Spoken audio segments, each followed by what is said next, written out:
morning. I hope you enjoyed that extra hour's sleep last night. I know I did. For sure, man, I was out like a log. What a great day we had yesterday. And listening to all the different comments as we went through the evening, it was just so heartwarming and just so great to feel the love that's here and to feel the love that's out there online. It's just been an amazing 24 hours for sure. So we have a really great day planned for you today. We're going to kick it off with a little segment that Michelle and I and Dr. Kohlmeyer are going to chit-chat a little bit about what's going on in the organization and potentially do a little shameless volunteer plug and a little shameless fundraising plug for you guys to be able to continue out through 2025.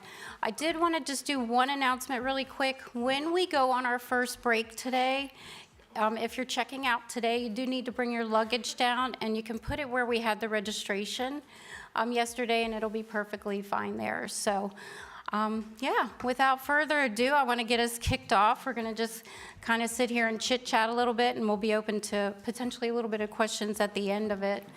So, go ahead.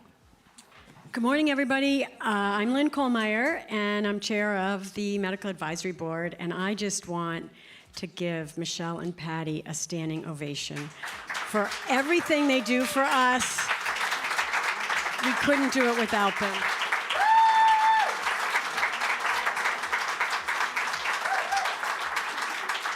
And I love how the camera is always kind of looking at you guys, and it's just been so fantastic. And the Medical Advisory Board and all of the staff for HPA, and we would love more volunteers, and our friends, family, patients. So we really want to thank you guys for all you do.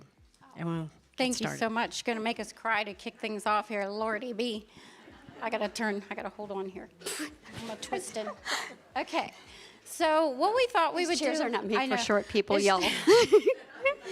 What I thought we would do is talk a little bit about what we've done. We post a lot online. We post it on the website, and we share that. But it takes a lot to be able to spread the word and to be able to help people understand what hypoparathyroidism is and why we need the community, why we need the industry, why we need the researchers, why we need everybody involved. So this last year, I have to say our biggest, if we had to say our biggest accomplishment this year was the PFDD. And I think that from that perspective of being able to get in front of the FDA to really help them to understand not just these symptoms that are on paper, or we need this drug because we need our lips to quit tingling or whatever, but about the effects of our daily lives and how it's stifling our daily lives. So it was a huge undertaking, and this one, Michelle, she took it on. She kept talking about it for a couple years, and she was like, we got to get it done. I'm just going to pull the plug. We're just going to get going. So she went in, and neither one of us knew like the process or whatever to get this going. So it was a lot of research and time spent to learn to do it. So I wanted to open it up and give you a few minutes to talk about like lessons learned in the PFDD and what you feel super proud of, because she worked her tail off to get that done. Thank you. For those of you that don't know, real quick, we keep throwing around acronyms. PFDD stands for Patient Focused Drug Development Meeting. And when I started the project, I kept hearing that it was ultra important if you don't have a drug for your disease that you have one of these meetings. But I had no idea what I was getting myself into. And in my beginning research, I kind of thought it was one thing and that our endpoint was and our goal was just to get a drug. But it's so much more than that. And not just through my research, but once you do your initial letter, which I have to thank our Medical Advisory Board for, because they helped us write our letter of intent to the FDA. And when we got that approval, it was very exciting. But I still didn't really know what it was we were going to do. But the FDA then assigns you a team of people to work with in the department that you're asking for this meeting with, because the FDA is divided into many, many different departments. And ours was the CDER department, which has to do with endocrinology and so forth. And to make a long story short, they helped us see that there was other endpoints to this meeting. And along that journey, I also learned that it was about the journey, and that what was going to be created from this PFDD is something called the Voice of the Patient Report. And that lives on forever on the FDA's website.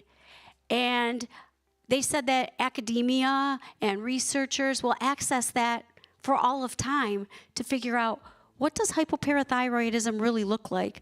How does the patient journey differ from what we see in textbooks? So then my goal became, how do I really make that patient journey pop? And part of it is, the key is finding the right patients, and not finding the right patients in the aspect of finding people who are excellent speakers, or I don't mean it that way.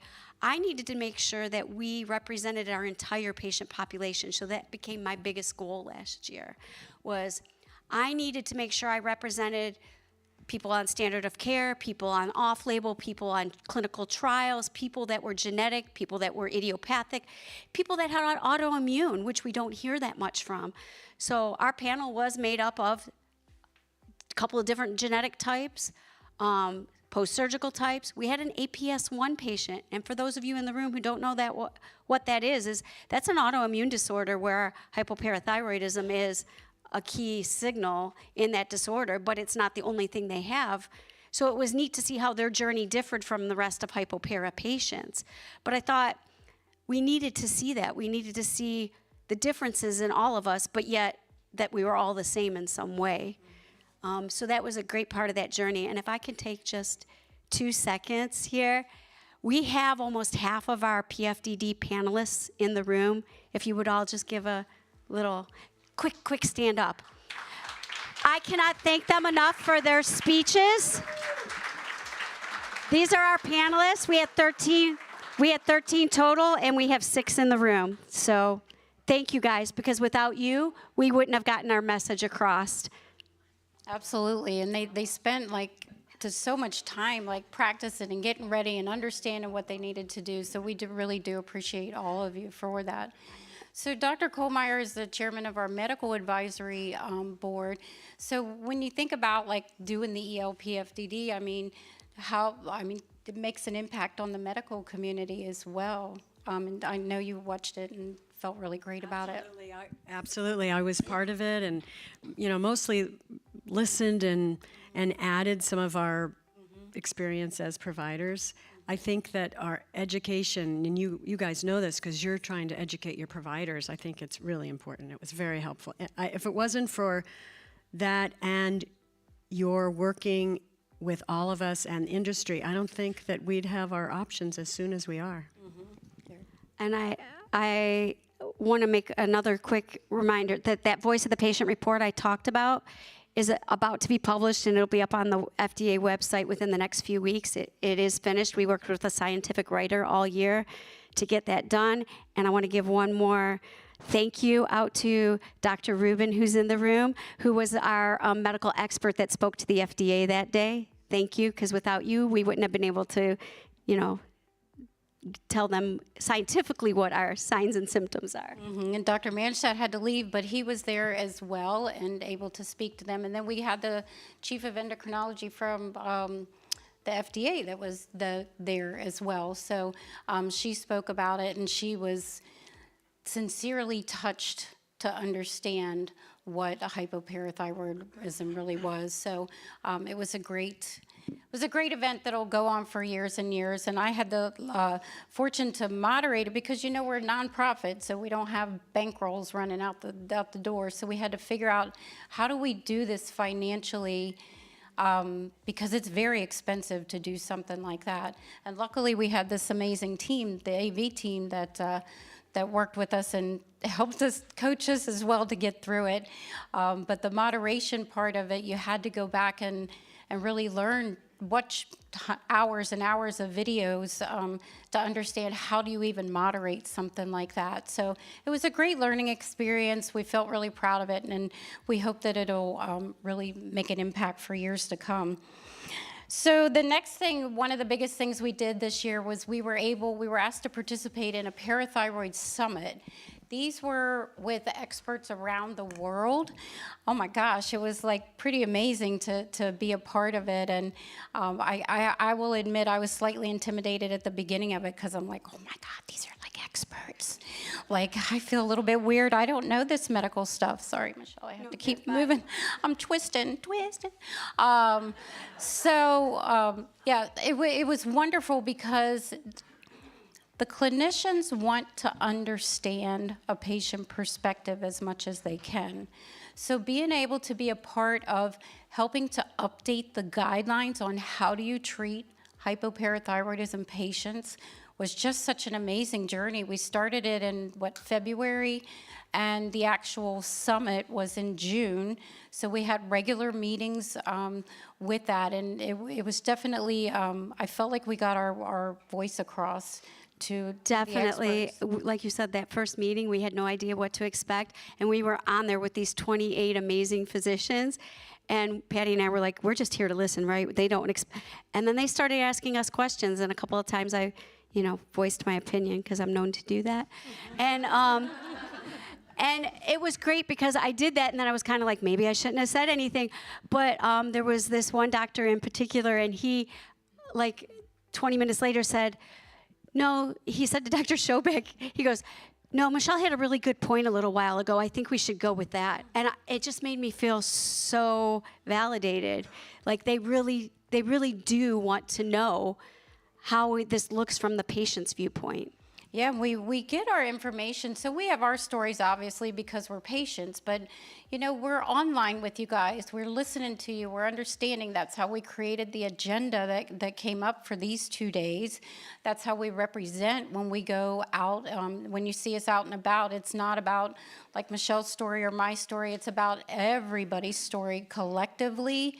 And we do share, of course, we don't share names, but we do share your different instances that really stick out. So being active online with us, whether it's sending in something to admin or telling your story online or being part of our socials, we do take that and we represent you with that. So it was really great. And at lunchtime today, you'll hear from Dr. Khan, who is going to talk about the updated guidelines that were created and should be published in the next couple of months. So that's great to hear, and it's just kind of funny. The lady from one of the doctors, I think she was from Italy, she's like, don't worry, the patient voice is heard. They were loud and clear. So it was really nice to hear her say that as well. So we try to represent and put our voices in there as much as we can. So I told you this 20 minutes is gonna go by super fast. So of course we did endo, which was fabulous. We get out there, we put this lovely booth up, and we talk and talk and talk and talk and talk for days. ASBMR, same thing, but this year we were able to do CME classes, so that's continuing education for the medical providers. And during that, again, a couple different sessions we were invited to do, they allowed us to share our story, a piece of our story, to be able to set up the day or set up the class that they had that then gave them the medical information. So, I mean, it was pretty powerful. People came to us at our booth later. They came to us, throughout to really say, wow, they understood it as well. Again, the goal is to get in front of as many clinicians. I don't know how many times we hear you guys say, my doctor just doesn't understand. They don't know. I'm their only patient. We know there's 8,000 endocrinologists out there that we need to get in front of, and we need to say, hey, listen, this is what's going on, right? This is what it's like. So doing these continuing education classes, everybody has to have a certain amount of hours to keep their license up every year. So this is a segment that they can then go on and listen to the patient voice and the facts that go with hypoparathyroidism. Anything else for that? Not for that, yeah. I mean, I can add to that. I think another great way to educate our providers is through the virtual CME echoes. And they've been going on for almost a decade, but of course, COVID really increased the use. of this way for doctors. They're all different times a day. There's rare bone echoes, there's bone, osteoporosis focused echo. And our West Coast echo is every Wednesday, first Wednesday of the month in the evening. And so I really reach out to all the providers and say, come learn about hypopara, and then they can get their CME. And we present a case every time, all HIPAA compliant, of course. But then, they can ask questions, and sometimes when you're an expert, or you're supposed to be, and you really don't know something, it's hard to ask questions. And so that's a venue where it's just great, because you see experts asking each other, and that's, kind of what you guys do as experts. But providers need to do that too, so it really is great. Very good. All right. So let's see. Just a couple more things I want to touch on, you guys. Recently, we just started doing the Medicaid, Medicare hearings. This is super important, and to get to every single state is going to be like a lot. And this is, while we're doing it now, we're going to have to continue to do it as different drugs come up and stuff. So we'll always be looking for volunteers. We need to help you condense down to a 3-minute quick story, because they certainly have a clock on you when you're doing that. But what happens in these, and I feel very passionate about this because we just did one a couple weeks ago, and when I heard the hearing describe what hypoparathyroidism symptoms are, I was like, are you kidding me? I was ready to jump through the phone. I needed to, like they talked about tingling lips or tingling hands. Okay, well, anybody can kind of live with that, right? But what is our daily life like? So the 3 minutes that we had, Michelle was able to tell her story on the impact of what those symptoms really are, to where what they originally described to what they really are was like, oh, right? So we really need to be a part of that. So we'll be looking for volunteers. We will help you craft your 3 minutes, because it goes by super fast. We'll help you craft that. You can just tell us a story, and honestly, I'll write it or throw it in Chat GPT, and we'll figure it out. That we'll be able to help be very pointed and get our word out there across the board. Can you share a little bit about why it's important for these Medicaid? I was going to say, so just so you understand what these are, they're called a DUR, Drug Utilization Review Meeting. Every state has one when a new drug is getting ready to come to market. And the point of the meeting is you want to get the drug put on the state's what's called preferred drug list. You may have heard that term regarding your own personal insurance. Every insurance has either what's called a preferred drug list or a formulary that they put drugs on. Every state has that for Medicaid and Medicare, okay? And it's kind of a known thing in the pharmacy world, and I don't mean like pharmaceutical company, I mean I work in a like retail type pharmacy, to know that whatever Medicaid and Medicare does, a lot of payers kind of follow along, So it's very important that we get to these DUR meetings and get the drug on their preferred drug list so that people will want to pay for it. Because if it's not on the list, it doesn't mean they won't pay for it, but they're a little more likely to give you a hard time about it. So we go, they gave me 3 minutes. I thought it was just 3 minutes and nobody was really keeping track. No, they put a clock on the screen and it counted down. And when it got to 6 seconds left, I might have started to panic a little bit, like, am I going to finish? But I got my point across. But the difference was, they said they might get some tingling, they might get some numbness. And I was like, oh no, let me tell you what it's really like. But that's important that we get across how it impacts our lives. And I was also able to share a little bit about the difference between standard of care and how I feel now being on a PTH therapy. I think that's ultra important, so that regardless of whether it's Yorvipath or Calypso or some drug 5 years down the road, we need to start setting a precedence in every state in the United States that this is necessary. Absolutely, and some of them actually require you to be in person in the state, and of course, again, nonprofit, we're not going to be flying all over to these different states to be able to do it, and especially because they're always kind of last minute. like a week before if we're lucky for that time frame. So Patty, on that note, we might need a volunteer in every state. Yeah. Well, as many of you that are willing to step up and put yourself out there, email Patty or I, and we would be happy to get you on the list. Most of them are going to happen probably between January and March of next year. There's a few that are happening this year. We can handle those few, but we're going to need to get people on board. And you don't have to live in the state that they happen in if they're virtual, just like I talked for the state of Washington. Anybody can do it. And it can be written out, and you just read it straight off there. It's not like a big presentation or anything. It would just be that patient voice. So we are out of time. I just want to zip it up here with really what we're, God, 20 minutes went fast. What we have planned for this next year, of course, all the things that we've already talked about, we will continue on. The one big ask that we're going to ask of you guys is we need to get our registry going. We had a registry before that we had a minimal people join on, but we found out after we met with the company it was probably not the registry that we actually needed. So we'll be making a decision by the end of this year of which registry. We've been in talks with several of them. But when we get it, we do beg of you to go on there. We need to understand who our patients are, where they live, what kind of hypoparathyroidism they have, so that we can help support research, we can help support science. Of course, your name isn't going to get disclosed out there to anybody, but all the different things that they would track, we definitely need to do. So we'll be asking for help from that. And we'll make sure that it's straightforward Yes. and clear and Yes. that your information's safe. And it'll feel about hypoparathyroidism, not about 5,000 other diseases that they have out there.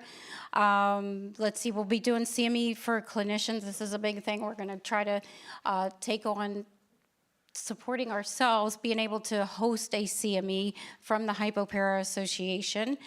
We're going to be collaborating with other nonprofits of hypoparathyroidism in other countries, so that's exciting. And then really getting more involved with these biopharmas, pharma companies, to be able to help them completely understand as well about hypoparathyroidism. So we need volunteers. We will train and help as much as we can to get people. We have to learn a lot ourselves, so it would be learning together. So we'll be looking, if you just want to send an email to admin@hypopara.org, or we have a volunteer button on the website. There's a volunteer form you can fill out on the website, and you can let us know what areas you're interested in, because we're also going to need other advocacy type things. And advocacy means many things. I can't go into it today, but if you're interested in what you think advocacy is, reach out to me and I'd be happy to have a conversation with you. In addition to funding, it's always hard to ask for money. Yeah. It's one of the reasons why sometimes we don't do certain things. We don't want to ask other people for money.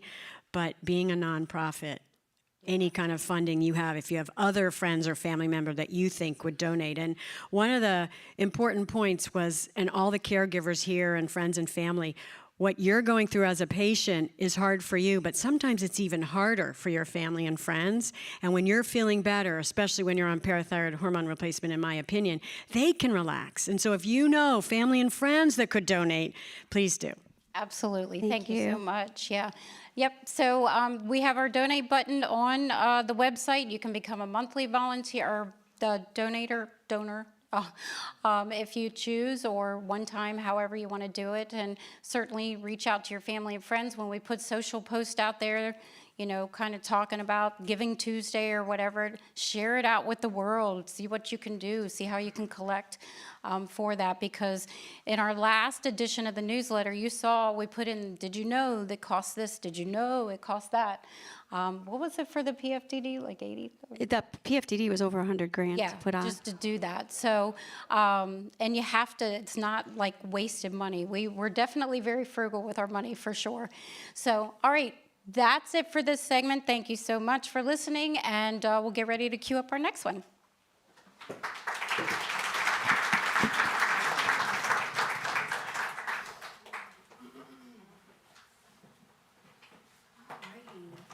So, our next presenter we're super excited about. She's always like there for us. Whatever we need, we're like, Oh, Dr. Rubin, she's fabulous. So Dr. Rubin comes to us. She's the assistant professor of clinical medicine at Columbia University.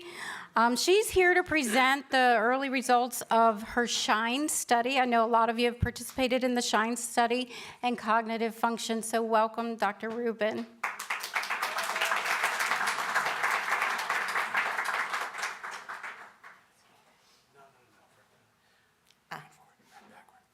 Got it. Perfect. Okay. Great. Okay, so it's so wonderful and special to be here with all of you, and there's just such a great vibe at the meeting, and it's really thanks to everyone who's here and to all the investment and to all the questions and the sense of inclusivity and support. So it just feels really good to be here, part of you today. Okay, before I even start, because this is about cognition, I'm going to tell you 3 words now. Apple, penny, table. Totally optional. No, I don't want anyone to feel stressed out. Okay, so I'm actually going to start out before getting into cognition, just telling you a little bit about our study, SHINE, which stands for the Study of Hypoparathyroidism and Its Natural Evolution. And this is what's called a natural history study. One patient asked me if it's like the Museum of Natural History, but it's not. It's just following a group of people who have a condition over time to see how it progresses. There's no intervention in the study, there's no medicine given, but it's an observational study.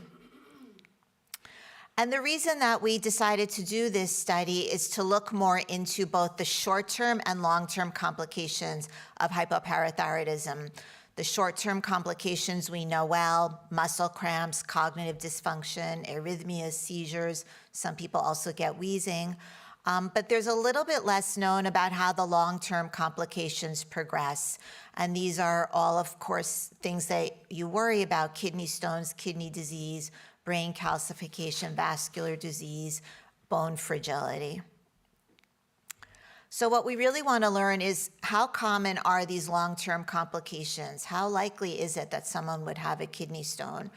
And who is at risk for having these complications in the first place, and for the complications to get worse over time? Can we tell someone that they're at higher risk or lesser risk? And then this was brought up a little bit yesterday: does PTH treatment halt or maybe even reverse any of these complications? So just a brief snapshot of what we're looking at in SHINE. So we're looking at the beginning, at baseline, at what somebody's kidney function is. We rely a lot on a blood test called the eGFR, which is a marker of how healthy the kidney is. We're also looking at brain function. We ask the participants to do some motor tests like walking, sitting, and standing. We have a whole battery of cognitive tests, which I'll show you a little bit of data from. We do quality of life questionnaires. We also look at cardiac health by EKG and measuring vital signs. And we look in detail at bone quality and bone strength to look microscopically what the architecture is like, and whether anyone has had a silent compression fracture in the spine, which a lot of the times people might not even feel. So we look at that in the beginning of the study, and then at the end of the study, 3 years later, we look at all those things and how they've progressed. And we do have visits in the middle at 1 and 2 years, but really the bulk of the testing is at the 1 and 3 years. And in addition to looking at how all these parts of the body are functioning, we want to see what can predict how they are functioning, both at the beginning of the study and at the end. So some of the tests we do are the usual ones, like calcium in blood and urine and phosphate in the blood, but we also do CAT scans to look at kidney calcification, brain scans to look at calcification in the brain. We have some new calcification markers that actually could predict how likely it is for calcium and phosphate to precipitate in your blood into a tissue where they don't belong. We have genetic markers of calcification, and we're including people both on and not on PTH to be able to see how that can affect all of these things. So I'll give you a little overview of who is in SHINE.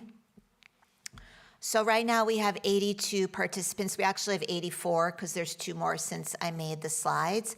Our goal is to have 94 participants, so we're getting close to completing our group. And there's a very wide range in the ages of the participants, from 22 to 76, average age 51. Most of the participants are women, which does reflect the demographics of the disease. Most are white and most are non-Hispanic.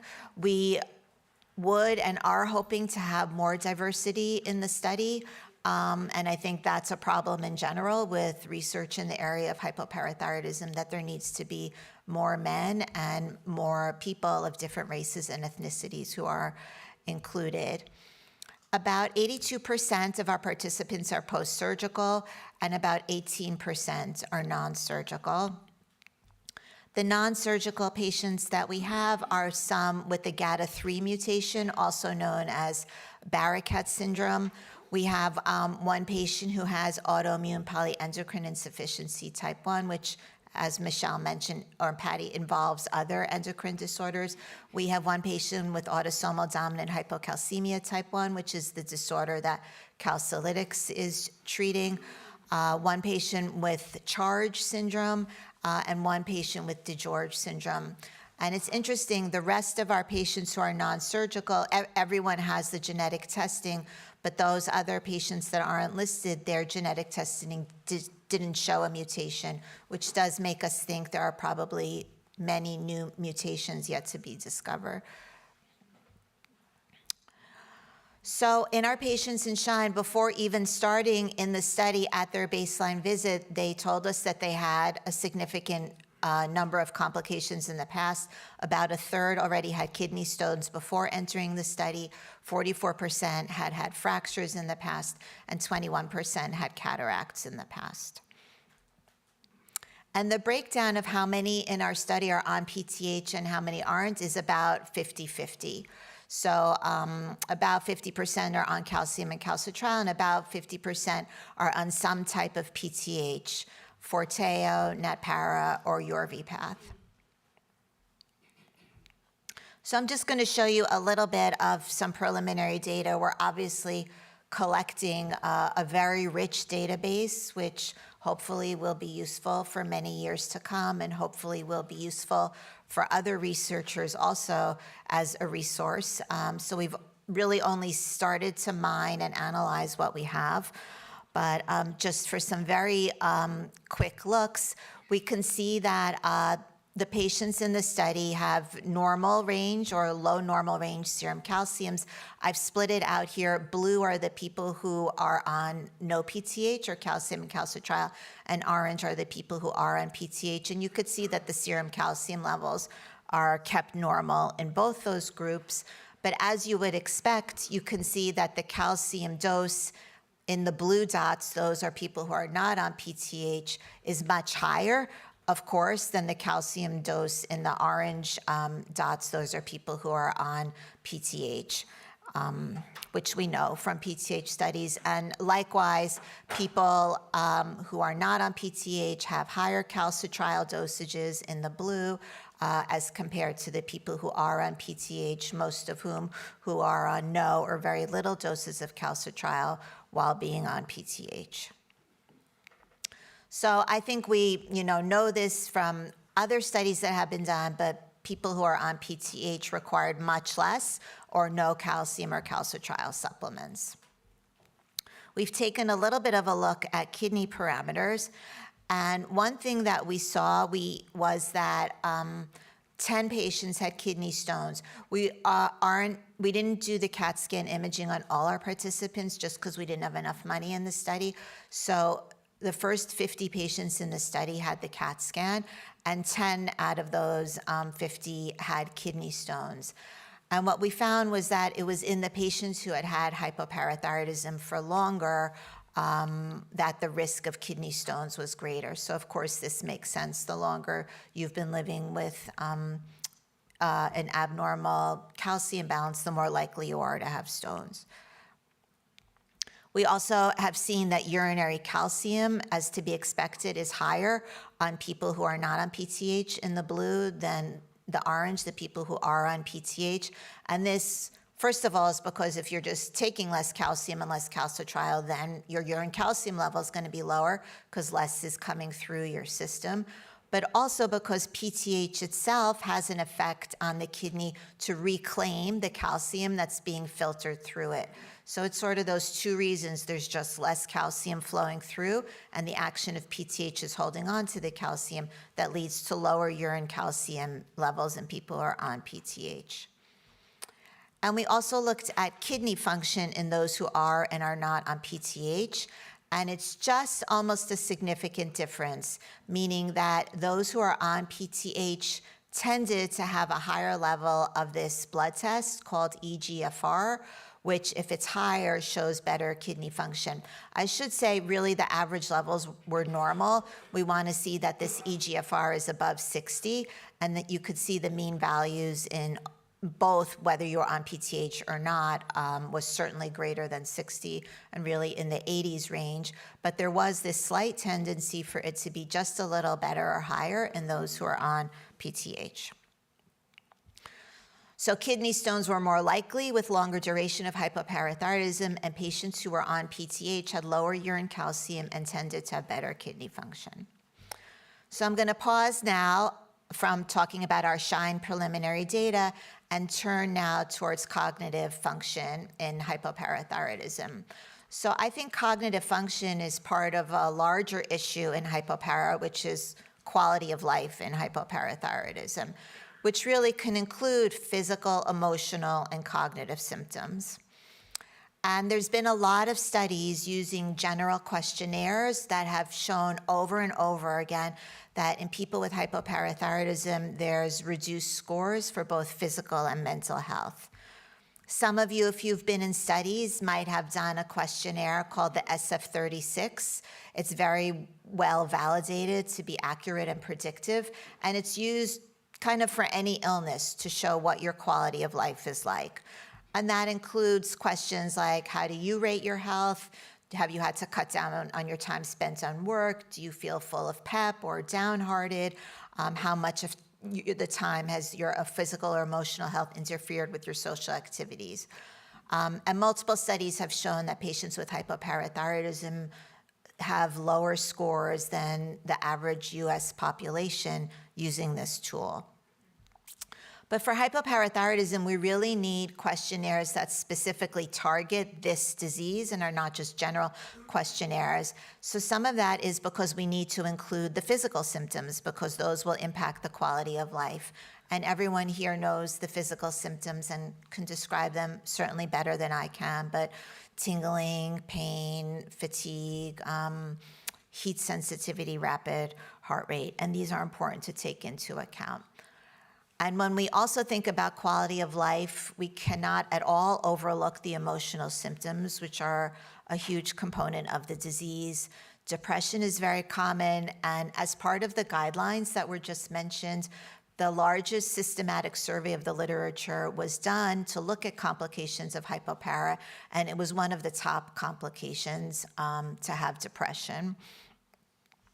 Anxiety is also common. A survey that the association did a couple of years ago showed very high levels of anxiety, and that's because people with hypopara are worried about the future, about being able to work, take care of their family, worried about long-term complications, and I think very disturbingly, people with hypopara worry that their doctors don't understand their suffering and very often have been told, nothing is wrong, you know, this is kind of in your head, your calcium level is fine. So that's, of course, a source of anxiety as well. But now I'm going to hone in specifically on cognitive symptoms. So brain fog, I don't need to explain to everyone here. I hear over and over, you know, I can't remember things I heard 2 minutes ago. So many people say to me, you know, am I getting Alzheimer's? Is this normal? Is this aging? And very, very frequent complaints of not being able to remember, to concentrate. I can't find the right word. I'm having brain fog right now. I can't understand the information. So this has been amply shown to be how people feel by questionnaires. But what we really don't have sorry, before I say that, fortunately, PTH does improve how people feel cognitively. So this is data taken from one of the Yorvipath studies, and they used a specific hypopara test for quality of life called the HypoPARAthyroidism Patient Experience Scale, and they showed that physical symptoms improved, the muscle cramping and tingling. They also showed that physical function, so being able to be more physically active, improved. Daily life tasks improved, like being able to go to work and school and kind of live a normal life. But what I'm highlighting here is that they also showed that people felt better about their cognitive symptoms while they were on PTH, and they were able to feel that they could concentrate and remember and find the right words. But all of these things are subjective tests, in other words, saying how the patients feel about cognitive function, which of course is like 90% of it, of how you're feeling your cognitive function is. But we also want to be able to pinpoint just what is it in the cognitive function, what of these so-called domains is off for somebody who has hypoparathyroidism, and does PTH reverse some of these specific vulnerabilities in cognitive function. We know that this is a huge area of worry for people with hypopara, and there's very little information available. So I'm not a neuropsychologist, and it kind of is a complicated field, but I'm just gonna try to give like a very brief overview of what are the specific things you could test in cognitive function. So first, there's kind of what's considered acquired knowledge, and a lot of times can just reflect somebody's education, what someone's vocabulary is like, how well they're able to read, but that does go into part of the calculation of cognitive function. But then there's other categories that reflect just how well you might be able to take in brand new information and be able to act on it. So one of these is executive function, and that loosely means how cognitively flexible you are. So are you able to multitask? Are you able to plan ahead? Are you able to not be distracted? As I went through all of these, I thought I had all of them, so just to put it in perspective. Another one is called semantic fluency, and if you'll indulge me for just a minute, I'm gonna ask if anyone wants to try to do this. It's a 1-minute test on semantic fluency. We do it in Shine, which is if someone has a timer to set go, it just turned here, in 60 seconds, you can say it in your head or write it down. How many different types of animals can you name? As fast as you can. Go. Optional, no pressure.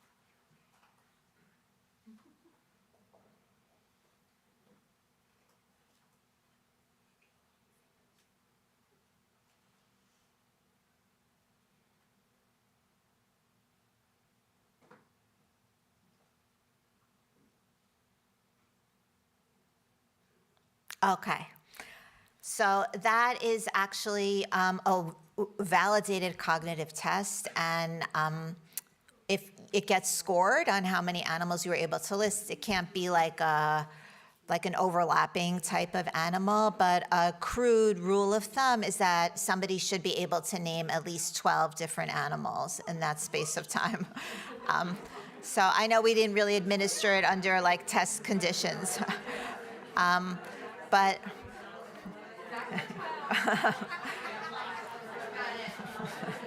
so most of these tests, people walk away with feeling like, you know, yucky or down about themselves. But this is just an example of semantic fluency, which is another cognitive domain. Another area of cognitive function is attention, and that means being able to focus on only what's relevant and central and not being distracted by anything to the right or the left of that. Yet another thing is processing speed. I'll show you one example of that in a minute, but how quickly you're able to take in and work with new information. So like if I asked you how fast can you match a symbol to a number, for example, how quickly you can do that. Another thing is visuospatial functioning, and that's to interpret what you're seeing. Like, can you look at a map and figure it out? And if you ask my husband, I'm terrible at that. So, and then there's the domains of memory. So one is called episodic memory, and that's remembering something recent in the right order. Like if I asked you to tell me, what did you eat for dinner last night? And then what did you eat for dessert? Another type is working memory, and that's being able to remember information and then use it. So like if somebody told you directions, being able to remember the directions until you got there. There's also remembering visual information. So something that you saw, can you remember? Like if you passed a road sign on the road. And then auditory information. If somebody gave you multi-step instructions, would you be able to remember those?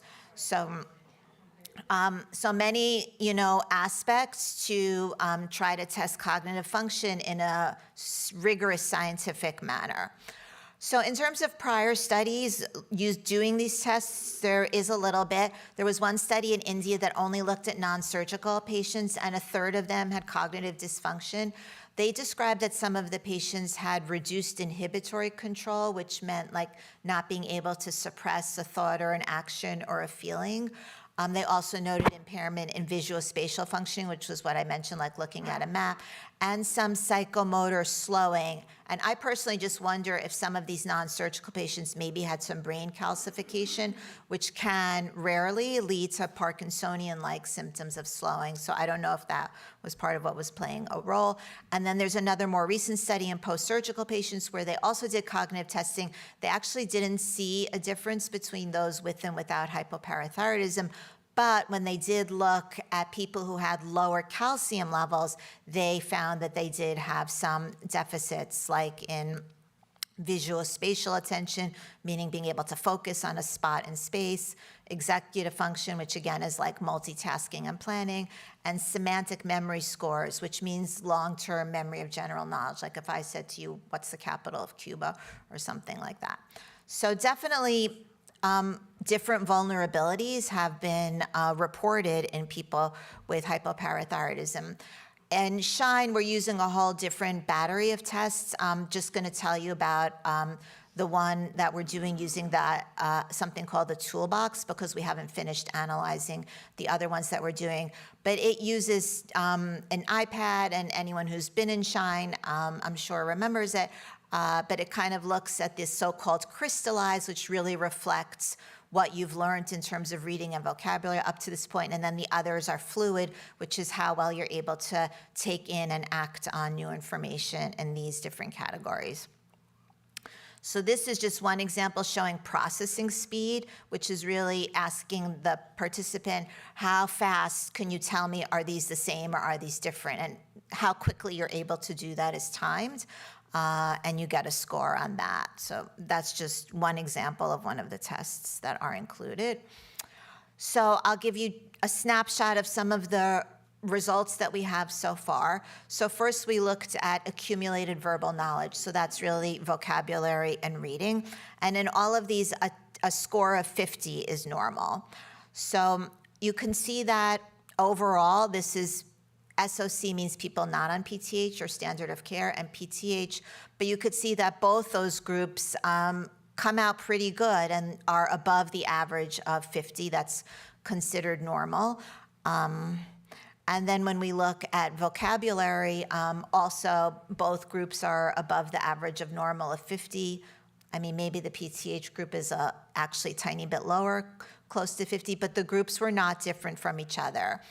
And then the tool kind of puts these together to make one composite verbal knowledge score. So that's called the composite. So as you would expect, it's still above normal and not different. So far we could say from this that these tests of accumulated verbal knowledge are not different from the population normative values and don't seem to be different whether or not you're on PTH treatment. But when we turn to the other cognitive skills, like the that are included in the ability to acquire and act on new information, well, first we look at episodic memory, and this again was remembering different things in the right order. Like if I said, "What did you have for dinner and dessert last night?" So these seem intact.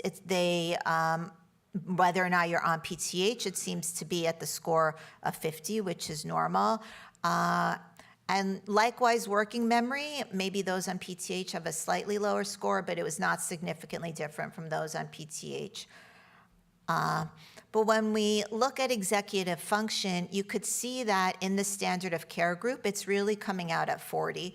So that's below the population norm. And it is a little bit better in those on PTH. This just misses statistical significance. So there is a trend for it to be better in someone who's on PTH. And my hunch is that if we had just a few more participants, that it would separate out enough to be statistically significant. So we can say that executive function is lower than the population norm in people with hypoparathyroidism. And strictly speaking, these are not different with PTH treatment, but I suspect that the executive function probably does improve with PTH treatment. And then other domains that are related to this, so attention was clearly lower than the population norm in those who are not on PTH and was significantly improved in those on PTH. So remember, attention is being able to focus on a single thing and not being distracted by things around you. And processing speed, that was the example that I showed you on the video of how fast you could tell if something is the same or different. This was lower than the population norm in patients who were not on PTH and did improve significantly in patients who were on PTH. So here, again, the tool gives you a composite score, taking all of these domains that have to do with the ability to acquire and act on new information, and found that it was significant, that it was low without PTH, and that it did significantly improve with PTH. So specifically, attention and processing speed were lower than the population normative value, but improved with PTH treatment. So now I'm just going to speculate for a few minutes, why exactly is it? What is the mechanism for impaired cognitive function in hypoparathyroidism? So I think the most obvious explanation is that the calcium is low. We know when calcium is low that, we feel it, like the twitching and the spasm and the tingling. That's because in the setting of low calcium, the nerve cells become overexcited and will fire too much or even fire spontaneously. So one can speculate that the same thing happens in the brain, that if there's calcium fluctuations there, that the nerves in the brain are firing inappropriately. I mean, to me, that makes more sense to explain the mechanism for a seizure, like a hyperexcitability, rather than a slowing of a certain area of cognitive function. But nevertheless, there might be some kind of abnormality in neurologic signaling in the brain in association with calcium. And I'm going to digress here for 1 second to talk about the calcium sensor patch that we're working on at Columbia, just because it might be an intervention that obviously would help with so many aspects of hypoparathyroidism, but maybe would help also with maintaining cognitive function and preventing brain fog. So this is something to, have a monitor at home to know your calcium. And these are just pictures from the studies we've done at Columbia. So all the way over here, this is kind of what it looks like. There's actually an operating room for rats. And there's actual HIPAA and protection of confidentiality. We couldn't include the rat's face in any of our publications. I'm totally serious. And the IRB rules for animals are actually more strict than those for humans, which I guess is a good thing to protect animals. But anyway, these are rats who had their parathyroid glands removed, which is like a very delicate surgery because it's so tiny. And this is, in the middle is the belly of the rat where we had to shave off their fur. And each of these circles is one of these little sensor patches. And they're made so they have these tiny micro needles, which are really tiny like Velcro, but they're hollow. So they're able to sense the fluid that's in between the cells. It's not the blood. It's like we said yesterday, the interstitial fluid. And then these sensors are coated with a special material that will fluoresce if the calcium is low. And that like big black bulky thing is sensing the fluorescence level. And you could see this CMOS is the fluorescence, and you could see that the level of fluorescence correlated very well with the level of the ionized calcium that we drew from the blood in the rats. So obviously nobody's going to walk around with a big black fluorescence thing like that, but it's all being miniaturized. And we still have kinks to work out in it, but it's certainly something promising for being a wearable calcium sensor so people can know in real time, hopefully, where they're at. Okay, going back to why cognitive symptoms. So it could be, and this came up in one of the comments yesterday, it's just one of the comorbidities maybe that Dr. Schobeck alluded to. Maybe people are having cognitive struggles because their thyroid level is off, which we know is associated with concentration and memory. If somebody is depressed, that can certainly impair their cognitive function. Similarly, if someone's on medications for depression or for neurologic issues like to prevent seizures, that can affect cognitive function. Many hypopara patients are going through the menopausal transition, and that is well documented to be associated with trouble with word retrieval and, in fact, brain fog. And then maybe there's just vascular disease in the brain that could affect cognitive function. So maybe hypopara patients might have higher cholesterol levels because people with hypothyroidism are at risk for that. Maybe patients with hypopara are less physically active because they're scared of their calcium dropping. Maybe they have more vascular calcification. So maybe all that is contributing to some vascular impairment. A theory that's been touted is that there's PTH receptors in the brain, and that's been used to explain why someone might be having brain fog even when their serum calcium is normal. In other words, saying maybe it's the PTH itself. And we do know that PTH can get into the cerebrospinal fluid, which is a very tight barrier that doesn't let many things cross into it in order to protect our nervous systems. But PTH does get in, and there are indeed receptors for PTH in the brain in the areas that would be related to cognitive function, shown here, like in the amygdala, hippocampus, thalamus. The thing that makes me unsure is that these receptors are PTH2 receptors, and the ones in our body that respond and control calcium and phosphate are PTH1 receptors. And PTH doesn't bind that well to these PTH2 receptors that are in the brain. There's actually other molecules that bind more strongly and do actually elicit things like emotion and fear and cognitive things, but I think it still remains to be proven whether our PTH that we know well is actually binding to those receptors and doing that. So I think we need more research about that.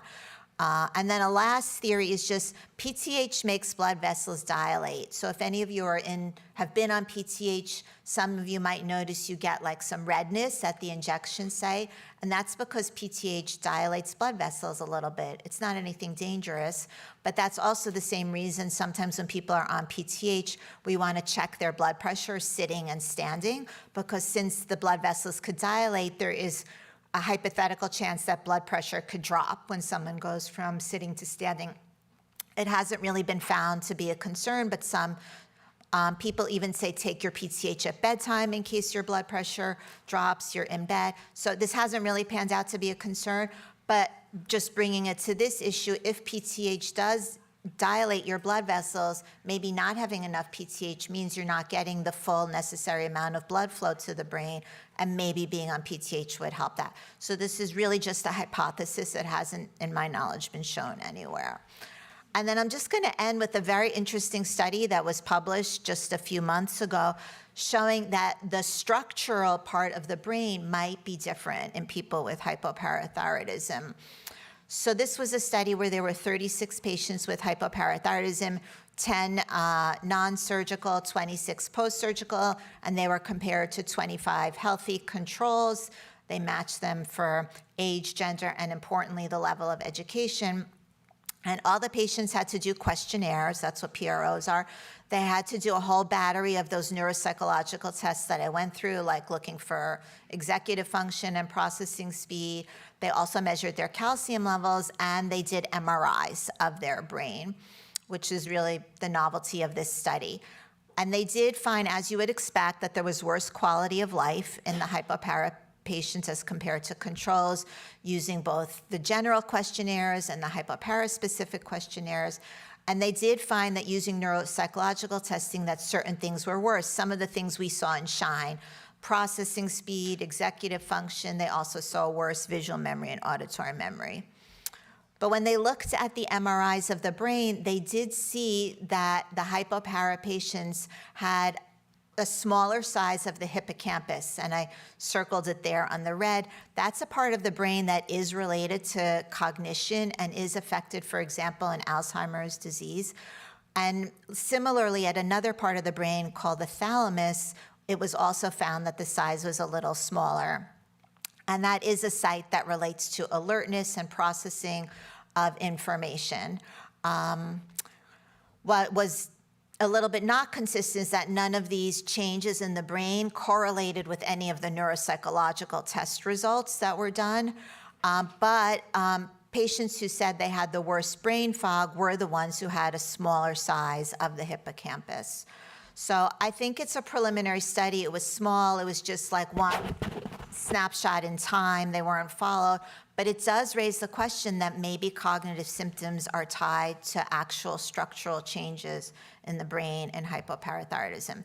So to summarize what I spoke about today, in terms of SHINE, we're completing our enrollment soon. We need 8 more patients with hypoparathyroidism and 8 more control patients to compare. And I know so many of you are in SHINE and have volunteered to be controls in our study. So there's no words for how grateful we are for that generosity of spirit.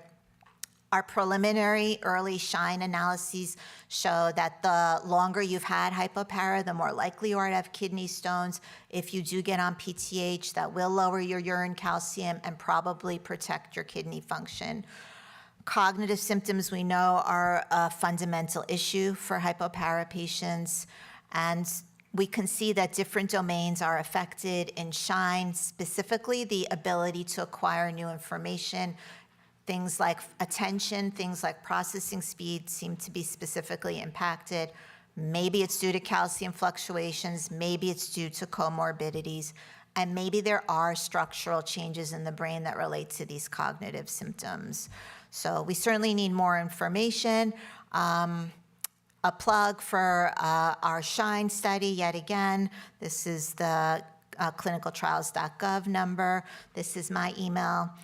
Anyway, I'm happy for anyone to email me in general, just for any questions or advice. If I could be a resource to anybody, that would be my pleasure.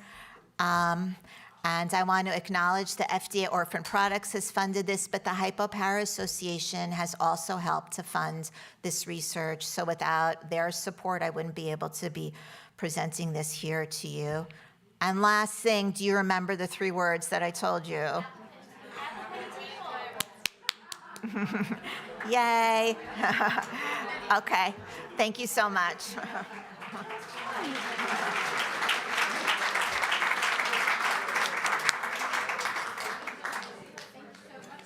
Thank you so much. It might not work. Oh, there we go. Okay, so we're going to open it up for some questions and answers for a few minutes with Dr. Rubin. Let's start in the room. Anybody have any questions in the room? And Bob and Katie will have the microphones. So you mentioned the calcification markers. Are those available for doctors to do for the general public, or is that just part of the study? The ones that we're using are research ones. One is called calcification precipitation time, and it actually measures how quickly blood will start to precipitate out a calcium phosphate. Other things we're doing are looking at microRNAs, which are patterns of genes that predict the risk of calcification. So those are novel ones. But there are certainly other ones that could be available. Some, so they're both commercially available and research. Some of those are FGF23, which is associated with the high phosphate. Another one is sclerostin, which can be associated with increased calcification. But I don't know how useful it would really be to ask your doctor to do those, because it could be hard to interpret out of the context of a clinical trial. So I think, doing all the standard things that we recommend, the usual biochemistries with blood and urine, is really the right thing to be doing clinically. Okay, Katie, then we'll go. We had somebody up here.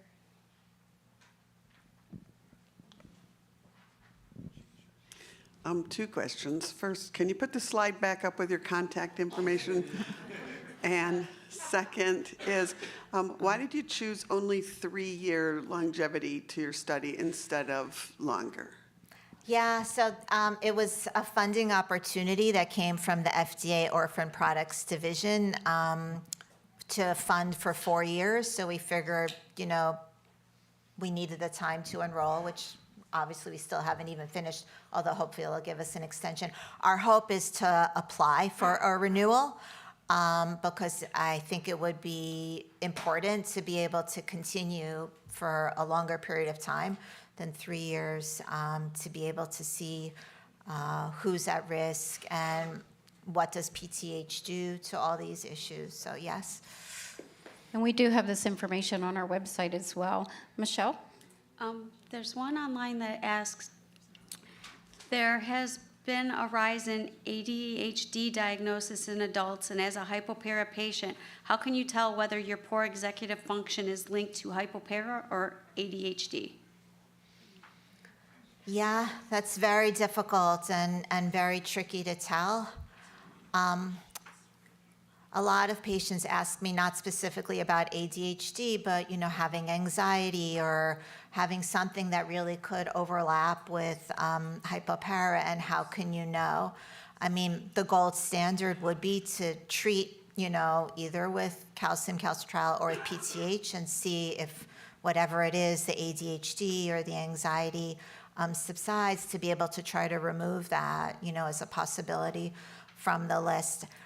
I guess if the person has other symptoms, that go along with the more typical hypopara, either cognitive symptoms or physical symptoms, it would be more suggestive that it's due to that, but that is very hard to dissect. So would you recommend that they try a PTH therapy to see if it helps alleviate those symptoms?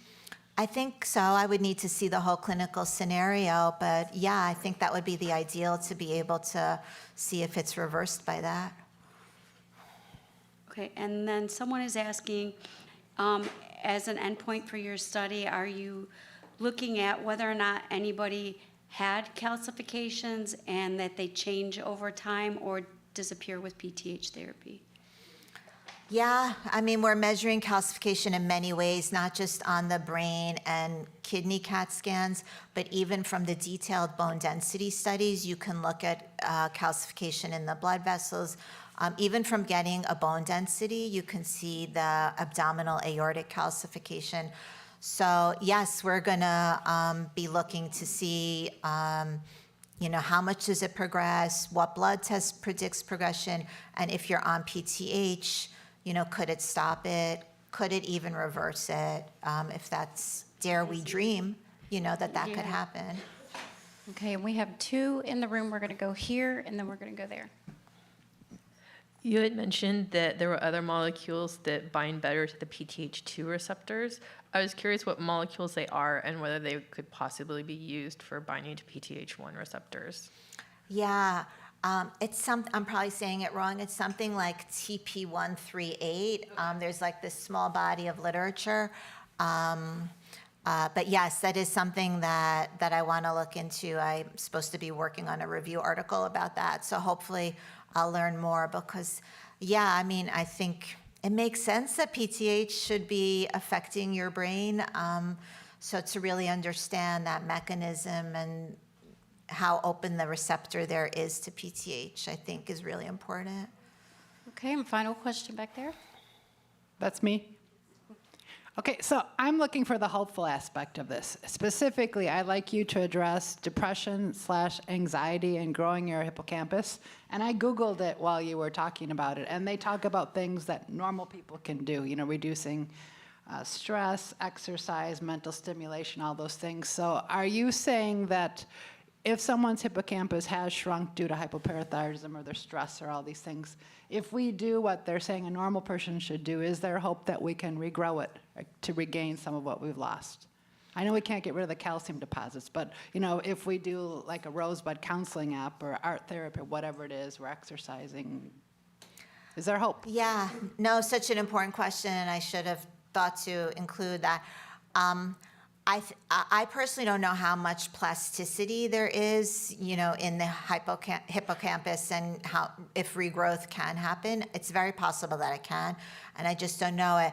But to your point, and I should have said this, I think all these other interventions to even improve cognitive function, there's lots of websites that have ways to do that and just almost like little exercises.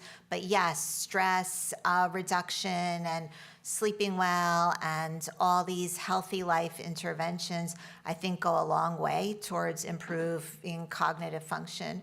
So that should definitely be a key takeaway message from all of this. Absolutely, and I think that whole consistency in life with as a hypopara patient is like so critical. With whatever we do, we eat, we exercise, we sleep, all those things will really help a little bit with it. So thank you, Dr. Rubin. A pleasure. All right. Okay, we're going to go on a break until 10:30. Remember, you got to get your luggage out of your room, check out. Outside the door here, there's leftover snacks and cups and all the things, so grab them so we don't have to take them home. See you at 10:30.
Welcome back, everybody. We're ready to start with our next presenter. We're excited to bring on board, she's the professor of clinical medicines, divisions of endocrinology, metabolism, geriatrics at McMaster's University. She's also the director of calcium disorders clinic at McMaster's University Medical Center. We all know and love Ms. Leah Kahn.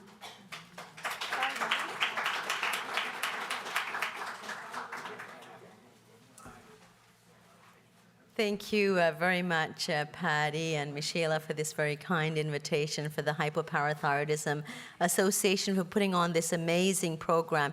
I'm so pleased to be invited and to be here with you all today and to share what's happening in parathyroid research.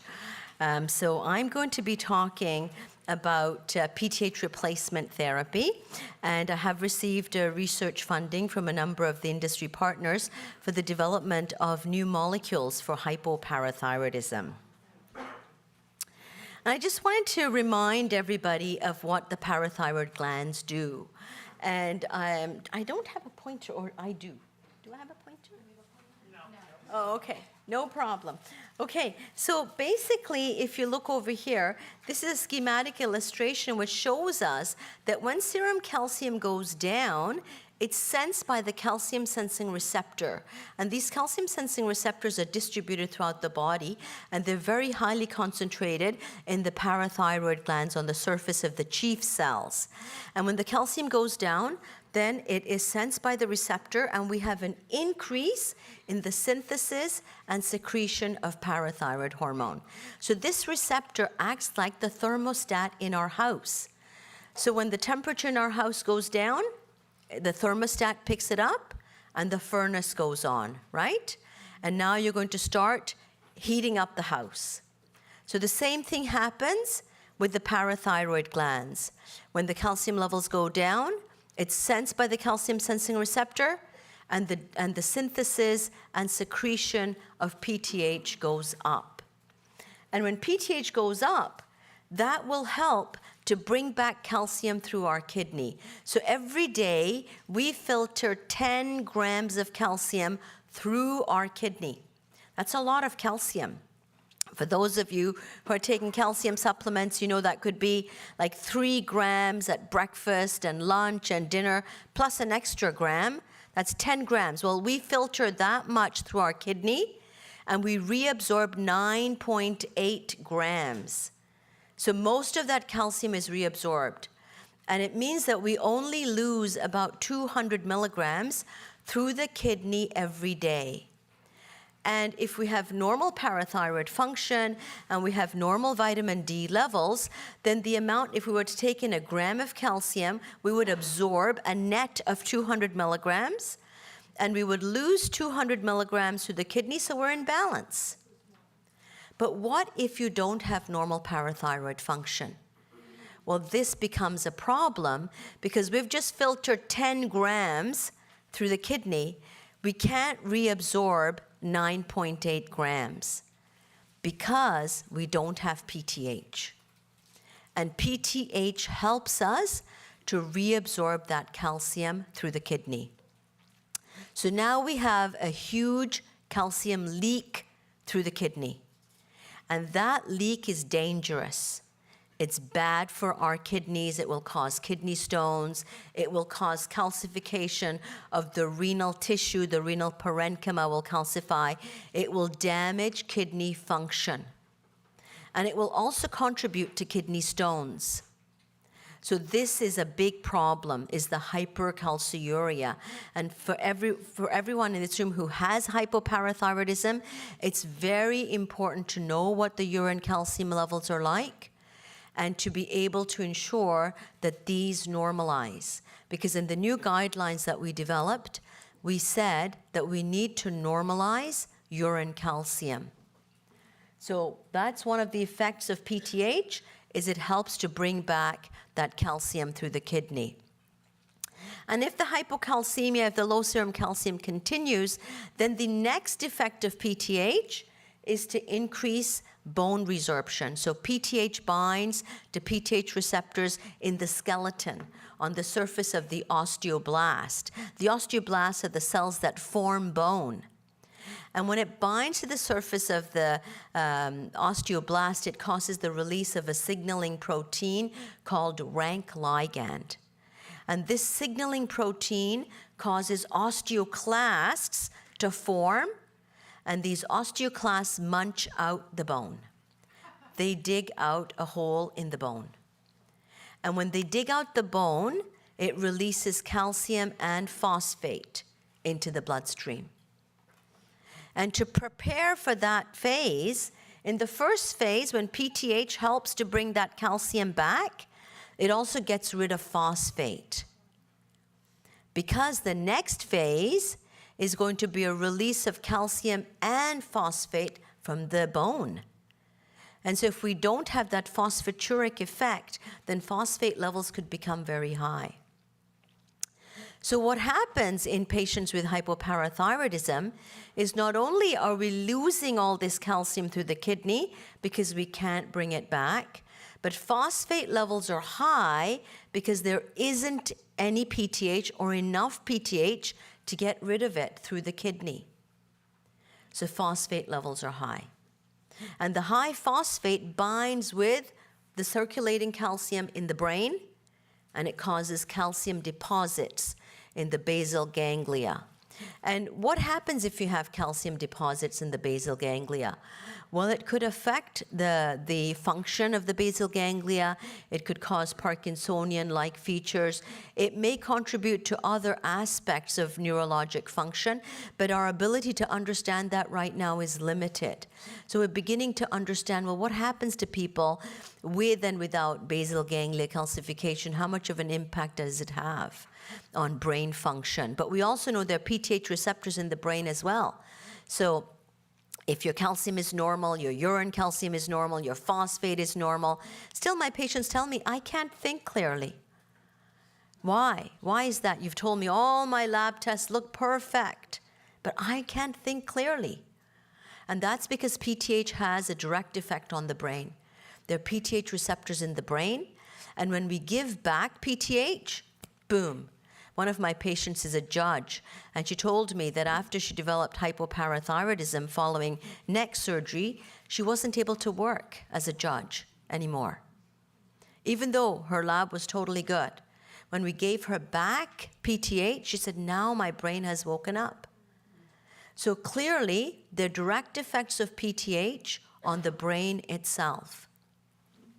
And so we've talked about the effect of PTH on the kidney and on enhancing calcium reabsorption, on lowering phosphate to make sure we get rid of it, and the fact that PTH is necessary to allow those osteoclasts to remove bone, and then they dig out a resorption pit in the bone, and then the osteoblast moves in and lays down new bone. And so it will reestablish the integrity of the bone. It will cause a bone resorption pit, and then it refills that pit. And we need this bone removal and renewal process. Everybody needs to renew and repair the skeleton. With wear and tear, we might get some micro cracks. And when we remove the old damaged bone, there's the mechanoreceptors in the bone. And these osteocytes are cells in the skeleton that can sense what's happening in the skeleton. So if you fall and you get some micro cracks, that's sensed by the mechanoreceptors. And they will regulate the amount of bone that's being removed and the amount of bone that is being laid down. And so what happens in individuals with hypoparathyroidism, if there isn't enough PTH, then the ability to remove bone and lay down new healthy bone and repair and renew the skeleton can be affected. And we'll talk more about that today. Sorry, I didn't mean to go ahead to the next slide. I just touched this by mistake. Okay. Now it's frozen, or? Okay. All right, so the third effect of PTH is to increase the formation of active vitamin D. So PTH increases the 25D being hydroxylated or activated to 125D. And that is a very important hormone. That's calcitriol. For those of you who take Rocaltrol, the reason why we have to give Rocaltrol is because Rocaltrol is the active form of vitamin D. And active vitamin D is decreased in people with hypoparathyroidism because we form it with PTH. So if you have hypoparathyroidism, not enough PTH, there will also be a deficiency of active vitamin D because we can't form it within our own body. And so there's a reduction in active vitamin D. Why is active vitamin D important? Because we need active vitamin D to optimize the absorption of calcium and phosphate from the bowel. So we need that active vitamin D. And if we don't have enough PTH, we will not be able to form our own active vitamin D. So not only do we have a deficiency of PTH, but we have a deficient calcitriol hormone as well. So it's a 2-hormone deficiency, not just one. You know, it's a double whammy. The calcitriol is also down because there isn't enough PTH to form it. And so what have we been doing up until now to people who have hypoparathyroidism? Well, people who have hypoparathyroidism have low calcium levels. Why is the calcium low? Because we can't bring it back from the kidney. We're peeing it all out through the kidney. We can't enhance that calcium reabsorption. Why is the calcium low? Because we can't get it out of our bones. It's stuck. It's like a one-way bank. You just put it in. You can't take it out. And you can't activate vitamin D, so we can't absorb calcium and phosphate from the bowel. And those 3 features will result in the calcium being low, the urine calcium being high, and the blood phosphate being high.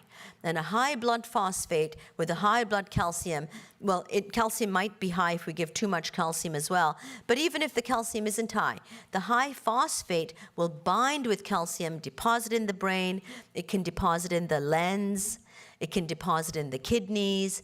There may be other tissues where calcium and phosphate is depositing that are not the bone, because calcium and phosphate should be depositing in the bone, not in these soft tissues. And that's what happens with hypoparathyroidism. Now, what we say to everyone who has hypoparathyroidism, and we emphasize this in our guidelines, the international global guidelines were published in 2022, at the end of 2022. We said, first of all, we need to know why someone has hypoparathyroidism. And most people, 75 to 80% of people have it because they've had surgery on the thyroid or the parathyroid or neck surgery, and the blood supply to the parathyroid glands has been interrupted, or the parathyroid glands have been damaged. There are 4 parathyroid glands. Even if you have half of a parathyroid gland or a portion of one parathyroid gland, that would be enough. But if all the 4 parathyroid glands are damaged, then that's a problem. And part of the guidelines also involved looking at it from a surgical perspective. How can we prevent this complication? And the surgeons who are working with us, they advised us that there's a number of things that the surgeon can do to protect the parathyroid glands and avoid this complication. And one of those is to try and minimize surgery and try not to remove a parathyroid tissue that's being left behind, and don't implant it in the forearm or anywhere else. Just leave it where it needs to be. Try not to remove the parathyroid tissue because we might not be able to maintain its blood supply when we transplant it anywhere else. And there are a number of other steps that parathyroid surgeons can take to avoid this complication, because we need to avoid this complication. It obviously results in major issues for the patient, and oftentimes the patient doesn't even know that this complication has happened. And they're left holding the straw, you know, looking after all the complications that they now have because their parathyroid glands have been damaged. So in the guidelines, we also talk about how we can avoid this complication. But clearly, we need to know, why does the patient have hypoparathyroidism? Is it post-surgical? And most people with hypoparathyroidism have it because it's after surgery. They've had surgery on the thyroid or the parathyroid glands or in the neck, and they've damaged the parathyroid glands. The next most common cause is autoimmune. So that individual has developed antibodies and has developed autoimmune infiltration of the parathyroid glands. And they are damaging and killing off their own parathyroid glands. And that can happen with a condition called autoimmune polyendocrine syndrome 1, and it can be associated with a genetic mutation. And in these individuals, they can also have candidal or thrush infections in the mouth. And the adrenal glands can also be affected, as well as other glands. So if you don't have post-surgical hypoparathyroidism, it is very, very important to know what type of hypoparathyroidism do you have. Because maybe your other glands are also at risk of being damaged. And your endocrinologist needs to do investigations to find out if the other glands are okay. How is your thyroid function? How are the ovaries and the testes working? And in addition to the adrenal glands, you're looking at other glandular function, other conditions that can develop. Patients can develop diabetes. They can develop B12 deficiencies. And so there are other issues that can develop. Celiac disease could develop. So you need to be evaluated to find out why you have hypoparathyroidism. It could be autoimmune, it could be genetic variant. So the genes that lead the fetus's developing parathyroid glands to develop normally and to be able to synthesize and secrete PTH, which will have a normal impact on the tissues. One of those genes could be affected. Now, it might be isolated. It could be just affecting the PTH gene, or it could be affecting a gene that also, like the GATA3 gene, which affects hearing and affects kidney function. One of those genes could be affected. So it's not just parathyroid abnormality in isolation, but in addition, hearing is affected. Kidney function is affected. There are abnormalities in the formation of normal kidney function. And we can find out why someone has hypoparathyroidism by looking to see, is it isolated or is it associated with other abnormalities? Do they have a high arched palate? Do they have a cleft lip? Do they have DiGeorge syndrome, which can also be associated with heart disease and thymic abnormalities? So we need to know, why does our patient have hypoparathyroidism? It's absolutely critical. Is there infiltration of the parathyroid glands by granulomas, like sarcoidosis or amyloidosis? These are rare conditions that can cause hypoparathyroidism, but we need to know, because in these conditions, in these granulomatous diseases, it's not just the parathyroid glands that are affected, but other tissues are affected as well. We can also develop hypoparathyroidism if there's iron deposition or copper deposition, or cancers can spread to the parathyroid glands, and radiation can damage the parathyroid glands.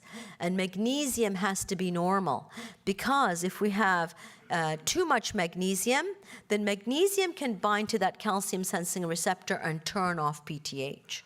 And if there isn't enough magnesium, then that will affect the function of the effects of PTH on the tissues, because we need magnesium as a cofactor for adenylate cyclase, which allows the PTH to have its effects. And someone who has had burns or severe illness, they can have hypoparathyroidism as well.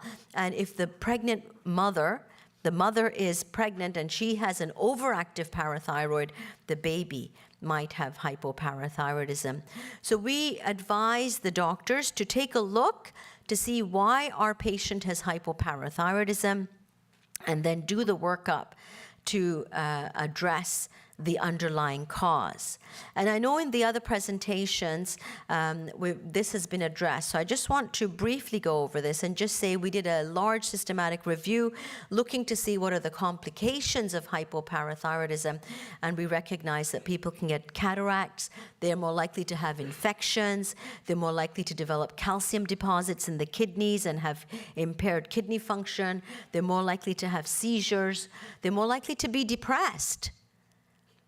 And they could have an increased risk of cardiovascular disease and arrhythmias, because if we don't have adequate calcium levels, it increases what we call the QT interval and increases the risk of irregularity in the electrical circuitry of the heart.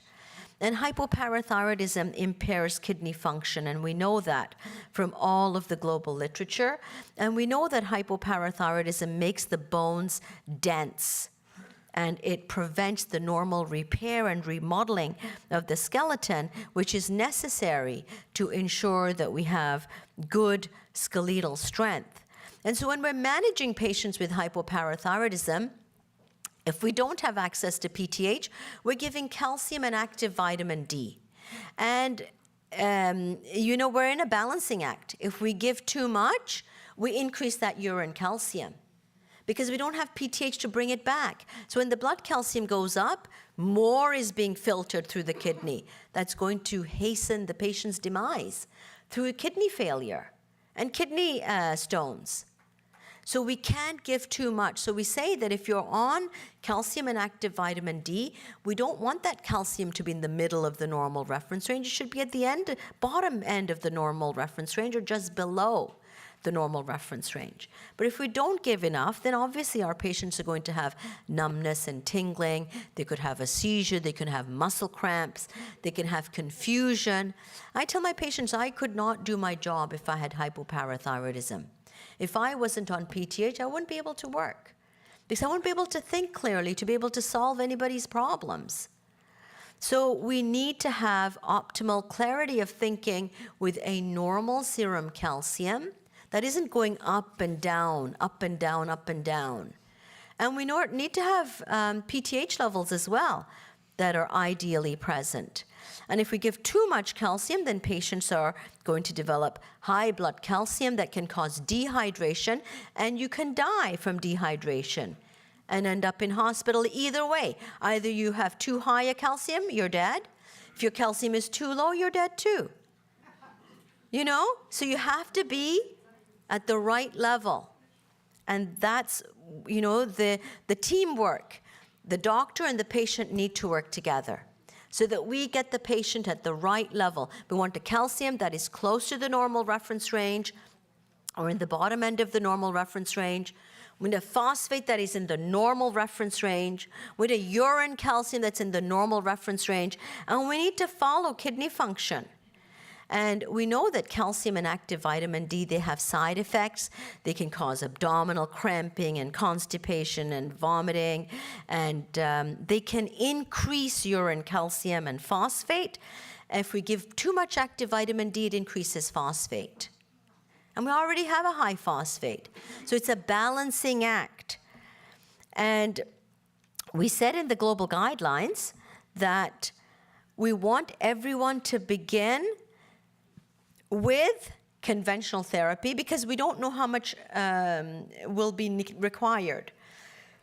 And right now, our evidence right now is still limited. So we said if conventional therapy is unsatisfactory, then, and these are graded guidelines, with McMaster University is the leader in evidence-based medicine. So these are graded guidelines, and Gordon Guyat, who's the leading methodologist in the world, was our methodologist. And we came up with this graded recommendation, which was endorsed by approximately 50 international endocrine societies and national societies as well.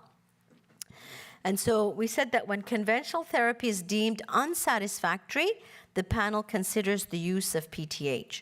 But we need longer and larger studies with patient-reported outcomes.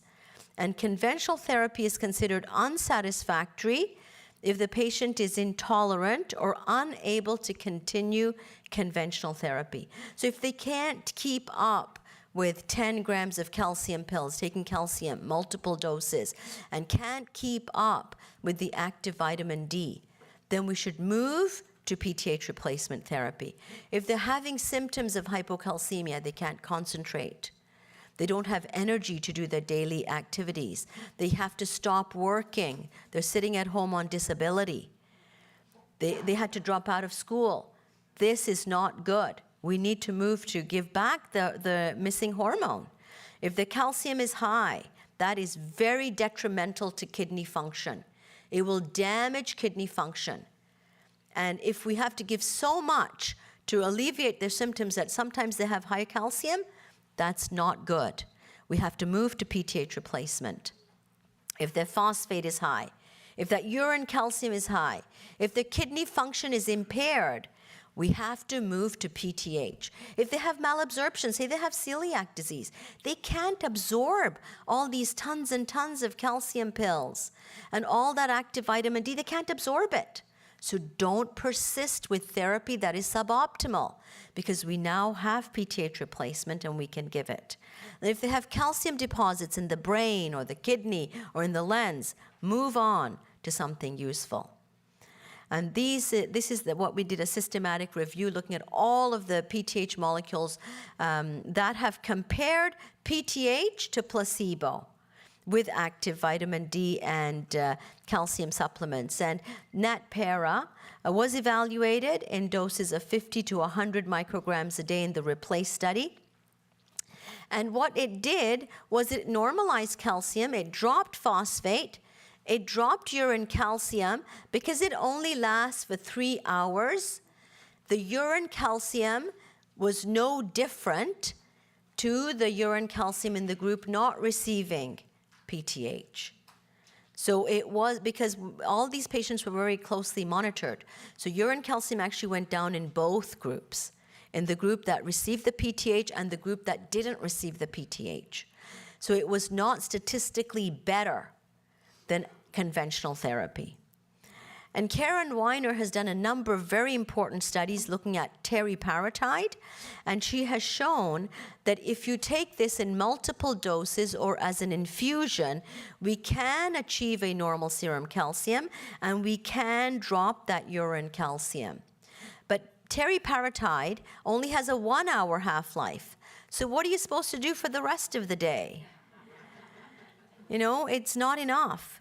So TransCon PTH is PTH 1 to 34 linked to a polyethylene glycol molecule.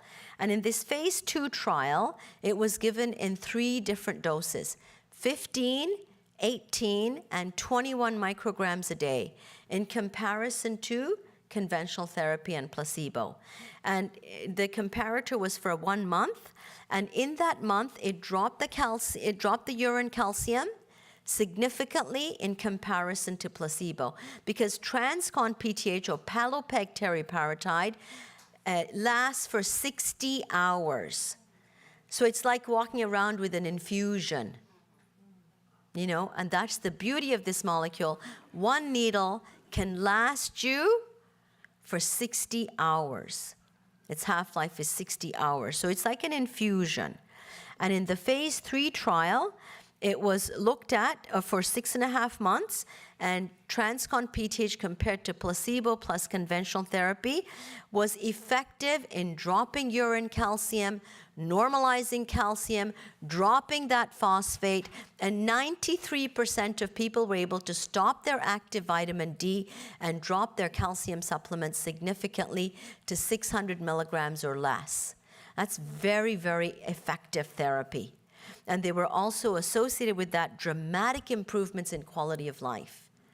So the SF-36 improved, patients' well-being improved, and patient symptoms measured by this hypoparathyroidism patient experience survey improved. They dropped. Their symptoms dropped. They were feeling much better. So this is what the molecule looks like. So it's injected, and it's given in the abdomen or the thigh. And when it's injected beneath the skin, then when it is exposed to normal temperature and pH in the body, then the drug is slowly released, and it binds to the PTH receptors, and this polyethylene glycol piece goes out through the kidney. And in this study, in the phase 3 trial, there were 82 patients that were randomized to receive PTH 18 micrograms a day, TransCon PTH, or placebo. And then after the 26 weeks, the study continues, and it's going to go on out to week 182. And I'll show you what happened to these patients. And who were the people in the trial? There were people with hypoparathyroidism. Most of them, about 85%, were post-surgical, because that's who gets hypoparathyroidism, post-surgical. But then there were people who had autoimmune disease, who had genetic abnormalities, and other causes of hypoparathyroidism. And before they came into the study, they were taking on average 1 to 2 grams of calcium a day, and the dose of the calcitriol was, about 0.5 to 1 microgram a day. Alpha-calcidol is half as powerful as calcitriol. So people who are taking alpha-calcidol usually take much higher doses, as was seen here. They were taking twice the dose as the group that was on calcitriol. And 81% of people were able to achieve a normal serum calcium, and were able to drop that urine calcium and normalize their phosphate and drop their calcium requirements as well. And they were able to achieve that multi-component endpoint. So what were the components? They had to have a normal serum calcium, they had to come off active vitamin D, and they had to drop their calcium requirements to 600 milligrams or less. And 81% of those individuals met all of those components, and 95% were able to stop their active vitamin D and were taking less than or equal to 600 milligrams of calcium a day. And this is what happened to urine calcium. So the blue bars are the group that received the PTH, and you can see at baseline, the urine calcium, the dotted line is high, is the upper level of normal. So at baseline, all these people with hypoparathyroidism were peeing out calcium through the kidney more than is normal. They all had high urine calcium. Look at that. Urine calcium was high. Then they get treated, and the urine calcium comes down. Do you see that? And the red bars are reflecting the placebo group, because these patients are getting better care, because they're being followed, their doctors are on top of the situation, they're coming down on their excess doses of calcium and active vitamin D, their urine calcium came down too. But the PTH group did better than the conventional therapy. And we didn't have that data with the NAT-PARA group, because everybody got better. But here, we look at this p-value, and if it's less than 0.04, that means it's really good. Well, look at this one. It was 0.0085. That means it was really, really good. There was very significant impact. And urine calcium dropped, and out to the long-term data that I'll be showing you, it dropped and it stayed down. This is the phase 2 trial, and this is 3-year data, and it's showing us that when people are given parathyroid hormone, we are able to see them coming off their calcium and active vitamin D. That calcium is normalized, and the urine calcium comes down. And that's very, very important. And what about bone remodeling? Are we able to stimulate normal bone remodeling and repair in the skeleton? And the answer is yes. So CTX is released from the skeleton when the collagen fibers are degraded. So it's a marker of bone being broken down. And P1NP is a reflection of bone being formed. So when we stimulate bone remodeling and repair, we are increasing the release of the markers of bone being removed and formed. And we can see that CTX we're seeing an increase in the activity of the osteoclast and activity of the osteoblast. So we're normalizing the removal and the formation of new bone. And we can see that the levels peak a little bit, and then they come down into the normal reference range, and the bone density also normalizes. And the drug was very, very well tolerated. And the side effects were basically limited to patients can have an injection site reaction, or they can have headaches. But in general, the side effects are mild to moderate, and the drug was very well tolerated. Also, very important information is that we saw improvements in kidney function in patients who were in this study.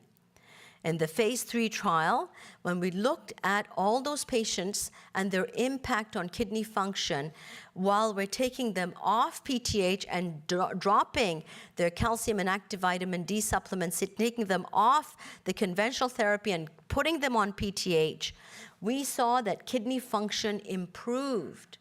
And if you had a kidney function that was less than 60 mils per minute, that's stage 3 chronic kidney disease, there were improvements in kidney function. If your kidney function was stage 2, you were better than 60 mils per minute, you also had improvements in kidney function. So regardless of how bad your kidney function was, there was improvement in kidney function. And why is that happening? Well, it's possible that PTH, dilates blood vessels. It could be improving blood flow to the kidneys and coming off all that active vitamin D and calcium. That's not good. So if we can come off this active vitamin D and calcium, we can improve renal function. I want to talk about another very important molecule, which is eneboparatide, and this is a long-acting PTH-PTHRP molecule. And what is very unique about this molecule is that even though it has a short half-life, it stays bound to the PTH receptors. And so the PTH receptors are present in the tissues, and this molecule binds to the PTH receptor. And after it has its effect on the tissue, the receptor changes shape. It changes its shape and it becomes this R0 shape. But what's unique about this molecule, and normally PTH doesn't bind to this R0 shape, but with eneboparatide, this is such a beautifully designed molecule that it stays bound even when it's in this new shape. And so it continues to have an effect in the tissue. So even though this molecule has a 9-minute half-life, it stays stuck to the PTH receptor, increasing its half-life to 24 hours. Because we don't want a drug that only lasts for an hour. We don't want that. We want a drug that's going to last the whole day for our patient, not just have a little bit of a benefit and say, bye-bye, you're on your own. No, that's no good. We need it to be there for the whole 24-hour time period. And this shows us that when we give this molecule, eneboparatide, we are able to have an impact, even though the drug is not going to be in circulation, it's staying in the tissue. And it remains in the tissue out to 24 hours. And this molecule has been evaluated in phase 2 trials, and it was given to patients. And these patients also had, most of them had post-surgical hypoparathyroidism, but there were patients who had genetic causes and other causes for hypoparathyroidism, and they were all taking like 1 to 2 grams of calcium a day. Some of them were even taking 7 grams of calcium a day. Large doses of active vitamin D. They were not doing well, these patients. And when they started eneboparatide, we saw that their active vitamin D doses dramatically came down in both groups. The group starting 20 micrograms a day and the group starting 10 micrograms a day. And so the active vitamin D dose was reduced dramatically, and it was rapidly discontinued. And that's really good news. We need to be able to get rid of these supplements because these supplements are good for the short term, but they're detrimental long term. And we don't want patients to be on these long term and damage their brain and damage their kidneys. So look at what happens to calcium dose. Calcium dramatically comes down to less than 500 milligrams a day. And that's really great. We want to get our patients off these supplements. And calcium is staying in the normal reference range.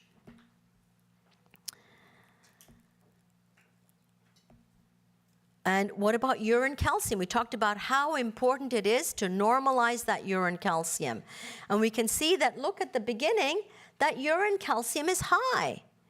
And when we start therapy in both groups, that urine calcium comes down. And we're able to normalize that urine calcium, which is critical For any molecule, if it is not normalizing urine calcium, it's not helping you. And this is looking at patients' urine calcium with high urine calcium at baseline. So what about all those people who had a high urine calcium? That was the first one that I showed you, was looking at everybody all together. And this is specifically looking at the people who had a high urine calcium at baseline. And we can see a dramatic reduction. We're able to bring down all these people's urine calcium. This pad doesn't like to move very well. Okay, what about bone remodeling? Are we able to increase the removal and formation of bone?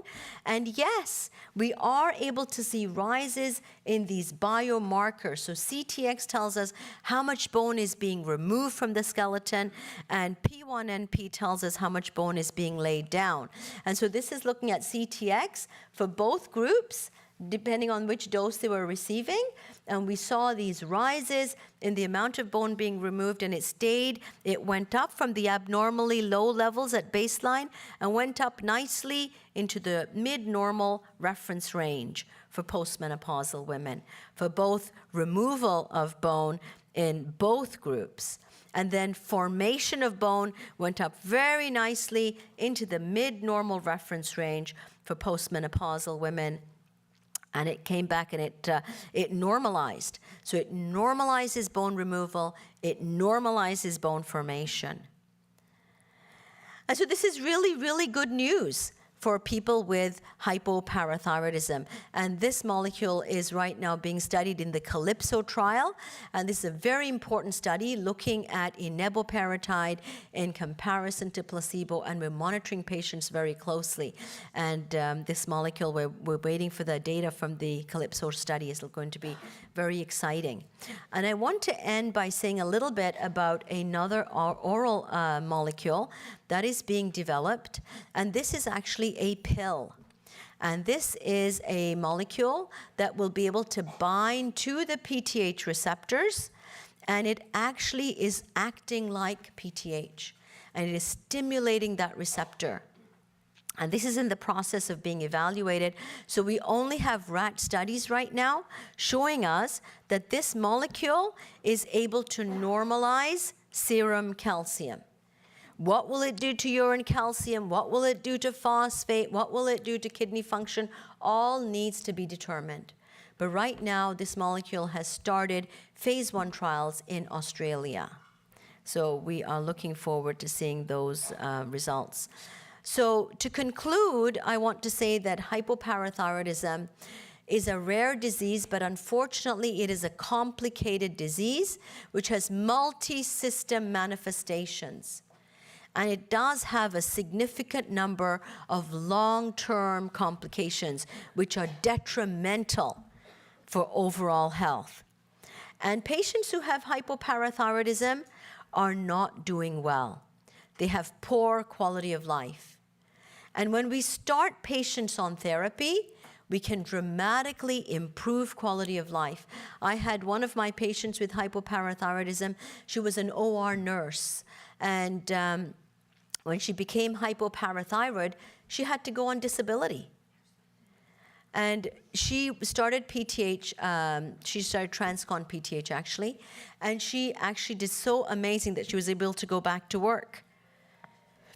Another one of my patients said, I feel so great, I could do anything. And I said, I always wanted to build houses, but I never had the energy. And now he's building houses. And another person is always hiking somewhere in Italy or somewhere. She rarely comes to the clinic, except for her visits. She's just out there enjoying her life. She says, I feel like I've woken up.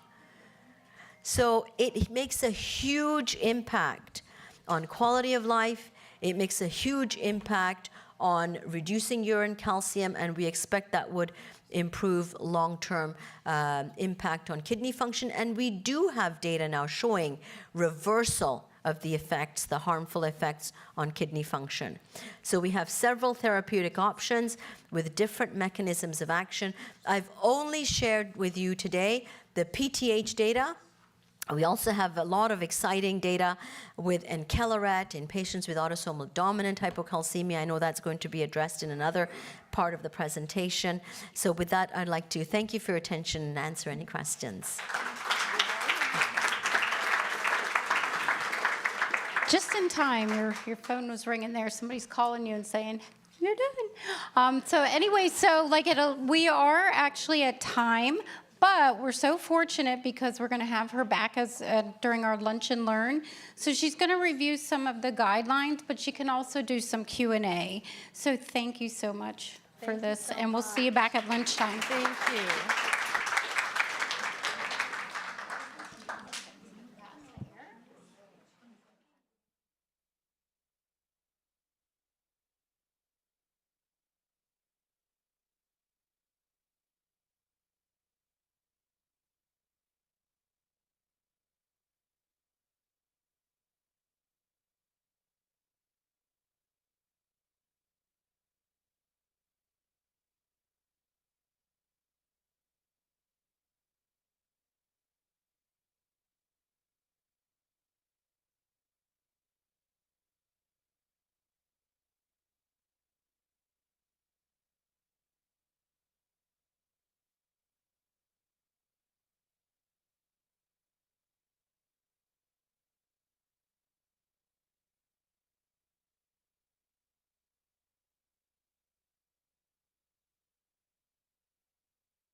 Alrighty, so we're going to move along to our next segment. Everybody with me? Yeah, that's right. If you can hear my voice, clap once. All right, so our next segment, we wanted to throw this piece in because we have so many clinical trials happening and so many coming up. We thought, a patient kind of needs to know what it's like to participate or even think about being in a clinical trial. We hear the commercials all the time about this drug in clinical trials, but who in their lifetime would ever thought they'd participate in a clinical trial? I know I didn't, and I'm participating in one, and I'm like, oh. So we thought it was a good segment, and you're going to hear from people that are in clinical trials currently, or they have been in clinical trials in the last couple of years. So, of course, there's ground rules around it, right? Because when something's still in study, we have to be careful to follow the rules. So we're not going to be using the name of the clinical trial. We're not going to be using the drug. It really is to understand what it's like to participate, what it's like to even make a decision to participate in that. So I have a few people coming up today, actually 6 people, that are in all different clinical trials. And Michelle will also participate because she's in a clinical trial. I've got, first, as they come up, I'll introduce them. Ashley is the research coordinator at the Greenville, North Carolina location. So we'll be able to hear from her. This is a person that is at the site that kind of facilitates a lot of the processes. Sorry, Dr. Warren, but she does a lot of the stuff, a lot of the things, and you'll hear from her. We also have Dr. Kohlmeyer that's going to come up and talk a little bit about being a principal investigator for that. Oh, there you are. And we have Deanne, who is a post-surgical patient. She's going to come join us. She was a placebo girl, so she's going to tell you what it's like to be a placebo. Oh. We have Jackie and Annie that are going to join us. This is a mom and daughter duo that are genetic patients, so they're going to come join us. And then we have Katie, who's our post-surgical patient on our board as well. So we're excited to have these guys, and we're just going to kind of do a chat. We're going to ask them some questions, and hopefully we'll have a little bit of time at the end to do some Q&A. But we'll let them get all settled, and I'll get settled in my seat, and we'll start to ask them some questions. We'll be right with you.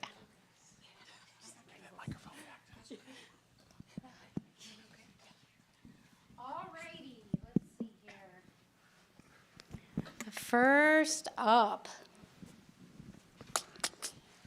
All right, so I think what we will do is really, I'd like to start off with Katie. There you are.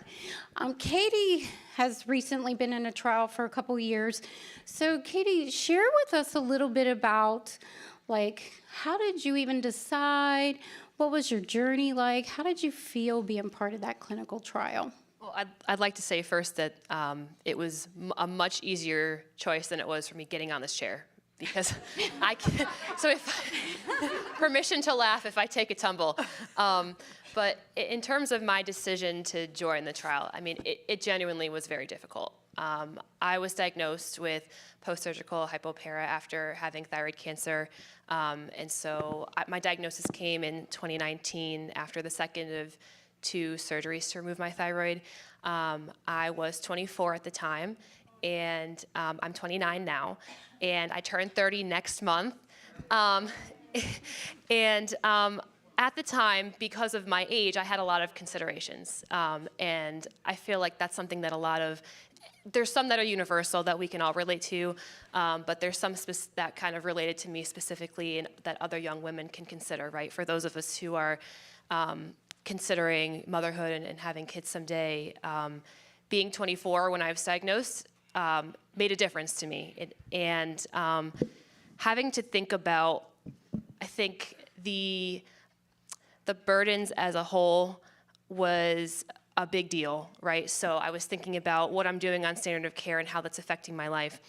And I was thinking about the future. So I'm holding these two things in balance and trying to make a decision about which one is worse. And I had a lot of issues after being traumatized by, first of all, having cancer, then having these 2 surgeries, and then having this rare complication happen. I had lost a lot of trust in the medical system, in my providers that I previously had. And so making the decision to trust again, to join a clinical trial with all of the risks associated was not an easy feat. And I put my poor doctor through the ringer. Man, I asked her so many questions, and you know, I basically made her prove to me that it was worth my investment. And really what kind of caused me to get over the line of wanting to choose that for myself was my trust in her. And that really made all the difference in that decision. All right. And share with us, because you ended up on drug from the beginning.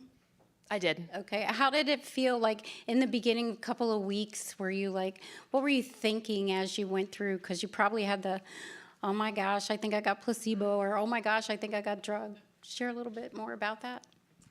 I would say, I mean, I think I'm one of the lucky ones because I knew pretty immediately that I had drug. Not because I was told, not because I knew, like literally knew, but I knew because of how my body responded. And I mean, I came off of all of my calcium, vitamin D, and magnesium supplements inside of 1 month of starting the therapy. And so, I mean, I think it was just such a huge burden that was lifted, emotionally, really, and literally, because you go from taking pills multiple times a day and having to space them apart from other things that you're taking, especially if you're a thyroid patient in need of Synthroid, or if you have other issues like iron deficiency, or if you're taking PPIs, if you have GI issues, all of which I had to deal with, then you know, just having the emotional capacity returned to you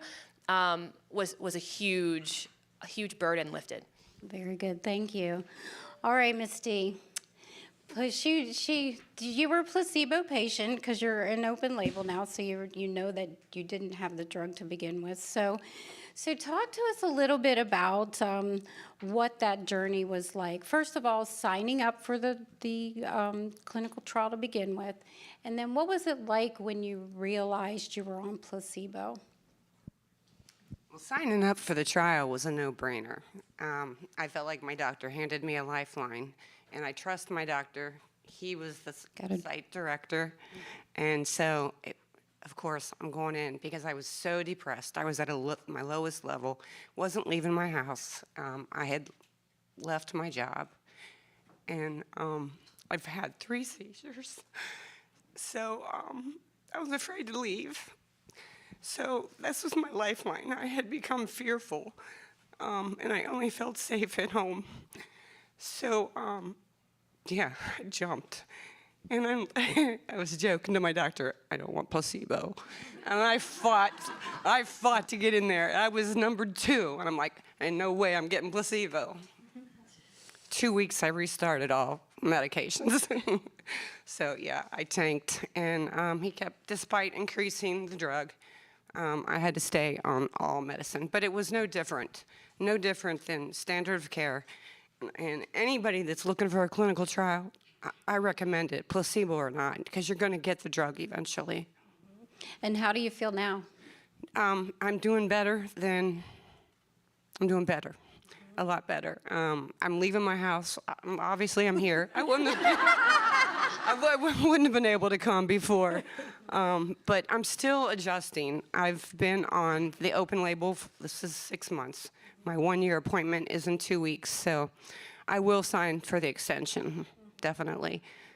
Okay. Was there ever a point because you were on placebo that you were like, I can't continue? Okay, you know that story, Patty. I blew your instant message up every day. Patty got me through this. And I think a support person for anybody that's in a trial would be phenomenal. But thank you. I wanted to quit every day, believe me. I was angry. I was angry, and it was misplaced anger. I was angry at my coordinator. And I was not your coordinator.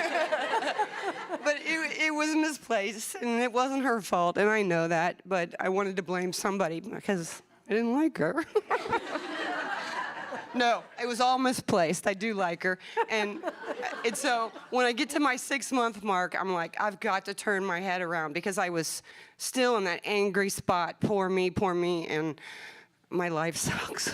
So I turned it around. I had to throw a party. So I did. I threw a 3 blind mice party. And yeah, and it was fun, and the doctor appreciated it. And my blood sugar happened to drop, and I was in the 50s, and I'm like, he's like, what do I do? What do I do? I said, cake. He took the whole cake with him. So I got glucose tabs. It was so cute, and for anybody that hasn't seen it, if you look on our Facebook online, she had a beautiful cake made that had 3 blind mice on the top of it. It was adorable, little gifts and stuff for her doctor and her. He was really very happy. It. Yeah, we saw him at ASBMR, I think, or one of the conferences, and he's like, she threw me a party. And I was like, oh boy. It was amazing. It was amazing. So thank you for sharing that. I know it's a struggle to go through placebo. But it's fun. A clinical trial is fun. Seriously, you're going to get better care than just going to the doctor once a year or twice a year.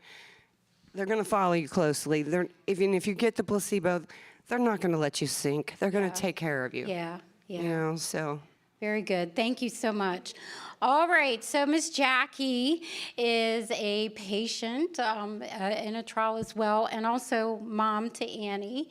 So I just want to really open it up to you to just talk about your experience in a trial, and then how do you help a child decide to be in a trial? So go ahead. So, I like to go back and forth, but as I turn. But I was fortunate economically where I was in my profession because I had to quit my job. I was able to join a phase 2 trial, which was brilliant because it was April of 2021, and my children had been home with me for a full year, and I would have done anything to leave for 10 days.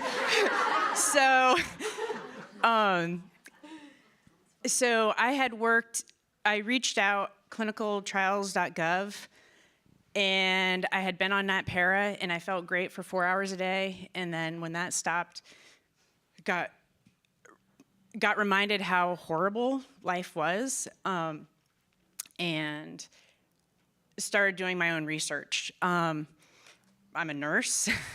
My husband's a physician, and we just started researching whatever we could. Found a trial actually at a HypoPARA conference in Denver. There were clinicians there that were talking about the trials and informed me of clinicaltrials.gov. I didn't know about it. And so went right on, found the trial, got enrolled, had many conversations with the team, trusted them, got enrolled, did the trial, came home, felt really, really good. Had an up and down with, dosing and everything, which is a little difficult. But once you find the dose, it's great. I knew I was going to get the drug because it was a phase 2, and that was part of the trial. As for my daughter, she was too young at the time, so we actually enrolled her in a historical trial first that was non-medical, somewhat like the SHINE. So she got comfortable first with, we live in Seattle, so we were flying everywhere. Got comfortable knowing that eventually a pediatric age would occur where she could also enroll. When you start seeing your kid start to see the symptoms of what you've experienced for 40 years, it kind of hits home. And she was luckily able to see me probably at the lowest low. And then when I came home, it was like, whoa, Mom, you're upright. And why are you cleaning my bathroom? And so she was seeing the benefits that I had had. If I hadn't had the drug, we absolutely would have continued the process of trying to get her into a trial. All because of what we heard from Dr. Rubin, Dr. Kahn. You don't want your kid to suffer. You want to optimize their life. And you want to see them succeed.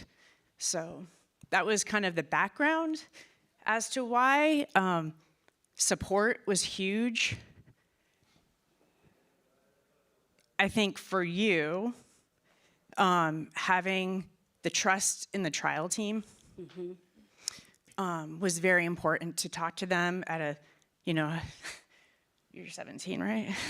At a 17-year-old level was very important for us to be able to, hey, you gotta talk to a kid.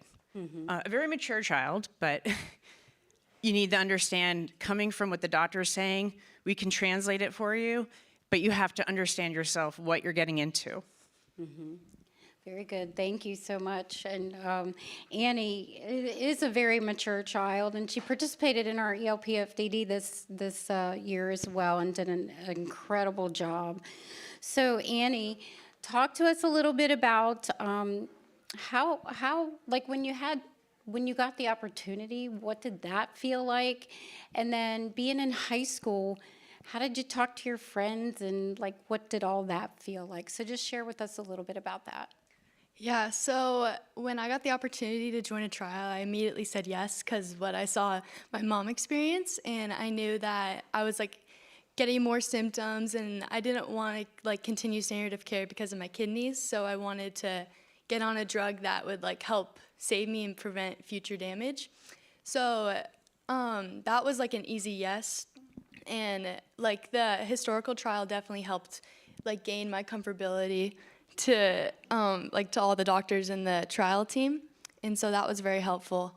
And then like being in a trial in high school is very time consuming, and it's a commitment that you have to make, but it has like very many benefits that are like useful in the real world, like outside of the medical world too. So I'm very grateful that I've like gained these experiences and these like qualities that I can use outside. And like communication skills, like I've had to communicate with my teachers and different medical providers to like convey my message well.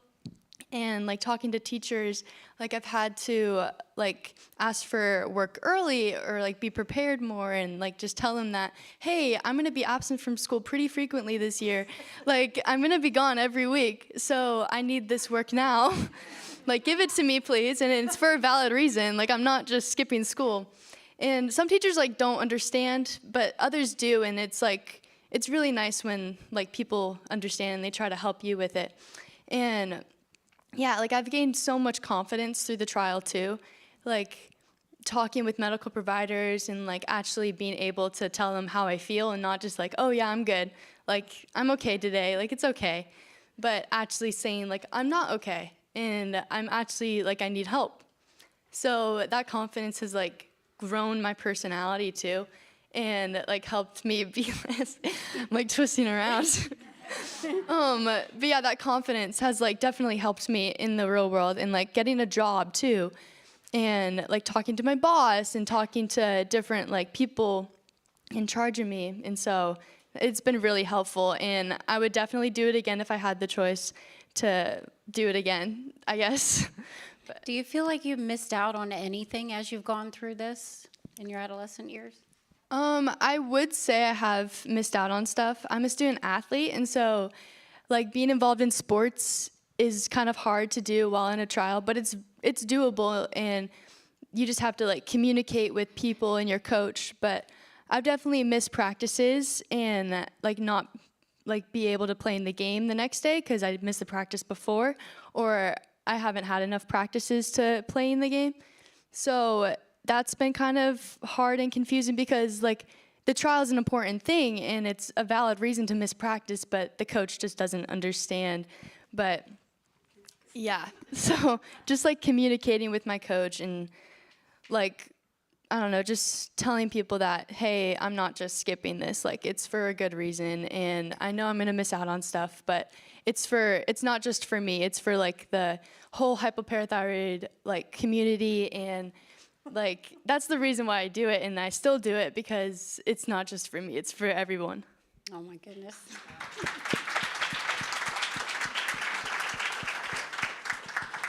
We'll give these guys a chance to sum up at the end if they have anything additional to say, but I want to switch gears a little bit over to our medical community, and I'm going to start with Ashley. As the research coordinator, you guys have done all the hypopara trials, and you do all kinds of other trials, weight loss, and anything endocrinology, you've done like all of them. So talk to us a little bit about like what a patient should think about before they consider entering into a trial. I think it's important to consider having support, making sure that your family understands why you're participating, understanding side effects that we could see, understanding the time commitment that is required to participate, what the visit entails. If you are scared of lab draws or injections, then there may be things that are not the best option for you as a patient if you can't endure those things. Being prepared for getting placebo and having a plan if you were to get placebo, and having open communication with your site and feeling comfortable enough to know that you are in a place where you're going to be comfortable. Very good, thank you. And then, so the sponsors of the trial are the people that actually make, or the drug company, and then there's a company that kind of facilitates the trial behind the scenes to keep things blinded and all the regulations. Can you talk a little bit more about like how that is, and like the blinding and the double blinding, so that we can understand? I mean, you hear, oh, we're in a double blinded trial on the TV, but what does it really mean? So I would say you have the sponsor who's paying for the trial, then you have like your CRO who's the one that you're getting to do the blind, like to keep the information that you're going to report to the FDA. So they have systems that they use that are computerized, and the medication it comes like in a box, and the syringes are in the box or in a vial or pills, whichever trial you're on. But those numbers come in, and we don't know if they are the real deal or placebo. They are all kept the same way. So like if it's all refrigerated, then it all goes in the refrigerator.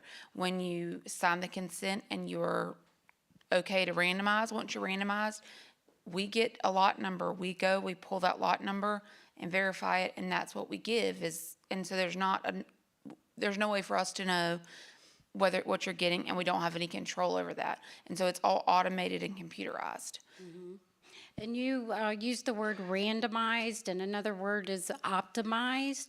Can you share with the patients like when you're talking optimized, what does that mean? And when you're talking randomized, what does that mean? Because that's for every trial as well. So optimization is a period that the specific study has lab values that have to be a certain number. And so each protocol will have different things that they allow, how many times we can change your medication from the time you screen. So most of the time you see optimization, you screen for the study, they give us so many weeks to get you optimized, but they also require like so many days from the time a medication is changed to when we can recheck your labs. So once you're optimized, you get your labs all in that protocol requirement, then you would be able to randomize once you had met all of those inclusion criteria. And randomization means that you are put into the system and you're going to get a medication, placebo, or the real deal. All right, very good. And I know you have a lot of paperwork. I've seen those binders before. I'm like, holy cow. So there's a lot of policy adherence that you have to do to that. Talk about what protocol means when you share with the patient, well, this is protocol. What does that mean? So once the consent is given to the patient, and a lot of times, especially in this community, the patients have already dug in to see what the studies involves. But the protocol is literally, we call it the Bible, and we say that this is exactly how you're supposed to run it. And they do that so that they can get compliance as well as keeping things the same throughout all the sites. So when you're talking about the paperwork, some sites use EMR, some sites use paper, and so that would be why you would see a paper binder. That, like our site, we use paper, so all of your medical records are printed and placed into a 3-ring notebook binder. And how does safety and protocol kind of go together for the patient experience? Because, as you go through a trial, people can get a little bit scared if they're on placebo or, they went too high because they're on product. Talk about a little bit about the safety and the compliance of the protocol, if you have any thoughts. So we tell our patients safety always comes first. That doesn't mean we break the rules just because you want to break the rules. We try to abide by the protocol, but we also want to make sure that the patient's safety is kept first. And so ultimately, your investigator has the ability to use their judgment, and if your labs are off, then they make the call as to, and we do reach out, like they've got medical directors on the CRO side that we can reach out to and say, this is what's going on with the patient. And they'll ask Dr. Warren, what do you want to do? What do you feel like? And they'll communicate back and forth as to certain situations that may not be clear in the protocol. And then going back to the patient experience, talk a little bit about commitment. And really, how do you talk to people in the beginning, and then how do you kind of coach them through, if they may be doubting as they're in there? So understanding in some of the most recent trials, when they've come out, they have not had necessarily, we know open label is coming, but it's not been finalized. But we try to talk to the patients about making sure that, the first 6 months is blinded and we don't know if you're going to get drug or placebo, trying to make sure that we are setting them up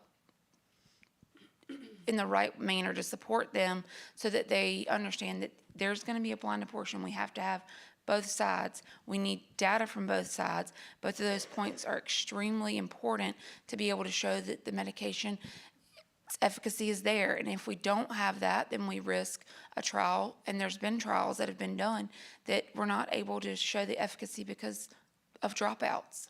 And so it's important to make sure that you're talking about you've got the blinded portion, but after the blinded portion, so right now you're on standard of care, and you'll continue that. If you get drug, then you'll be able to come off your standard of care.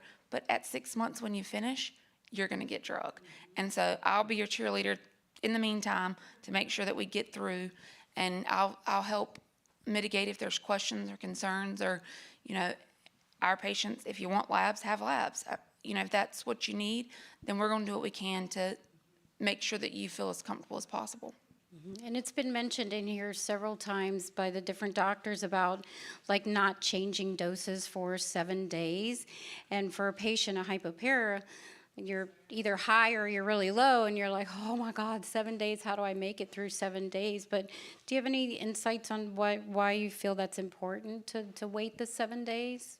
Well, I think especially when you're like titrating up on a medication and titrating down off a standard of care, it takes time. And so the providers can go into detail, what specific labs are we, like if we're looking at calcium and your albumin to get your adjusted calcium, then those things, if we've reduced your standard of care and your drug has stayed the same, then rechecking in 2 or 3 days to see where you are, that may be appropriate. But we can't titrate up on the medication because you're not going to see that effects with the medication's half-life. You may not have had enough time. So in checking too early, it may cause more harm psychologically by, numbers aren't going up. And it may not have been that you've had enough time for those labs to reflect that. Right, very good, thank you. All right, I'll take you off the hot seat for a minute and go over here to Dr. Kohlmeyer. So you are what they call a PI, and if you want to just kind of explain really your role in clinical trials, because you've done several. So talk to us a little bit about your role and your experience and kind of how you coach your patients. Wow, well, I have to say, being up here with you guys, I mean, it has made this whole meeting. You've said it all. It's going to be hard to follow. It's just so great. And I know we've got a lot of you out there that could be up here too, maybe next year. I mean, it just so impactful.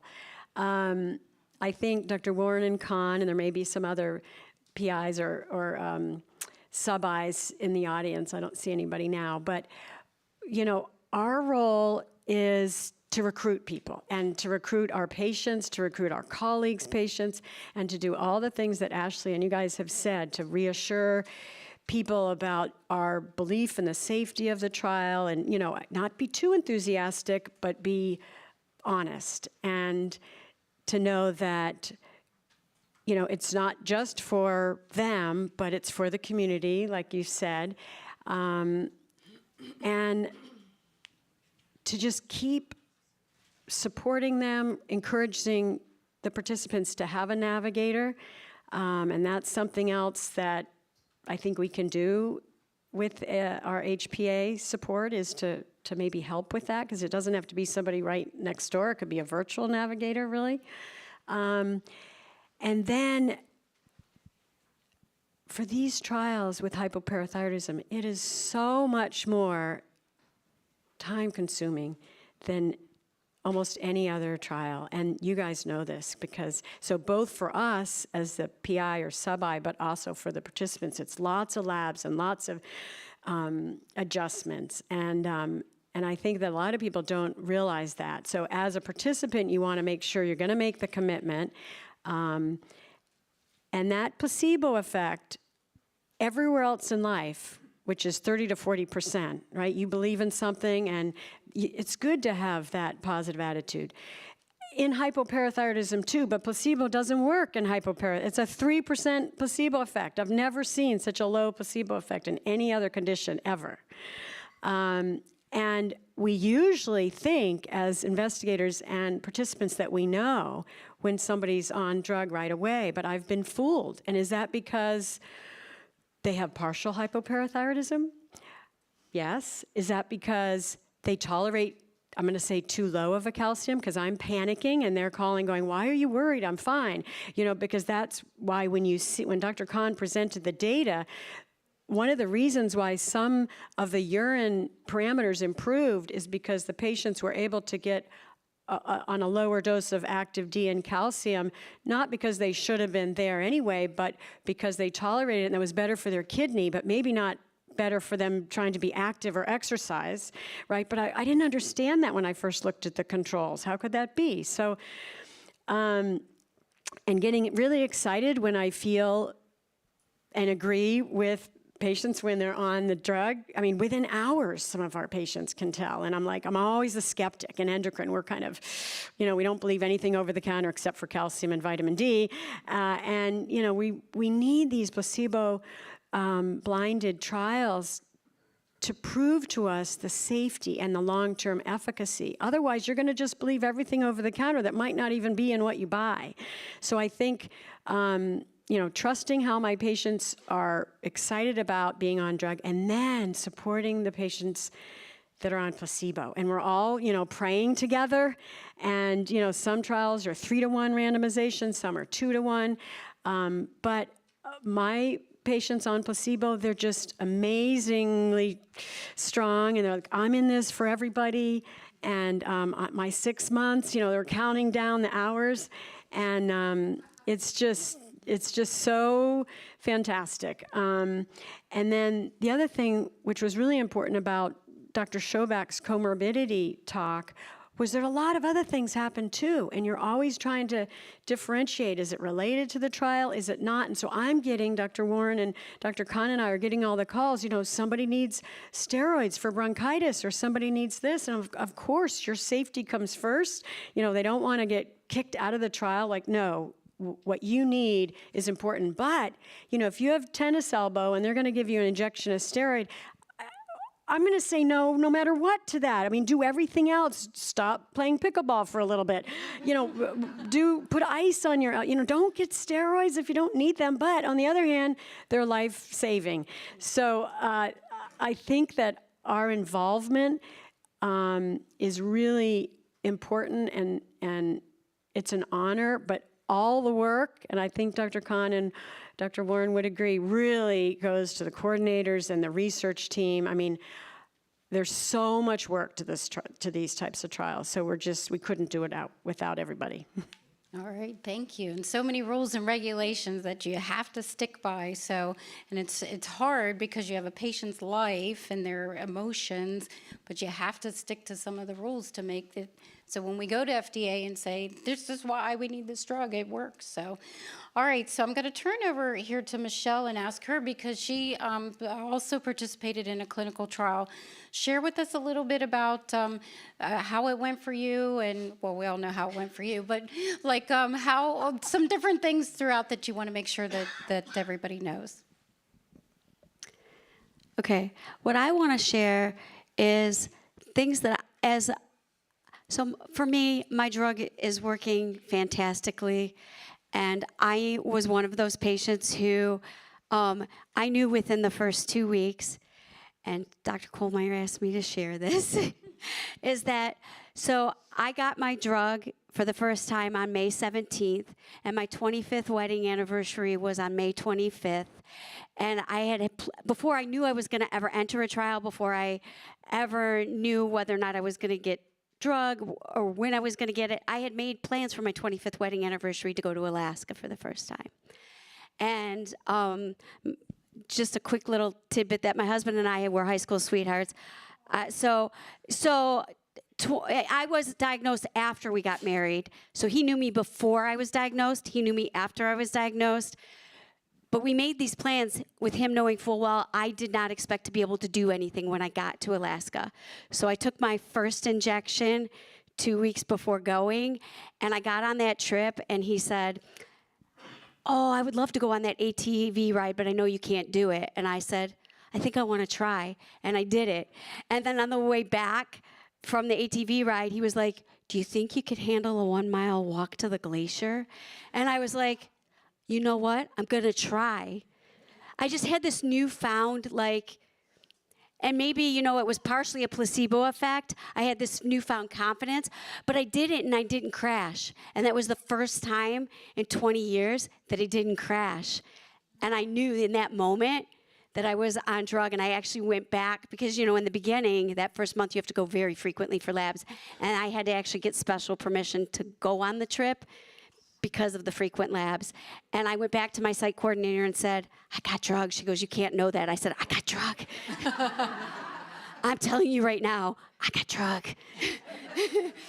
I just knew. But what I also really want to share is, as a board member of the HypoPARA Association, I think it's important because what I see from all the patients we talk to on a frequent basis about how do you make that decision, I jumped in feet first just because that's who I am. And I didn't stop to think about what kind of time commitment it was. And I admit, I went to those optimization things and didn't even ask, when is my next appointment? I just knew whatever they asked of me, I was going to do it. But for someone who's not in my position and doesn't have flexibility of work or doesn't have financial capabilities, I look back now and go, I should have asked, is this going to cost me anything? How many days a week am I going to have to take off of work? How long is this going to last? And then calculate out, what does 26 weeks look like? And how is this going to affect my husband? How is this going to affect my children? And how much time I have to give up with them as I travel for several days to do the 24-hour urine, to do this, to do that. Those questions, think about them. I'm not saying you shouldn't do the trial, but if you don't have the capacity in your life to take the time off of work, these things are very, very important. But I also want to speak a little bit too about being in a placebo as a hypopara patient. Now, I was lucky enough not to be, but I didn't even think about that aspect before I jumped. But I want you to encourage you to remember that don't be afraid of placebo, because realistically, your life should be no different than it was on standard of care. You're still just going to be on standard of care for that 6 months. And while it's scary and it's disappointing, remember, like Ashley said, your life is going to be so drastically different potentially. We can't make any promises about these drugs, but potentially your life is going to be different in 6 months. So I just want to encourage people. Can I add one thing about encouraging people to be in trials? I've had a few patients who are on NatPara, like many of you, and when it was taken away or they couldn't get into the program where you can continue it, one patient told me, and she's one of my older patients, she's got all these grandchildren, she's traveling all around with them, she camps. She goes, I felt like an addict. And, you know, she doesn't even drink anyway, you know what I mean? She has none of that tendency. And she goes, I felt like off a NatPara that something had been taken away from me. And she was so mad and so upset. She goes, you're not going to talk me into that ever again. She's in a trial and she's doing great. So it took, you know, I mean, she trusted me, but it took a while. And I think one of the clues was for her family, you know? So, you know, she was doing okay. Of course, not okay. What is that word? On conventional treatment. But when I started talking about, you know, look at all these trips you want to be able to keep doing and your grandkids, and she was there. Very good. All right, so Bob, do you have a microphone back there? So let's take one or two, and then I want to give them 1 minute to, anybody have any questions in the audience? Right here. Thank you so much for your courage and altruism and beneficence. I was wondering what advice you might have for people who are designing and orchestrating these studies. I know, for example, Ashley told me don't cheap out on the concierge service. Get a good one. Yes. That'll help patients with their travel and arrangements and hotels and things. But I was wondering what guidance you might have or advice.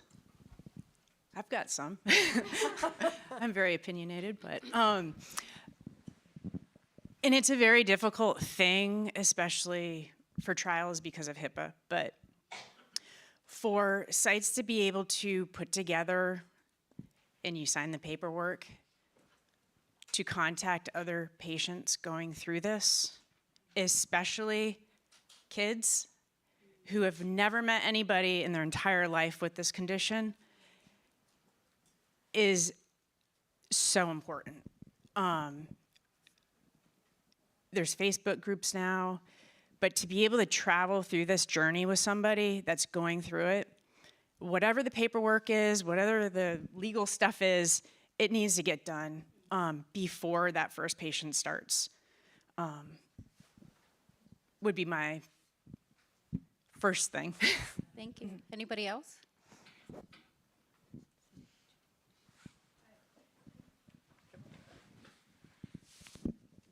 I was in a clinical trial, and when she said that you needed somebody else, there was another lady there.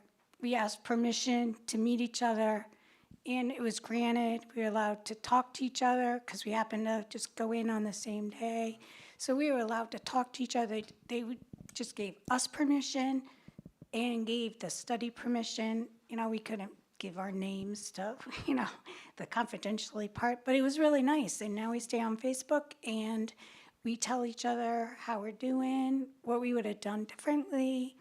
And so I think that you're right on that, especially I imagine with kids, to just be able to say, yes, this is good, and no, this isn't good. I have some other recommendations. The diaries, I'm told, are very tedious. And if they could be better, I wish there was more collection of calcium in the diary, you know, and activity, exercise. You know, I've got patients that are athletes, and they're hiking and competing now, and I have other patients that are doing great, and, you know, just going for a walk is good, but we know that exercise and activity uses up our calcium, and I want that to be calculated and considered in the trial. Okay, very good. All right, so we only have about 5 minutes left, so I wanted to give our patients an opportunity for any last minute closing statement. So Katie, you want to start? Thank you, Patty. Yeah, I have something that I thought of specifically when Dr. Kohlmeyer was speaking about that doctor-patient investment as it relates to like that very important relationship. And I was thinking that this is probably something that we all experience as hypopara patients and maybe our caregivers that watch us go through it. But I myself had gotten very used to feeling like a burden. That was a word that I feel like kind of lives in this disease a lot for us, both because the disease is burdening us, and then because it's burdening us, then we are sometimes made to feel like we are burdening the medical system or burdening our providers with the needs that we have, none of which is our fault. And I very specifically remember the time when that was alleviated for me was the very moment that I walked down the hall side by side with my PI, my clinical trial doctor, and I walked towards the room where I would be taking my first injection in this trial. And it was like walking into my future. That's how it felt, like walking into the future. And I've never looked back from that. And I'm so grateful. I'm so grateful for everyone who has been a part of that. There were a lot of people that personally brought me to that point, loving support of my boyfriend, my family, and friends, and my doctor. And I wouldn't be in that position without her, and with all the other support that I had. And it's just so important, as many of us have referenced, having that community of support. And I just want to say too, I hope that for our newly diagnosed patients and for returning patients and caregivers that you've all found that here. Thank you. Annie? I just want to put it out there that you can do this, and even if you're having doubts, you can do it, and if I can do it, you can do it. It's That's great. I'm pretty young, and I started when I was 16, but I still did it. So Very good. Thank you. Jackie? I think being active in the Hypopara Association in general is important. Whether you're in a trial or not, it gets you motivated, it gives you a purpose, you get networked. This conference in 2019, when I attended it, honestly changed. I thought I was out there by myself. Even though I had a phenomenal support group of friends and family. But having friendships, we meet people online. To actually come in person gave me confidence in the trials in general. So Very good. Thank you. Any last words? I don't regret it. You know, even though I got the placebo, I don't regret it. I like to joke that the placebo primed my receptors. I don't cry every day anymore. I might cry once a month. So, I mean, that you're right, Dr. Khan. It's a PTH disease. You're all right. It's a PTH disease. The calcium, it doesn't help. You know, but I do feel like an addict because I keep calling my doctor. Can I have some more? Can I have some more? This feels good. Can I have more? Yeah. Oh my goodness, that's great. All right, so we are out of time for now, but these guys will be out there during lunch, and you can certainly, pick their brains as we go through it. But thank you all for your participation in the trials and in the community. We appreciate you. We're going to take lunch right now. We're going to take lunch, but at 12:25. At 12:25, Dr. Khan is going to. Dr. Khan is going to do a lunch and learn. So 12:25, you can come back in here and we'll have a chat. Lunch is out in the lobby. Thanks, guys.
All right, welcome back, everybody.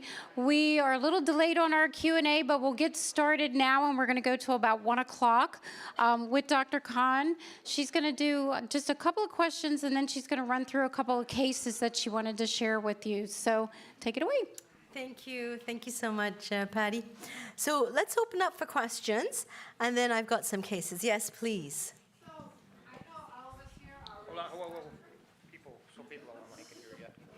Hello, I'm Liz. I know that all of us in the room who are patients are already stuck, but I'm just wondering, they came out with 3 different devices to detect parathyroid, so the incidence, I think, has dropped from like 10 to 4% of people who surgically end up with this.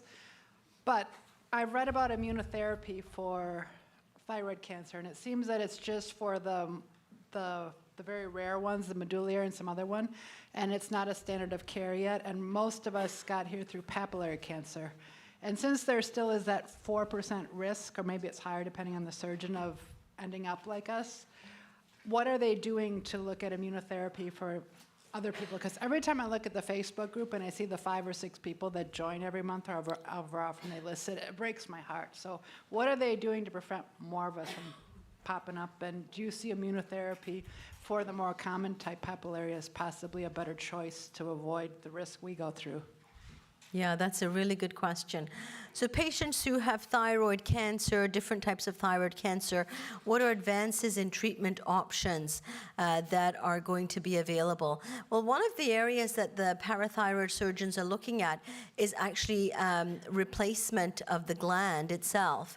So transplant of parathyroid tissue, and looking at animal tissue or human tissue, transplanting this and ensuring that the gland will survive. So this is an area that is being evaluated, and we're looking at this in Canada as well. We're working with our colleagues at University of Toronto, and we're looking at having replacement tissue.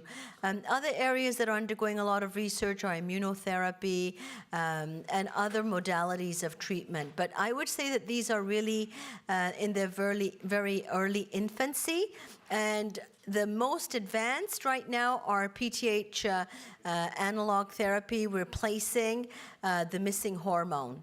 And also what needs to happen along with the replacement therapy is developing a technology that will allow real-time calcium assessments. Because, you know, we get patients to go to the lab and get blood work done. And if my patients aren't doing well, I give them a lab requisition. I say, get your blood calcium checked every day for the next 3 days.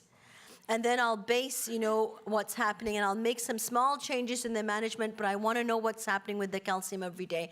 And we'll call them every day, and I'd make adjustments so that we don't overshoot and we don't undershoot.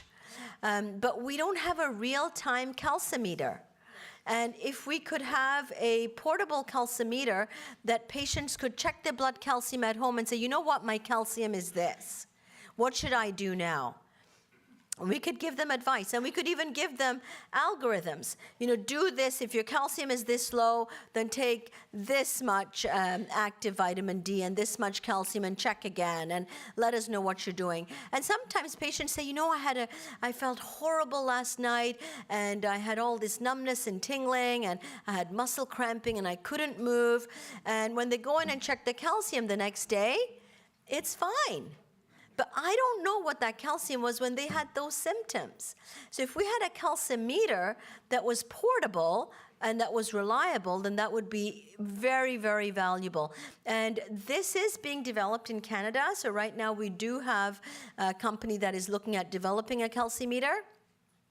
Life Labs is looking at this technology. We actually tested out one of their units, and at that time, you know, the technology wasn't ready for patient care, to be released for patient care, and this was a number of years back. So I'm hoping that we will have a valuable calcimeter in the fairly near future, because it's really great to develop all these new molecules for treatment of hypoparathyroidism, but without it being accompanied by improved technology to ensure that we have accurate real-time calcium measurements, we're really not being able to close the loop.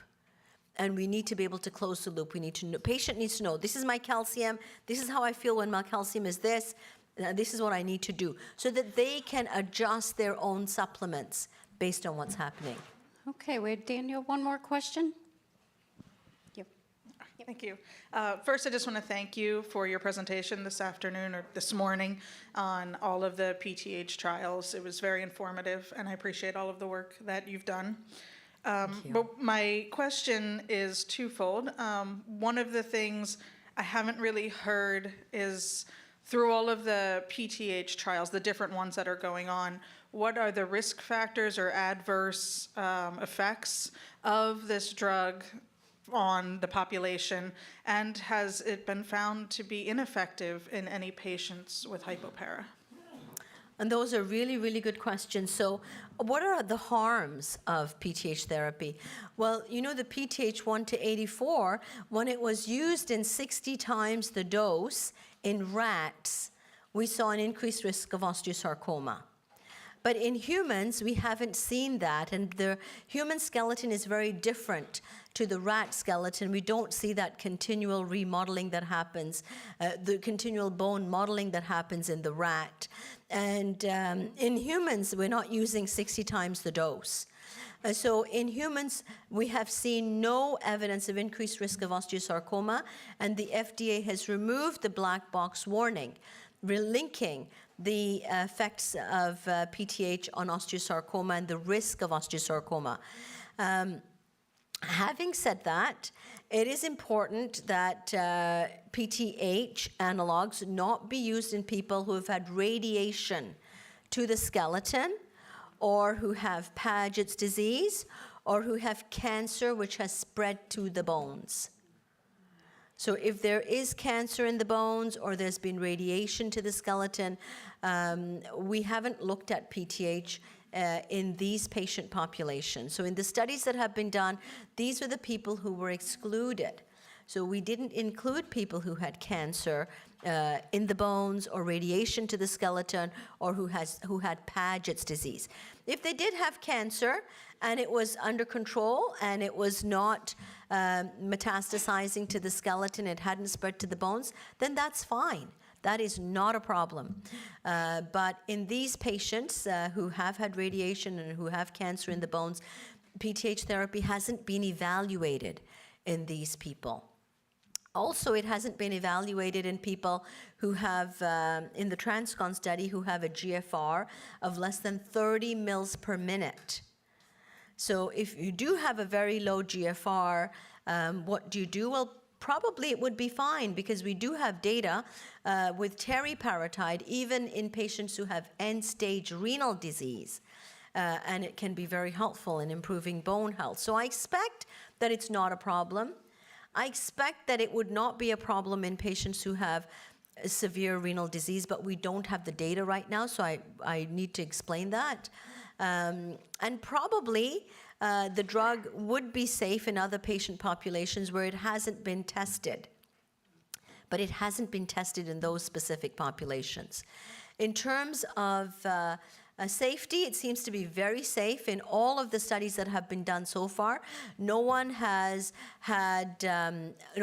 died because of the drug. There was one death in the phase 3 trial with the TransCon PTH, but it was unrelated, and it was because of a massive cardiac arrest that the patient had underlying heart disease and had reason to have a cardiac arrest, but it was not related to the drug. So nobody has died or had a serious adverse effect from the PTH molecule in any of the studies that have been done. So no one has died from it. All the side effects have basically been mild to moderate. They've consisted of injection site reactions or headaches. Some patients might feel lightheaded because it can make your blood vessels dilate, so it could cause your blood pressure to drop. And you could become, lightheaded on that basis. So if you feel lightheaded after your medication, the best time to take it is at night. So you're going to take your medication and then go to sleep. But if you do feel lightheaded, then, check your blood pressure at home. The thing is, we need to check the blood pressure at home and have it lying down and then have it standing up and check to see if there's a drop in your blood pressure. And if there's a drop by more than 20 millimeters of mercury, that's an important drop. And you do need to tell your doctor about that, because you can develop what we call orthostatic hypotension. That means that your blood pressure may fall when you stand up quickly, or if you get out of bed quickly and you run to the bathroom, or you run to open the door or answer the phone. If you feel lightheaded, let your doctor know, because that is important. What about response? And there's a variation in response. With the TransCon PTH, we've seen some patients requiring only 6 micrograms a day, and some patients requiring 60 micrograms a day. So there is a variation in response, and it doesn't seem to be related to the size of the person. So you could have a small lady requiring fairly large doses of PTH, and a hefty young guy requiring low doses. So everybody is different. Their response is different.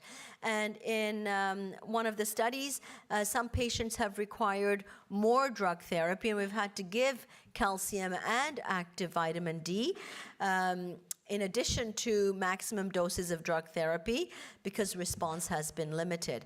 Now, why is it that it may respond in some and not respond in others? Well, we know that some people can have antibodies to the molecule. Are these neutralizing antibodies? We haven't seen that so far, that they would be an antibody that would bind to the molecule and eliminate its function and activity. But, we always have to keep an open mind and look at reasons why a patient may not respond to therapy or require higher doses, or they may simply require more than we've been giving them in that clinical trial. So that's an area that also needs to be explored. And remember, the science is still in its evolution, right? We're still learning more about it. We're still in its early days. We've come up with a molecule that has now been approved by the FDA, which is really welcome news, because up until now we were in a very bad situation with limited access to effective therapies, and having a TransCon PTH approved by the FDA is a tremendous blessing. So we're really delighted to see that, and we're hoping that it'll happen in Canada as well, that it'll be approved by Health Canada.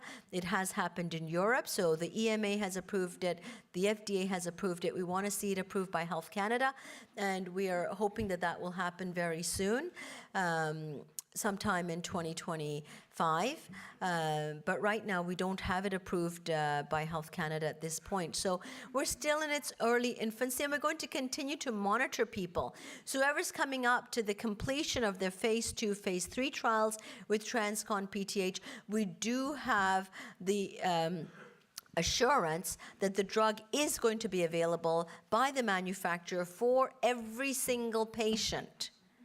That drug will continue to be available, and we've been assured by the manufacturer until the drug is available commercially in that country. And that's a big, big plus, and it relieves everybody's anxiety. So nobody should need to worry that, what am I going to do because I'm completing the study? What if I don't have access to therapy? We do have the assurance from the industry partners that they will continue to provide the drug for every single patient until the drug is available commercially in that particular country.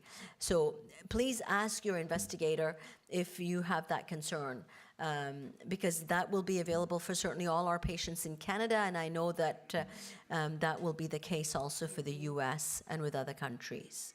All right, very good. So we have about 7 minutes left. I think you wanted to share some case studies. Yes. Go ahead. Okay, thank you so much, Patty. So I wanted to share a case of a patient that we looked at, and I wanted to say a little bit about pregnancy.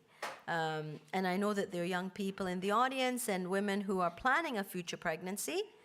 Oh, my goodness, this is Here we go. And so I wanted to share a little bit about it. This is all about our guidelines. And in our guidelines, what was new in our guidelines that was not addressed in previous guidelines is the section on pregnancy and lactation. And these have just been published, and they involved extensive review of the literature. And so I wanted to share this case with you for the young people in the audience who are planning a future pregnancy and answer any additional questions as well from the guidelines. But this was one of our patients, and she had post-surgical hypoparathyroidism following surgery for papillary thyroid cancer that she had done at age 24. And now she comes to see us, and she's 32 years old. And she did have a pregnancy at age 30, and she did unfortunately lose that baby. And it's important to remember that patients who have hypoparathyroidism, if their calcium levels are low, they will go into premature labor because we need calcium for every single cell in our body. And so this, and oftentimes young women who present with hypoparathyroidism and are pregnant, they will say, yes, you know, I lost 2 babies before. I've had miscarriages before. And it's because the calcium levels, if they are low, that will result in premature labor, and it will contribute to complications. So this patient then goes through a pregnancy, and she was monitored very closely. And in the new guidelines, we talk about the importance of monitoring pregnant women every 3 weeks. So every 3 weeks, a pregnant woman should have their blood work done. And they need to have a multidisciplinary team approach. So the endocrinologist is following the patient. They need to be in communication with the OBGYN. So if that patient is having uterine contractions and we check their calcium and the calcium looks good, remember, you don't know what the calcium was like when they had uterine contractions last night because you don't have real-time calcium. So if my patient comes and tells me, you know, my calcium, I had uterine contractions a week ago. And then I will say, okay, well, I'm going to give you more calcium and active vitamin D because I don't want you to lose this baby. But even though your calcium looks normal, because I don't know what it was like, you know, previously, I'm going to check that calcium again. I'm going to monitor more closely, but I'm going to give them more drug therapy. And during pregnancy, we are saying that you need to continue with calcium and active vitamin D because we don't know about the safety of PTH and PTH analogs during pregnancy. So in our best practice recommendations that will be published next year, early in the next year, we are saying that patients need to be very careful about ensuring that their calcium in a pregnant woman should be in the mid-normal range or in the low part of the normal range. For the non-pregnant patients, we said the calcium can be below the normal reference range, just below the normal reference range, but it differs for pregnancy. In pregnancy, we want it to be in the mid to the low part of the normal reference range. We don't want them to be high, because if they're high, then the baby's parathyroid glands won't develop. And the baby is going to crash after being born. And so we have to keep the pediatrician aware of what's happening. So we need to work as a team. So if you are a young woman with hypoparathyroidism and you're planning a pregnancy, you need to have your endocrinologist, talk with your OBGYN, and preferably be seen at a high-risk center. And you need to be monitored closely every 3 weeks or even more frequently. And that baby has to be seen at birth. And the baby has to have the calcium levels monitored. So during the pregnancy, if the calcium levels are high, the baby's parathyroid won't develop. If the calcium levels are low, the baby's parathyroid glands will be hyperplastic. And their parathyroid function in utero will be high, and they might even break their bones in utero. There have been reports of fractures in the babies during pregnancy. If the patient's calcium levels are low, then the baby's parathyroid glands will become hyperplastic and cause primary hyperparathyroidism in the baby and in uterine fractures can occur. So during pregnancy, it is very important that we monitor our patient very closely. And I'm just going to skip a bunch of slides here that we have talked about. And I'm going to show you the numbers of, these are some of the ungraded recommendations that we said. So in pregnancy, in the guidelines, we said, keep the calcium in the mid to low normal reference range, keep that phosphate, vitamin D, and urine calcium in that, monitor them closely, and ensure that the serum calcium is monitored every 3 to 4 weeks. And work closely with the pediatrician and the obstetrician and avoid PTH drugs and avoid thiazide diuretics. We can give calcium and we can give active vitamin D. And I just want to share the results of one patient. This is a patient who had pregnancy. And what happened, you can see, is the top bar, we have the trimesters listed here. And you can see that the requirements for the calcium and the active vitamin D vary during pregnancy. Now, during pregnancy, the breast and the placenta are producing PTHRP, which acts like PTH. So now the pregnant woman has a source of PTH, her own endogenous source. She is now producing PTH. Is that PTH going to be enough to help meet the requirements of the baby, the developing fetal skeleton? Because the baby skeleton is developing and the baby needs calcium. So the PTHRP that the pregnant woman is producing now may be enough to meet the baby's requirements, or it may not be enough. And so we need to follow these patients closely. And what happened to our patient is that you can see her calcium requirements actually increased, and the Rocaltrol requirements went up in the 3rd trimester. She started off at 1,500 milligrams a day. By the 3rd trimester, she's at 3 grams a day. So her endogenous, her own natural PTHRP being produced by the breast and the placenta wasn't enough to meet the baby's requirements. And the dose of her calcitriol was initially 1.25 micrograms a day. At the 3rd trimester, she's at 1.5 to keep her calcium as close to normal as possible. And then what happens after weaning is, remember that the breasts are now going to produce a lot of PTHRP.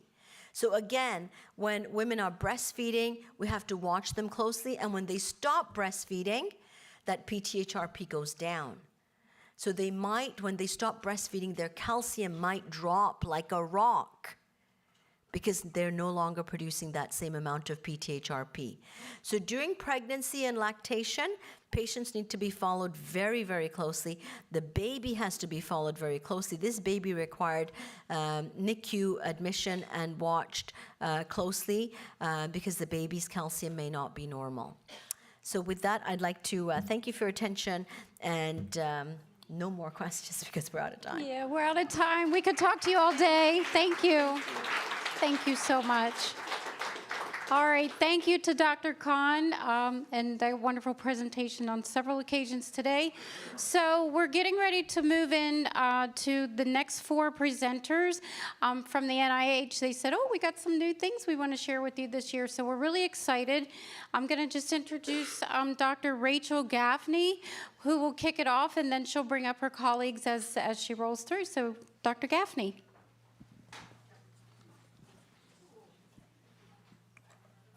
Hello, everyone. Thanks for having me here.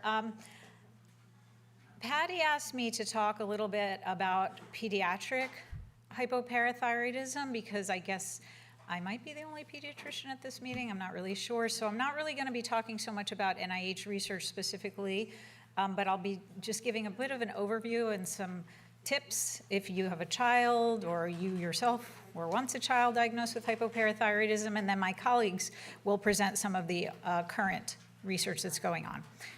So I just touched this. Yes. So your child was just diagnosed with hypoparathyroidism, so what happens next?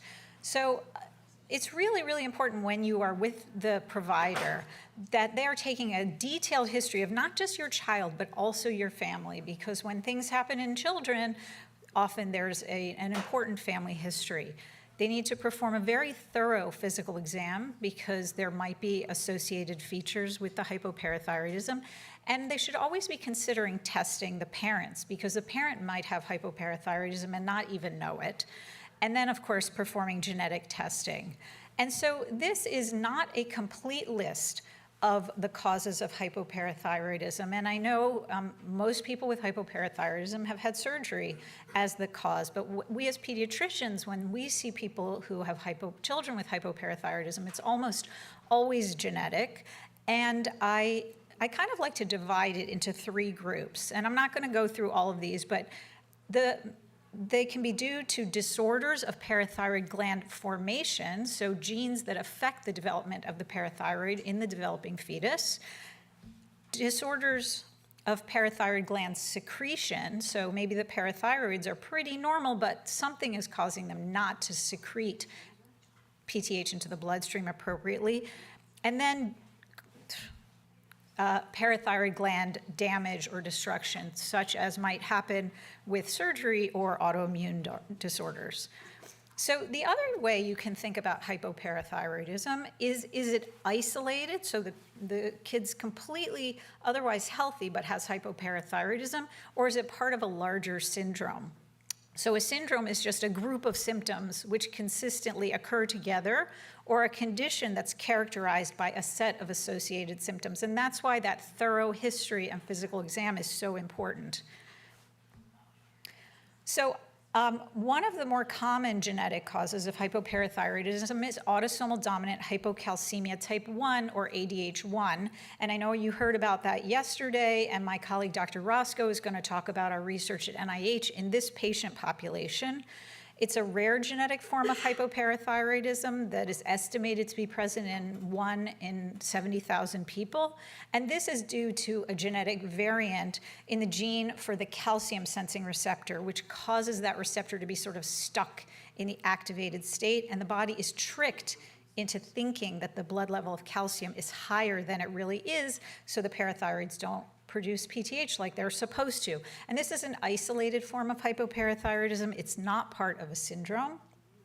I think you heard about genetics yesterday, so I'll just remind you what it means to be autosomal dominant disorder. So in dominant disorders, only 1 copy of the gene needs to be changed. So remember, we have 2 copies of every gene.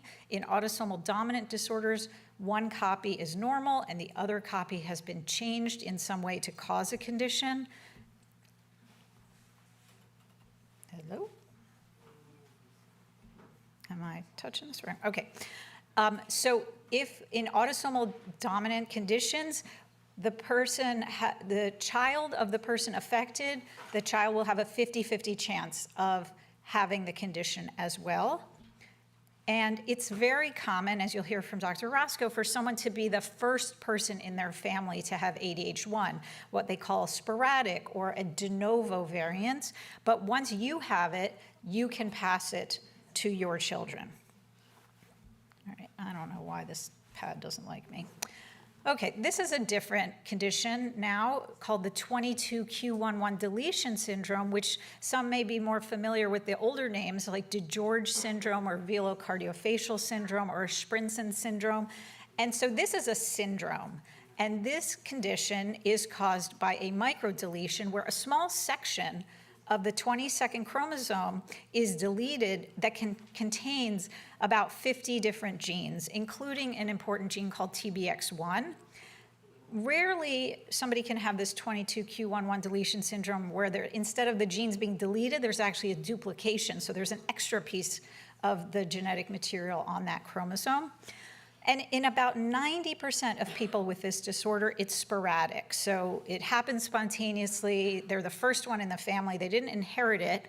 But once you have this one, just like ADH1, it becomes autosomal dominant. So the child of somebody with 22q11 also has a 50% chance of getting that.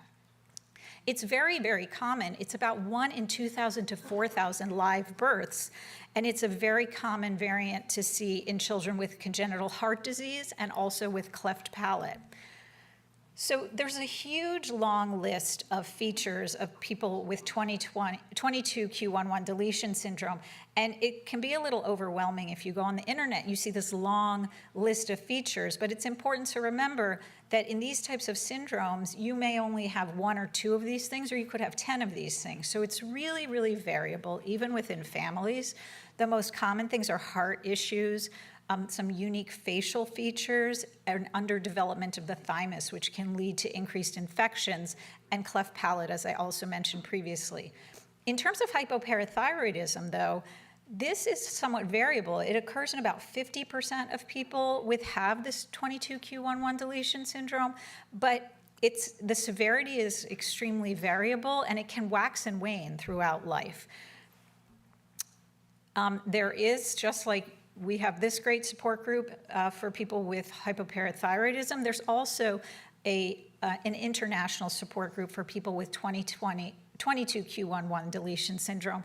And it has a lot of great guidelines, things for your providers, for families. So if that's the cause of hypoparathyroidism in your family, I highly suggest you get involved with them. Another genetic disorder that also comes into a syndrome is the hypoparathyroidism deafness renal dysplasia syndrome, also called HDR. And this is due to a deficiency or a change in a gene called GATA3. And so the previous 2 disorders, the first one was a genetic change that caused isolated hypoparathyroidism. The second one was a deletion of a whole bunch of genes that could be responsible for hypoparathyroidism in a child. And this one is, again, a single gene, which is also autosomal dominant, but it affects more than one tissue, not just the parathyroids. And that's because GATA3 is a transcription factor. And what transcription factors do is they regulate how genes function in different tissues. And this particular transcription factor is really important in the parathyroids, the ear, and the kidney. So that's why you can have more than one tissue involved in this disorder. But again, the clinical variability is really different, even within families that have the exact same variant in GATA3. So you could have somebody with hypoparathyroidism and hearing loss, and then they could have a child that had hearing loss and a kidney problem, but not hypoparathyroidism. But the really key thing is that decreased hearing in this disorder is the most common symptom. So if your child has hypoparathyroidism and hearing loss, it's very likely to be this, and the child should be tested for this. But you can also see hearing loss in 22q11 deletion syndrome, and I even have an ADH1 patient who has hearing loss. So, hearing loss is not super uncommon, but it just makes you think. And again, this goes back to your provider taking a really good history, very comprehensive, and doing a good physical exam. Other symptoms can also be affected, like the female genital tract, like there can be duplication of the uterus or other types of developmental abnormalities in the genital tract, and it could also affect the immune system. Autoimmune hypoparathyroidism now is in that group of disorders where the parathyroid glands are damaged. And so in adults, so most typically we see this in adult onset, and it could be associated with other autoimmune diseases, but unlike the previous disorders I mentioned, this one's not associated with a single gene variant. It's sort of a polygenic disorder, and there's a lot of different genetic factors at play that can lead to autoimmune hypoparathyroidism. But in children, we most commonly think of APSED, which is autoimmune polyendocrinopathy candidiasis ectodermal dystrophy syndrome, and that's a big mouthful, which is why we say APSED. And we used to call it APS1, which was autoimmune polyglandular syndrome type 1. And this is a monogenic disorder. So this is a condition, God bless you. This is a condition that is an autosomal recessive variant in this ARI gene, which means you have to inherit the variant from your mother and your father to have this condition, and your parents would be carriers, but they don't have this condition if they're just a carrier, if they only have one copy of the gene. And this gene, ARI, is really important for regulating immune tolerance. So if you're deficient in ARI, it causes your own inflammatory cells to attack the organs within your body, just like other autoimmune conditions, like you know about that with diabetes, type 1 diabetes, or lupus, or these other autoimmune conditions. So this is also an incomplete list from Dr. Leonakis' group at the NIH who studies APESED in detail, and he's going to present some exciting treatment things to you guys. But just goes through some of the autoimmune manifestations that we see. And when most physicians think about APESED, they think about hypoparathyroidism in the first decade of life, adrenal insufficiency in the second decade of life, chronic yeast infections, candidiasis that can persist beyond the infancy period, like thrush in the mouth or diaper rash. But they also identified some new other interesting things that could be a hallmark, could let a doctor or even a dermatologist think about this early on, particularly this urticarial eruption, these hives or skin findings that can present quite young. This is one of our NIH patients who has, this is just some autoimmune conditions like hair loss, alopecia, and he also has those white patches, which are vitiligo. And you can see some patients also have abnormalities in their nails. So lots of genetic conditions, and I think you heard about this yesterday, but currently there is still a free genetic testing program for hypoparathyroidism. It's free to people in the United States and Canada, and it looks at 26 genes, so it's a pretty comprehensive panel. So I would highly suggest, if you haven't had a genetic diagnosis, that you talk to your provider about getting this done. And this is not just for children. You could be in your 20s or 30s, and if you haven't had surgery and you have hypoparathyroidism, I would strongly suggest getting this test. Okay, so now I'm just gonna end talking a little bit about approach to treatment in children. So this is a real patient of mine. He's long an adult now, but when he was 8, he went skiing with his family, and they went up the mountain, and he had a seizure at the top of the mountain. And they brought him down into the emergency room and found that he had a very low blood calcium and a high blood phosphate and a very low parathyroid hormone. So while you're waiting, if you or your family member or your friend has hypoparathyroidism and they're getting symptoms of low calcium, I mean, they didn't know that's what was going on with their son, but if you were with somebody and you're waiting for EMT to come or somebody in the hospital, what can you do? So one thing, and I don't know if this was mentioned, but you can have the person breathe into a paper bag. And that's because when you hyperventilate because you're in pain or you're nervous or you're scared or you're going up in elevation to the top of a mountain, which causes you to hyperventilate because there's less oxygen up there, the free calcium that circulates in your blood binds to proteins. So you're lowering your blood calcium transiently because you're hyperventilating. So, all right, come on.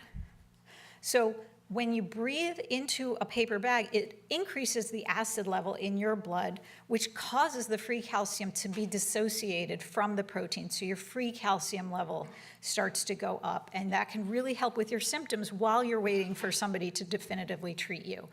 Obviously, if your child's able to, you want to try to give them some calcium, either through chewables or a liquid.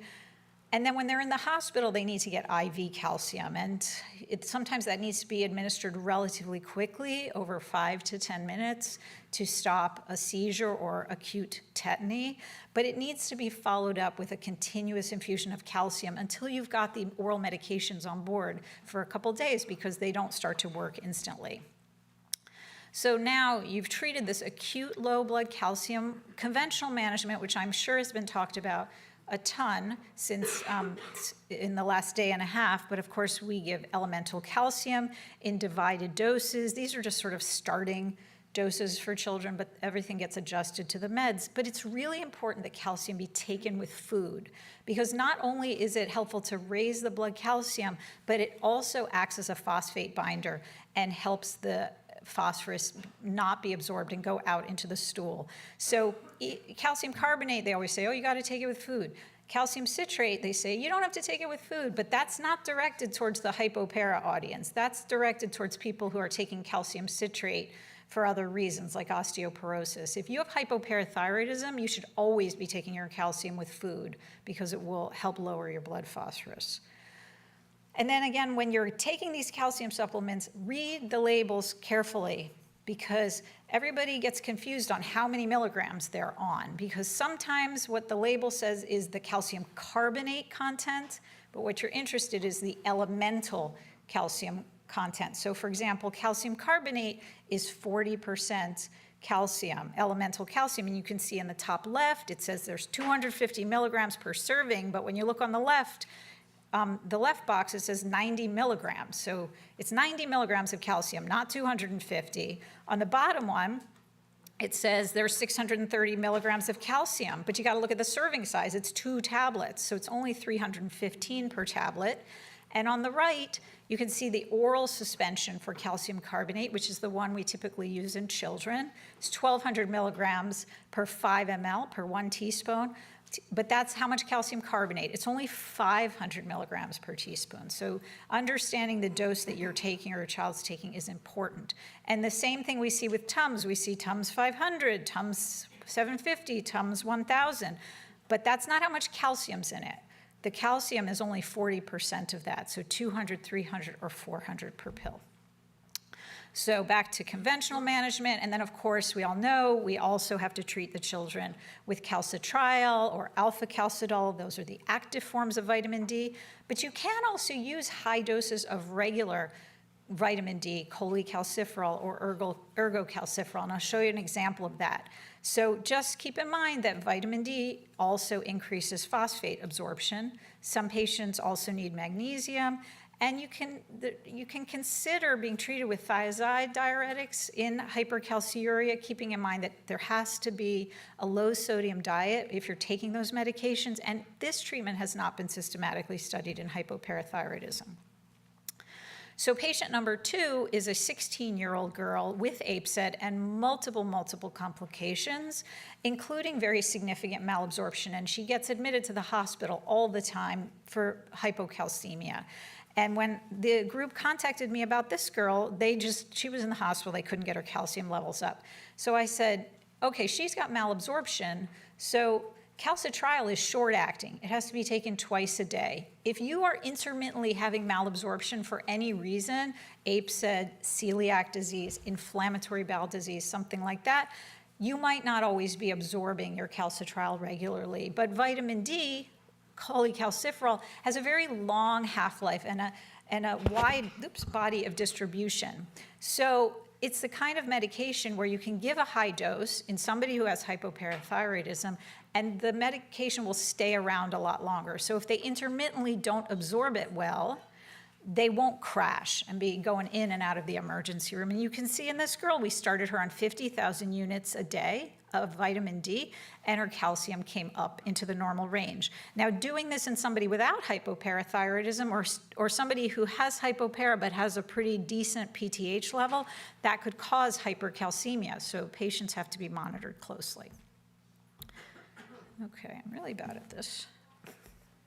There we go. Okay, so the goals of conventional treatment, I think we all know with calcium and calcitriol, we're not making things perfect, right? Calcium still needs to be in the low normal range because patients will get high urine calcium. But for kids, so a couple important take-homes is make sure your doctor is looking at the appropriate age norms for calcium and phosphorus, which are very different than in adults, and also correcting 24-hour urine calcium levels for body weight. You can't use the adult normal range in children. So I monitor children frequently, at least every 3 to 6 months, sometimes more frequently in infants and young children. Try to look at the 24-hour urine if they're potty trained at least once a year, and I check more than just calcium because there's other things that can put you at risk for deposits and stones, and also doing periodic kidney ultrasounds. I know Megan already gave you a great talk about dietary measures, so I'm not going to go into this again, but definitely reducing salt intake. And actually, all of these things on this list are just healthy for everybody. They're not really special for hypoparathyroidism. Don't eat too much salt because salt goes out into the urine and it pulls calcium along with it. So the more salt you eat, the higher your urine calcium usually is. But these other things are just sort of generally healthy ideas. Just a second on special circumstances like illnesses. Your child really needs to be able to continue to take the calcium and vitamin D. And sometimes what I do is I switch them to chewable pills or liquid calcium because maybe they're going to tolerate that better or absorb it better. If they need surgery or if they're hospitalized for gastrointestinal illness, you got to go back to the calcium infusion in the hospital. And as I mentioned, you can consider high doses of cholecalciferol. We also have a lot of athletes in the hypopara community, so intense exercisers often also need additional calcium before, during, and after exercise, and I usually have them carry Tums on them. So what about giving them PTH? I'm not really going to talk about PTH. There's been a lot of discussion about that. This is specifically short-acting PTH, the 1 to 34 and the 1 to 84. 1 to 84 is not available anymore. And none of these studies have included children in them. So I'm just going to give a summary of the short-acting, 1 to 34 and 1 to 84. Come on. Okay, so bottom line is PTH can manage hypocalcemia, the short-acting, but the effect on urine calcium is variable. It does lower the urine citrate, which has the potential to increase calcium deposits. It increases bone turnover, and the long-term effects are variable. So that's something really important to consider in pediatrics, because this is not the same as becoming hypopara at 65. If you're talking about a child, you have to, like, what's your end game? Are you going to put them on this for 80 years? You need some really good data on that. Discontinuation abruptly of short-acting PTH can cause a hungry bone syndrome where blood calcium and phosphorus levels get quite low. So continuous PTH or long-acting analogs may be more physiologic, and we're seeing that with these new drugs that are being developed and recently approved for adults. And PTH therapy may improve quality of life, but at this point in time, given the lack of long-term data, PTH therapy really needs to be reserved only for children with refractory hypocalcemia. So just to conclude, just to remind everybody, medicine is an art. There's a lot of ways to manage a problem, and treatment really needs to be individualized for each child. And these published consensus guidelines that we're hearing all about, they're not including pediatrics because we just don't have that type of data, those studies, to really talk on that. So long-term, rigorous pediatric trials are needed with all of the exciting new therapies that are being discussed at this conference. So I'm very hopeful we will be including children soon. So now I'm going to turn it over to Dr. Kelly Roscoe, who's going to talk specifically about ADH1 and our research with encaleret at NIH. Thank you.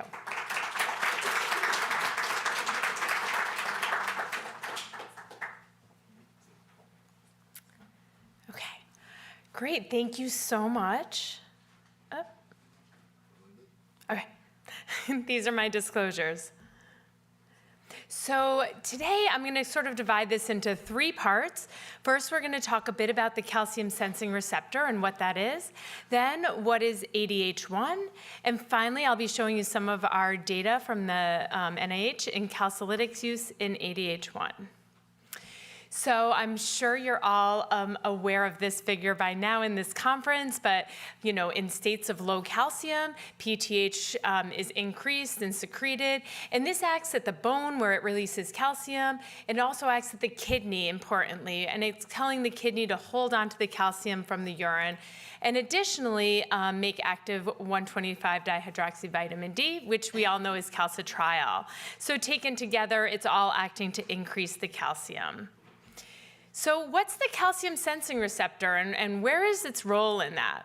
Well, this is a calcium sensing receptor you can see here on the surface of a cell, and it's actually expressed in multiple cells, multiple places throughout our body, but really in high concentrations in the parathyroid glands and in the kidney cells. And that's what we're gonna focus on is those two organs today. So in the parathyroid cells, when this receptor senses low calcium, it increases that PTH release.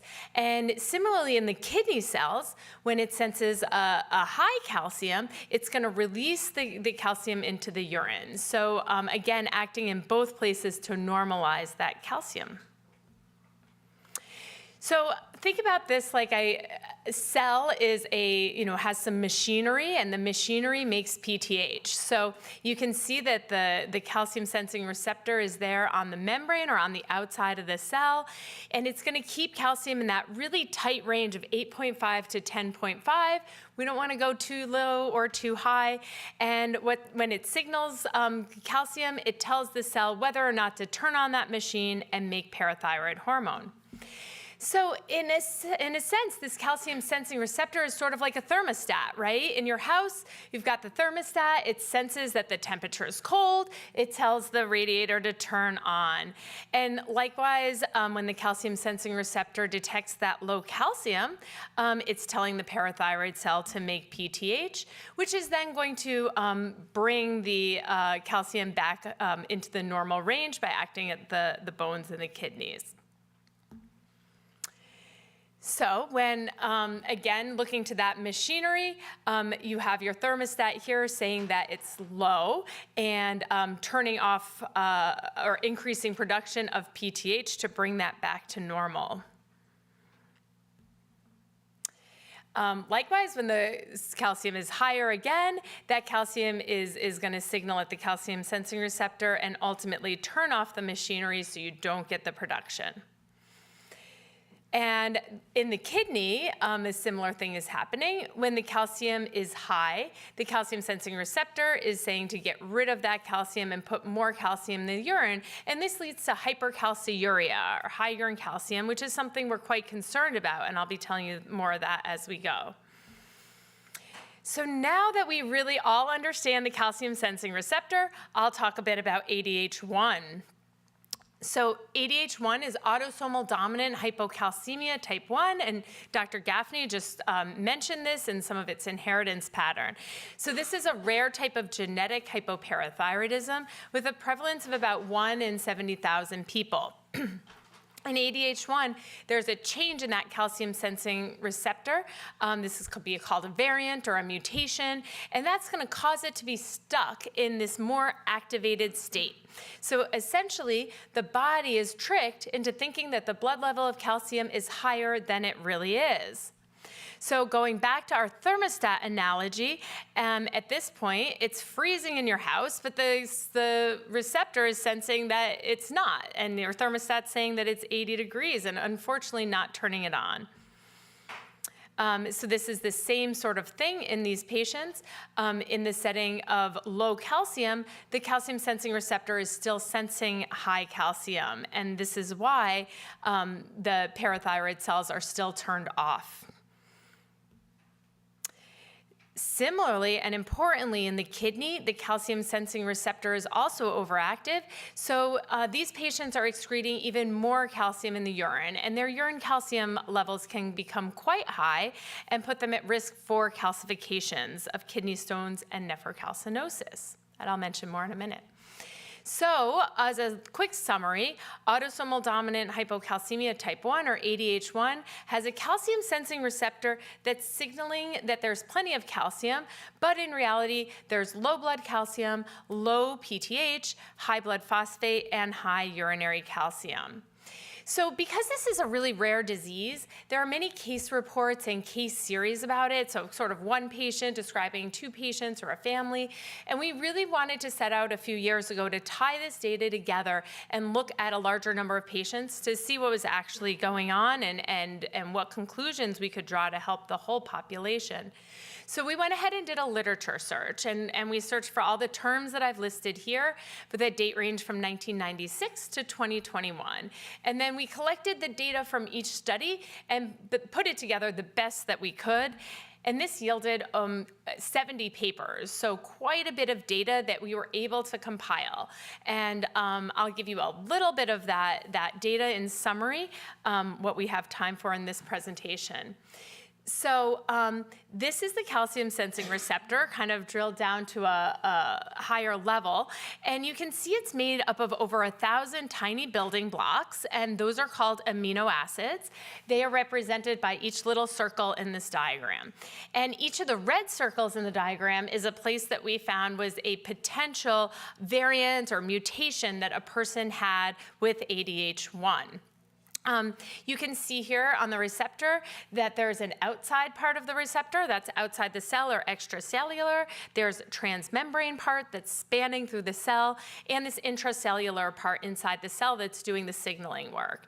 And I bring this up because you can see that unlike some other genetic diseases, in this disorder, these variants can actually be spread all over the receptor. So 54% were outside the cell, 33% in that transmembrane domain, and 13% intracellular. So actually all over can give this disorder of ADH1. And some of you who might have ADH1 might even know exactly your specific variant, and that can actually be quite helpful because if you have a family member who you'd like to get tested, they can test just for that area or really focus down on that, which can help you to get a diagnosis quicker and accurately. So when we did this literature review, we found that 70% of the patients were diagnosed by symptom presentation. So they had symptoms of hypocalcemia, and they were then diagnosed with the disorder. 24% were diagnosed by family screening. So those are people who had someone else in their family determined to have it, and then they went back and found out that they also had it, or screened their children. And interestingly, 6% of the people in these studies were an incidental finding, which means the people were completely asymptomatic. They had no idea, and they went to get some type of routine blood work or blood work for something else and found out their calcium was low. So that was really interesting to us. And I bring that up because it really illustrates the wide spectrum of ways that people present and that, people have ADH1. And we see even across the same family members, siblings in the same family, there can be a drastically different way that these patients present with the disease and that they experience the disease. There were a really wide range of age of diagnosis. So for hypocalcemia, that went from birth all the way to age 66. And for the specific diagnosis of ADH1, even further, all the way to 77. And again, I think this illustrates the fact that people have varying degrees of severity. So people who are very mild might not get diagnosed with ADH1 until a very late age, or sometimes until their children are diagnosed. So a very interesting way that works out. Here are the initial presenting symptoms. You can see in the blue here that 27% of the patients were actually asymptomatic, so they had no symptoms at presentation. 33% had moderate symptoms, and 39% had severe symptoms. And those are symptoms such as seizure, loss of consciousness, laryngospasm, so the real severe. And we also found in that lit search that 38% of the patients, the most frequent initial symptom presentation was seizure. You know that seizure can be life-threatening, it's very dangerous, so obviously the goal is to try to diagnose patients before they present with such a symptom. And we're hoping that increased in genetic screening that you've heard about during this conference will help people to actually be able to identify children who have the disorder, et cetera, so that this severe presentation of seizure becomes less likely going forward in the future. So these are the complications I mentioned. Kidney stones or nephrolithiasis are when a stone forms in the tubes containing the urine, where the urine flows from the kidney.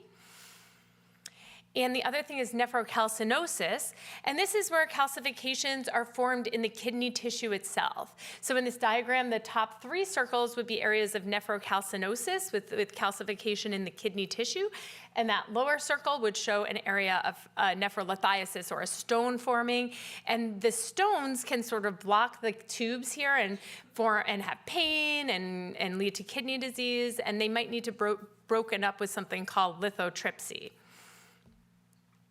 So we looked at complications in this literature search, and we define complications as kidney stones, nephrocalcinosis, any type of kidney or renal insufficiency, and brain calcifications. And this is a graph showing the percent of treated individuals. So in treated individuals, their blood calcium is going to be brought up a little bit more by treatment. And you can see in the black bar, across all individuals, 76% of them had one of these complications. So showing that the complication rate is actually pretty high. And then we broke those up into saying which patients had normal urine calciums and which patients had high urine calcium levels or were hypercalciuric. And you can see that the normal urinary calcium patients, only had 47% of them had complications, but when patients were hypercalciuric or had high urinary calcium levels, 88% of them were actually having complications. So this further shows us the need to monitor urine calcium, especially in ADH1 patients, and to make sure that those aren't going too high. So to summarize our section on ADH1, in these patients, the thermostat is broken. They have the wrong set point with this receptor being too active, and the calcium sensing receptor is signaling that there is too much calcium, but not enough, and it's not going to release PTH. But important to remember, these patients have developed their normal parathyroid glands from birth. Their parathyroid glands are capable of making normal PTH, and there's been no destruction or removal of those parathyroid glands. So they're present in that person's neck, they're just receiving the wrong signal.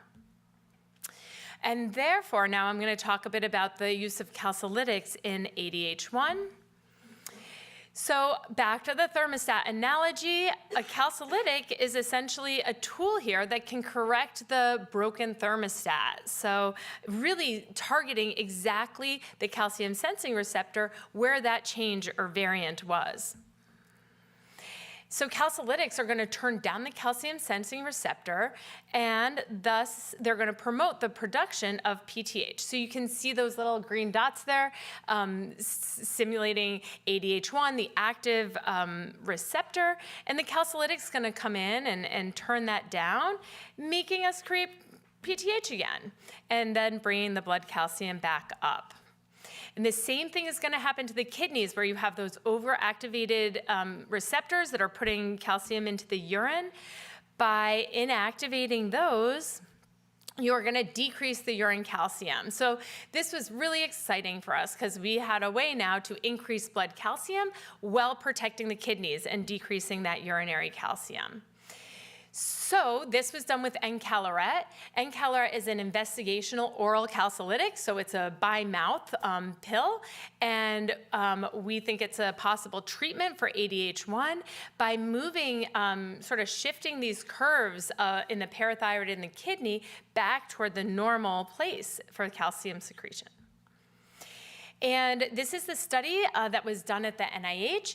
This is a phase 2B study design. And I'll be going over this a little quick for time, but essentially we had 2 inpatient periods where there was individual dose escalation and titration. And then the patients went into a 24-week outpatient extension period, followed by a long-term extension, which was for 18 months. And today I'll be showing you those results after 18 months. The key was to look for safety and tolerability, and we also looked for blood calcium, urine calcium, and intact parathyroid hormone, and then there were several additional measures that we were able to also look at. These are the baseline characteristics of our patients, and I just put this up here to stress that these patients had fairly typical hypoparathyroidism levels. They were on fairly typical amounts of elemental calcium and calcitriol as treatment, and we had patients with 9 different variants of the calcium sensing receptor, so a lot of different people from that point. And 77% of the patients did have nephrocalcinosis or nephrolithiasis when they started. And here's our exciting slide here. You can see that encaleret normalized the mean PTH and the mean blood calcium. And this is data going out over 24 months. You can see on the left-hand side is 24 weeks of treatment, followed by the months of extension here, up to 18 months on the right side of the graph. And you really see that at the beginning there was a baseline, very low PTH and low blood calcium, and it came right up into the normal range and was able to be sustained there in the normal range throughout the study. So very exciting results for us and for our patients. Equally exciting was that the encaleret decreased the mean urine calcium into the normal range, and it was able to stay there through the duration of the study. And now remember, these patients have higher blood calcium levels, so we were able to bring up the blood calcium, but the urine calcium came down to the normal range. And there was no progression of renal calcifications on ultrasound observed at the week 24 mark or at the 12 mark of the LTE. And phosphate also decreased and magnesium increased for these patients. Encaleret had really minimal short-term effects on bone density, a tiny effect of a decrease at the total hip, but we'll be following this out to find more data on this as we go. And it was very well tolerated with no serious adverse events reported. So again, no serious adverse events and just very mild treatment-related adverse events of a little bit of hypophosphatemia or hypercalcemia. And these were fixed with some titration of the drug.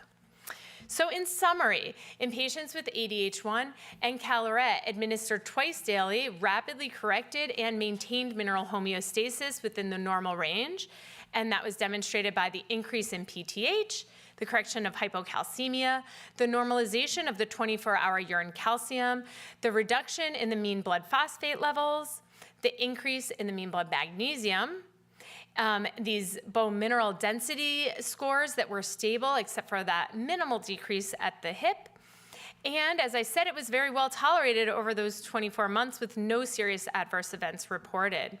So the study is now closed, and all of these patients have been transitioned into this long-term extension of the phase 3 study, which is called Calibrate. And we expect to have more data from that study in 2025, so it's ongoing.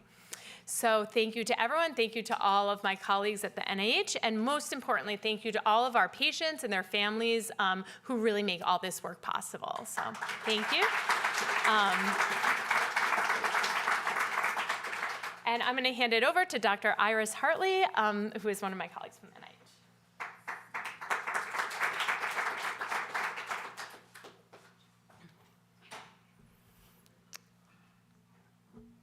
Thank you so much. It's really great to be here. As Dr. Roscoe said, I'm Dr. Hartley, and I'm an adult endocrinologist, and I'm a research physician at the NIH. I'm going to talk a little bit about Calcilytics as a potential treatment for postsurgical hypoparathyroidism. Here are my disclosures. And I think you've kind of seen a slide similar to this already, and you know that PTH works to increase blood calcium. So in the setting of low calcium, PTH is released by the parathyroid glands, and that increases the release of calcium from bone, allows the body to hold on to calcium from urine, and increases calcitriol or active vitamin D, resulting in an increase in calcium absorption. So we all know that if you don't have parathyroids, you can't make PTH and you can't do all of these things. So if you have low calcium, it remains low. Treatment with calcium and calcitriol requires a very careful balance between blood and urinary calcium. as shown here, and patient symptoms. So often we have to maintain people with a blood calcium in the low normal range, because if we push them to have a high normal range calcium, they can have a high urine calcium, which can result in kidney stones, kidney calcifications or nephrocalcinosis, and kidney injury. So I think it's really hard to mentally visualize this relationship between blood and urine calcium. So I like thinking about the body as a closed system, like a bucket. The blood calcium is represented by the level of water in the bucket, and that dotted line is the normal range for blood calcium. Calcium goes into the body through your food, and the amount that you're able to absorb from your food. So that's represented by the kind of drops of water coming in, and it leaves the body through the kidneys and the urine, which is represented by those little red holes in the side of the bucket. So this PTH is involved in both calcium intake and calcium output. PTH modulates calcitriol levels, so that affects the ability to absorb calcium, and it also acts at the kidney, affecting the ability to excrete calcium. So what does a hypoparathyroid patient look like? So they don't have PTH, so they can't absorb calcium as well. There's less calcium going in, and they have more holes in the bucket because they don't have PTH acting at the kidneys, so they have more calcium going out. And both of these things, less in and more out, result in a decrease in blood calcium level, right? The water level drops. This results in what we see in hypoparathyroidism, the symptoms of low blood calcium, the numbness, tingling, seizures, and tetany. So if you give patients calcium and calcitriol, you're really targeting the input, right? You're increasing calcium in to increase blood calcium levels. But as a result, you're not targeting the kidneys at all. And the urine calcium is going to increase. And that's why we see patients having high urine calcium. So what we have to do when we treat these patients is find a balance between these two second situations where you're trying to get the blood calcium just high enough that patients aren't having symptoms without causing high urine calcium. But there's another approach, right? So if you have somebody who has decreased intake and increased output, you can either increase intake or you can increased output, or you can decrease output. So you could be targeting the kidneys. And we already have a couple of strategies that Dr. Gaffney has introduced to reduce urine calcium. You can decrease salt intake, and a low sodium diet results in decreased urinary sodium excretion, which decreases urine calcium. You can give thiazide diuretics, which is a blood pressure medicine that also decreases urine calcium, although it's not well studied in hypoparathyroidism. And it also has to be used in conjunction with a low-salt diet in order to work. That has some side effects and can cause low potassium and decreased blood pressure, which makes it limited to certain patients. So I want to introduce, well, it's already been introduced by Dr. Roscoe, but there's another strategy to target the calcium sensing receptor, and Dr. Roscoe did a really good job explaining what the calcium sensing receptor does. It's found in the parathyroids and the kidneys, and it's really determines how much calcium and tells the parathyroids and the kidneys how much calcium is actually in the bloodstream. Calcilytics work by turning down the calcium sensing receptors and make the parathyroids and the kidneys try to raise blood calcium, and that results in people who have parathyroid glands in an increase in PTH secretion and less calcium lost in the urine. So what do we know about calcilytics in human clinical trials? So in postmenopausal women, there have been they did trials for osteoporosis in the past in postmenopausal women with calcilytics. And in those women, they became hypercalcemic. They had high blood calcium. And this was due to both the increased PTH and the decreased urinary calcium. And Dr. Roscoe showed in autosomal dominant hypocalcemic patients from overactive calcium sensing receptors, they did the same thing. Their blood calcium went up due to the PTH going up and the urine calcium going down. But up to this point, calcilytics have only been given to patients who have parathyroid glands. As Dr. Roscoe talked about, in ADH1, patients have parathyroid glands. The issue is with the calcium sensing receptor. But we wanted to know whether this would work in postsurgical hypoparathyroidism, where there's insufficient parathyroid glands. And this is especially important because it's the most common cause of hypoparathyroidism, making up 3 out of every 4 patients with hypoparathyroidism. And postsurgical hypoparathyroidism is a rare consequence of neck surgery, often due to thyroid resection. So what would be different about calcilytics use in post-surgical hypoparathyroidism? These patients have little to no parathyroid tissue, so even if you stimulate the parathyroid tissue, if it's not there, PTH is unlikely to increase by a significant amount anyway. So the main action will be on the kidney, the calcium sensing receptors in the kidney, to decrease urine calcium losses. And we have some reason in animal models to believe that this might work. In animals with post-surgical hypoparathyroidism, calcilytics were shown to increase blood calcium and decrease urinary calcium excretion. Bless you. And so what would this look like in my model? We would predict that calcilytics would plug the leak, resulting in patients being allowed to have a normal blood and urine calcium at the same time. So we'd be targeting the kidneys themselves. So that brings me to our current study of encaleret and post-surgical hypoparathyroidism. Encaleret is an investigational oral calcilytic that is the same drug that Dr. Roscoe was talking about. Our study is a small proof of principle design. We really just wanted to show that this could work. We are planning to enroll up to 15 patients with post-surgical hypoparathyroidism, and participants have to be generally in good health and not be on PTH or another investigational drug. The study is located at the NIH Clinical Center, just 30 minutes away in Bethesda, Maryland, and we cover all travel and lodging costs. So the study consists of, first, a screening visit. This is an outpatient visit at the NIH Clinical Center. They stay overnight just to do a 24-hour urine. They get one blood draw, kidney ultrasound, and an EKG. And this is followed by a Saturday to Saturday overnight stay at the NIH Clinical Center when they receive encaleret, the pills, twice a day for 5 days. But we stop the encaleret before going home. Again, this is a proof of principle design. We're not sending patients home with the drug. And we get frequent blood and urine sampling, and the blood sampling is taken off of an IV. They also do 24-hour urines and EKGs while they're inpatient. And once they get home, we do a lab follow-up just to make sure everything went back to normal as they transitioned back to their home meds. And then we give them 3 follow-up calls over the next 3 months to just make sure that everything is okay.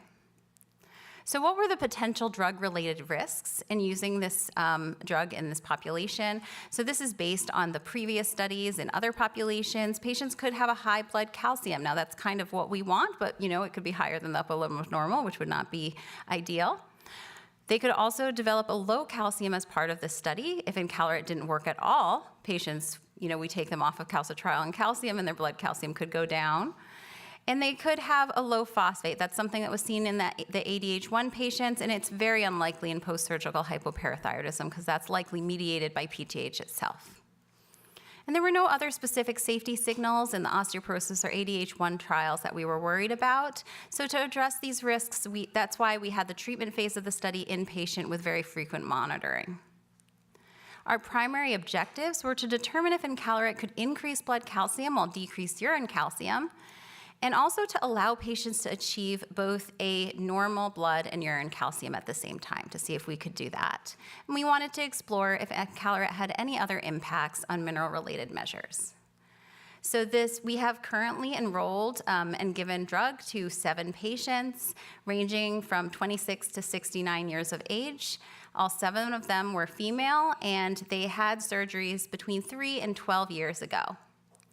And they had low calcium, low or low normal PTH, and high 24-hour urine calciums. And 3 of the 7 had already developed some level of kidney calcifications or kidney stones. So here are our results. So this is the blood calcium level as a function of time, and the gray lines, or the gray shaded area, is the normal range. And time 0 is when we gave the first dose of encaleret. Along the top, you can see the individual exposure for each patient, and you can see 3 of the patients received drug for 2 days, and 4 of the patients received drug for the full 5 days. And the reason those 3 patients were stopped early, one of the patients actually did develop a high blood calcium, so we stopped the encaleret early. We were able to do that very quickly. And then we actually rewrote the protocol to make the calcium supplementation easier to change quickly. So we didn't develop hypercalcemia in any of the subsequent patients. And then 2 of the patients were stopped because they met the primary and secondary endpoints, and we just wanted to see what the withdrawal of the drug looked like while they were inpatient. So you can see their blood calcium starting at time 0 were pushed into the mid-normal range from the low normal range. And we used calcium and in some patients, a little bit of calcitriol to keep that calcium in the mid-normal range. And importantly, this is the urine calcium, 24-hour urine calcium with the normal range in gray. The urine calcium, even though the blood calcium went up, urine calcium dropped and remained low for the rest of the 5 days. And I think you can probably notice that there's a little bit of an increase at the end. That was due to those 3 patients who stopped early and the drug wearing off. 6 of the 7 patients were able to achieve normal blood calcium and 24-hour urine calcium at the same time. The 1 patient who didn't achieve that had a normal blood calcium and a urine calcium, a 24-hour urine calcium that was around low 300s, which is a little bit above the normal range. So we didn't expect PTH to do anything when we were giving encaleret to patients with hypoparathyroidism, but we actually found this little bit of a spike that occurred at the 30-minute mark, which was a little unexpected. It happened in most of the patients, all but 1. There was this tiny little spike in PTH, and this didn't recur. So 30 minutes after the 3rd or 4th dose, they did not have a spike, and they kind of returned the PTH back to their baseline. And what we think happened is that the parathyroid gland that still is in, or the little bit of parathyroid tissue, has a little bit of collected PTH, preformed hormone, that when it's maximally stimulated, they release it and they just aren't able to accumulate anymore while they're on encaleret. So that was really interesting to see. And you can see that particularly the patients who have higher blood PTH levels at baseline, they really did have a spike even into the normal range. And we also looked at whether encaleret impacted calcitriol levels. We didn't think that it necessarily would, but we wanted to see, and you can see that it didn't. Calcitriol levels didn't increase on encaleret without PTH, and this decrease is because we stopped calcitriol in the patients. So this is more of a washout. So there were no serious adverse events. There were 20 mild to moderate treatment emergent adverse events, and if someone hasn't been in a treatment trial before, this means that anytime anyone developed any symptom, whether it was related to the drug or not, we wrote it down and included it as an adverse event. The only treatment-related adverse event occurred in 1 patient, and that patient developed the mild high blood calcium and associated headache that I mentioned before that prompted us to change the protocol. Her blood calcium increased to a maximum of 10.7 milligrams per deciliter, and it stayed very slightly elevated for about 60 hours after the last dose of encaleret, and we stopped all calcium. She was able to maintain a flat blood calcium just above the normal range. Despite this high blood calcium, her 24-hour urine calcium was in the normal range, and it was actually less than 200 for the entire time until the last day when the drug clearly came off. So in summary, treatment of hypoparathyroidism with calcium and calcitriol can require a trade-off between blood and urinary calcium, and Calcilytics, by decreasing urine calcium losses, may allow for higher blood calcium levels without raising the urinary calcium. Calcilytics have the potential to provide a really exciting new oral therapy for post-surgical hypoparathyroidism, and we are still recruiting, so please feel free to reach out if you have any questions or are interested. And thank you so much, especially to all the patients who participate in clinical trials. Thank you. And the next person to speak is Dr. Lionakis in order to talk about his work in APESED. Thank you. Okay. Well, thanks for having me. It's much easier to follow the outstanding presentations and the setup that we heard from Rachel. So this part will focus on the subset that Rachel mentioned, which is autoimmune hypoparathyroidism. That is the gland is formed, but eventually our own body, the patient's own body cells attack it as if it's an infection and destroys it. So a slightly different mechanism by which these particular patients who suffer from this monogenic disease develop this problem. So this is the long name that we abbreviate as APASED, or also known as APS type 1, Autoimmune Polyglandular Syndrome type 1. And this is caused by mutations in a gene called autoimmune regulator, or AIR. And as opposed to the genetic etiologies we heard earlier that Rachel discussed as autosomal dominant, that is, you need to have one copy of the gene being mutated. This is a syndrome that is called autosomal recessive, that is, you need to have both mutations inherited by each of your parents in order to actually get in trouble. Now, these patients fall under the category that we had earlier, not of isolated hypoparathyroidism, but rather an entire syndrome that includes hypoparathyroidism. It has a very classic presentation that, as we heard earlier, includes three major manifestations: chronic yeast infections, oral thrush predominantly, hypoparathyroidism, and then adrenal insufficiency. And this is a relatively characteristic triad, so it's not like the list in internal medicine of diseases that can cause these disorders is very, very long. Now, over the last 10, 11 years, we've enrolled over 200 of these patients at the NIH. This is a disease that is about 1 in 100,000, so there are probably a few thousand patients in the United States. And as we heard earlier, the syndrome can present with several disease manifestations. It doesn't mean, as we heard from Rachel, that every single patient will develop all of those disease manifestations. Actually, we see a very dramatic variation in how even siblings might develop 1 or 2 manifestations versus over 10. But you can appreciate here that in addition to endocrine problems with hypoparathyroidism and adrenal insufficiency being the more common, this is a syndrome that actually affects almost every part of the patient's body, from lungs to gastrointestinal tract to stomach to salivary glands, liver, and kidneys. And this is a disease that, if left untreated, it can actually lead to mortality in almost 25–30% of the patients because of excess inflammation that can attack the patient's body and cause severe, what we call multi-organ autoimmunity.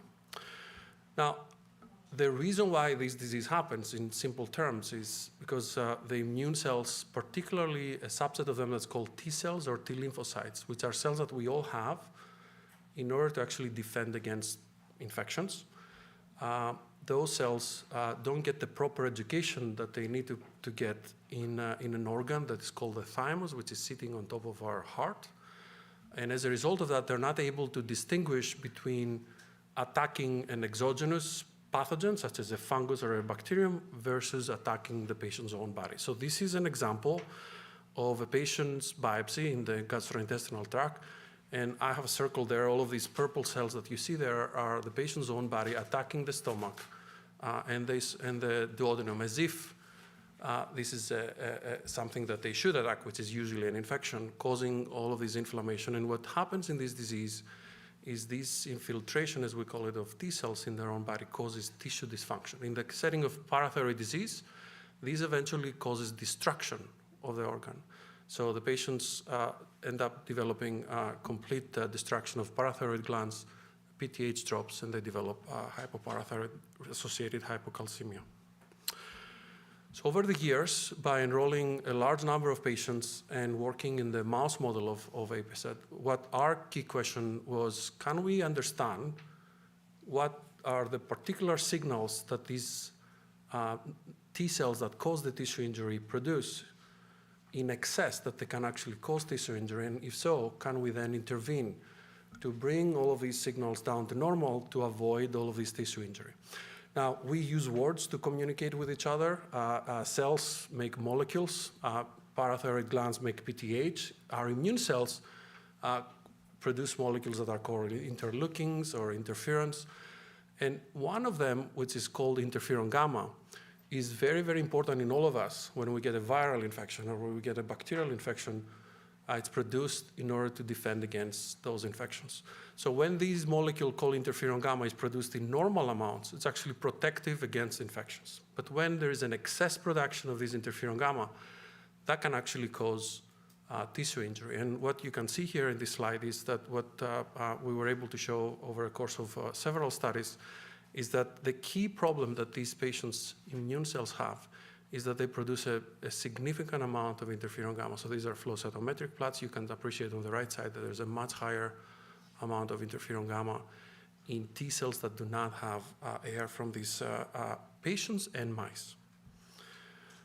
Now, when we know what the central problem in a disease is, perhaps then there are drugs that are there that are FDA approved that can help us in order to target this. So this is a busy slide that indicates that interferon gamma binds to its receptor, but downstream of binding to that receptor, there are two molecules that I have highlighted here. They're called JAK1 and JAK2. They stand for Janus kinase 1 and 2. And since 2011, the FDA has approved drugs. The first one was called ruxolitinib that has been used successfully to treat inflammatory and neoplastic diseases in different settings. So we reasoned that perhaps if we use these oral inhibitors, we can interrupt this excess interferon gamma pathway, bring it back to normal, and then restore immune function to normal levels and avoid this excess tissue injury in patients. So we first showed that in mice. So on the left, you see here all of these, again, purple cell collections are abnormal lymphocytic infiltrates that cause, in this particular case, salivary gland inflammation or Sjogren's syndrome. You see on the right, when we treat APOC mice with ruxolitinib, all of that goes away. That goes away in all of their organs, endocrine and non-endocrine, which then led us about six and a half years ago to start treating patients with this disease. So this is actually our first patient who had autoimmune alopecia. So again, here would be the same kind of purple cells would attack the scalp, not allow the hair follicles to generate into hair. This is not a wig on the right anymore. Wow. This is how a stomach of another patient on the left looks diseased. You can see the outlining of the blood vessels because of the extreme inflammation that causes thinning of the stomach walls, and on the right, restoration of normal gastric mucosa. Now, as I'll show you in the next slide, the two slides from now, which is my summary slide, we've now been able to reverse inflammation as treatment in people who have salivary gland or gastric inflammation or yeast infections. But when it comes to the parathyroid, when the parathyroid gland or the adrenal gland gets destroyed, there's really not much of a reversible process at that late stage. So if someone has autoimmune hypoparathyroidism for 10 years, it's highly unlikely that from this constant inflammation there's any leftover functional parathyroid gland that could potentially be restored. So about a year ago, we saw a 2-year-old child whose astute clinicians at UPenn had made a very early diagnosis of APOC on the basis that the kid had a lot of oral thrush and also had developed autoimmune hepatitis. So an astute team of clinicians thought of this disease. They tested the AR gene and they made a diagnosis at the age of about 1, which is unusual. Now, as you can appreciate on the left side, what you see on the y-axis is serum PTH levels, and you can see how these levels are dropping in the course of the duration of 2023 to levels that are undetectable, so that 3.3 levels are just at the level of detection of that assay. While at the same time, you see on the right graph, these patients' calcium levels hadn't dropped yet. But when we see this pattern of decline of PTH, what we anticipate in a patient like that is that there is already autoimmune destruction of the parathyroid gland, and in half a year and a year from now, that will destroy sufficient amount of gland function that then the calcium will drop. It's not uncommon, as we heard, for ADH1 disease patients to present with hypocalcemic seizures as a presenting problem. So what we decided to do is to start the patient on the same drug, ruxolitinib, here with the intent to not treat an established disease, because that would be too late for hypoparathyroidism, but rather with the intent to prevent further destruction of the gland, restore function, and prevent the development of symptomatic hypocalcemia. And what you can appreciate here at time 0, which is when we started ruxolitinib, that was December of last year, with that just within a month, the patient's PTH level came up to 11 and has really stayed in normal levels throughout, associated with a complete decrease in that interferon gamma signaling that we can measure in the peripheral blood. And you can also appreciate without any calcium or calcitriol or any intervention, his calcium and phosphorus levels that I'm not showing here have remained normal. Now, this is a patient N of 1. It's still only 1 year, but this, I think, provides a very promising proof of concept that in parathyroid disease and perhaps in adrenal disease as well, if one intervenes early, there might be a way to actually prevent the development of autoimmune parathyroid disease. This is in this particular entity and perhaps in other patients with autoimmune variety of hypoparathyroidism. Now, we've treated now 25 patients with this rare disease with ruxolitinib. All 25 patients have had life-transformative clinical responses in almost 20 disease manifestations, which has been humbling to see. I've highlighted in blue diseases that include some endocrinopathies, but diseases that even in internal medicine, outside of this rare disease, we actually do not know how to treat. So what's the treatment of Sjogren's syndrome or how to treat autoimmune thyroiditis or gastritis have not really been well understood. So again, the merits sometimes of taking care of a rare disease and how you can excerpt conclusions from a rare disease that might have far more overarching implications for more common diseases. So for example, for Sjogren's disease with our NIDCR colleagues, we're now implementing a JAK inhibitor trial for idiopathic Sjogren's, which affects about 4 or 5 million Americans.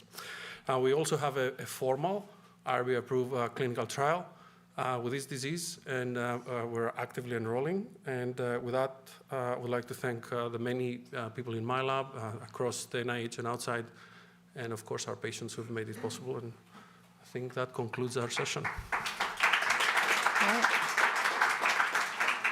Thank you so much. Anybody have any questions for anybody from the NIH team?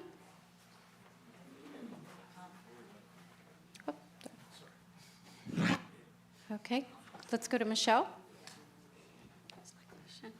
So there is one question that just came in about what Dr. Leonakis was just talking about.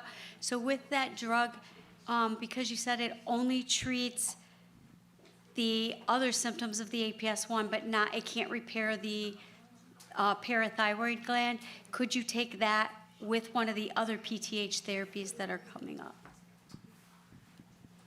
So to clarify, what I meant is that in a child or an adult who already has had established hypoparathyroidism, I think the likelihood of that being reversed would be low. But if we follow the very last example, and that's hopefully generalizable, perhaps we can identify kids at early stages and maybe prevent the development of all of those autoimmune manifestations and not ever develop hypocalcemia. Now, in those who do, an approach that we heard earlier with decreasing urine calcium in secretion in the urine, that could be a potential way to do it. A lot of patients are treated with calcium calcitriol, or some are giving PTH. So I think in those situations where the glands are destroyed and there's no way to restore function with ruxolitinib, those would be the ways by which these could be treated, or symptomatic. And Michelle, I think so the other question was, could you be on this drug to treat the other autoimmune parts of APSED, but also take PTH or encaleret? And I think the answer to that question is yes. And I think a lot of your patients have been treated with PTH while they're, because you can give more than one medication to treat the different conditions. So I would also add something that relates to also the case that Rachel showed. A lot of these patients get malabsorption, so it's very difficult many times to control their hypoparathyroidism from the standpoint that they don't absorb calcium calcitriol. What we've seen in all of these patients is because their enteritis completely remits, it's far more easy then to just keep him on a very stable lower calcium or calcitriol regimen without the problems that we see with fluctuation. So I think even in those who don't restore complete parathyroid function, we do see a major benefit in the ability to manage hypoparathyroidism much easier. Okay, and then a very common question that is on here is we have a bunch of pediatric parents asking, what other pediatric trials do you guys have in the works? Because they want to get their kids in. Well, I think we'd have to talk to some of the industry people who are here. I'm very hopeful that there will be a pediatric trial with encaleret, at least in children with ADH1. And I think, I don't know if they spoke about that yesterday, but there's certainly, that is in the works. I don't know for the long-acting PTHs, including Yorvipath, which is approved, and the eneboparatide, which is still in research. I'm not sure if they're moving forward with pediatric trials for that, but I sure hope so. Those are the ones I have online. I know your drug helps reverse alopecia if it's an autoimmune condition. I know your drug reverses baldness if it's autoimmune. Have you tried it with just regular baldness, and does it work for that at all? Unfortunately, that doesn't work for that. It does work for autoimmune alopecia outside of APESET, and actually there are now FDA labels for that in the last couple of years, but it does not work for androgenic alopecia. And were you surprised that the drug worked for 29 different conditions? That seems like you hit the lottery with that. I think the unifying underlying problem with this disease is that excess production of interferon gamma, and that really explains the entire syndrome. So I think in the era of precision medicine or personalized medicine, I don't know, I can tell you that I was expecting that, but I think now that we've seen it, we're both pleased, but also it does make sense that this is a one-stop shop that really explains the entire syndrome. And you work with Candida. I've had nail fungus for years. I'm now putting Vicks on, but do you notice, I know that the hypoparathyroidism didn't cause that, but you know how some people are just more prone to it? Like, what would you tell us other than lay off the sugar? So in this particular disease, the yeast infections are caused by the exact same mechanism, meaning our own body T cells makes a lot of interferon gamma. It messes up the oral mucosa, the nails, and that's why they get it. Actually, that drug takes care of their fungi. In the general population, nail infections that can happen in up to 10% of individuals, the mechanisms there are different, so that wouldn't use that drug there. There are antifungal drugs that can help in some of these conditions. Happy to talk offline about that. Thank you. Okay, I think with one more question real quick. Okay, I'm gonna give this person, all of a sudden 4 came in at once, but I'm gonna give this person special recognition here. Dr. Manstadt's sending things in from out of state. He said, Dr. Hartley, will you measure blood levels of encaleret in your study patients? Because I'm wondering why the blood calcium levels stayed elevated for 60 hours. Yes, we have measured that. Okay, and then he says, Dr. Lionikis, truly amazing results. How did your young patient remain normal calcemic with undetectable PTH? I think if we waited for another month or two, we would have seen decline in calcium. That's our prediction. Okay, thank you all for that great presentation. We appreciate you.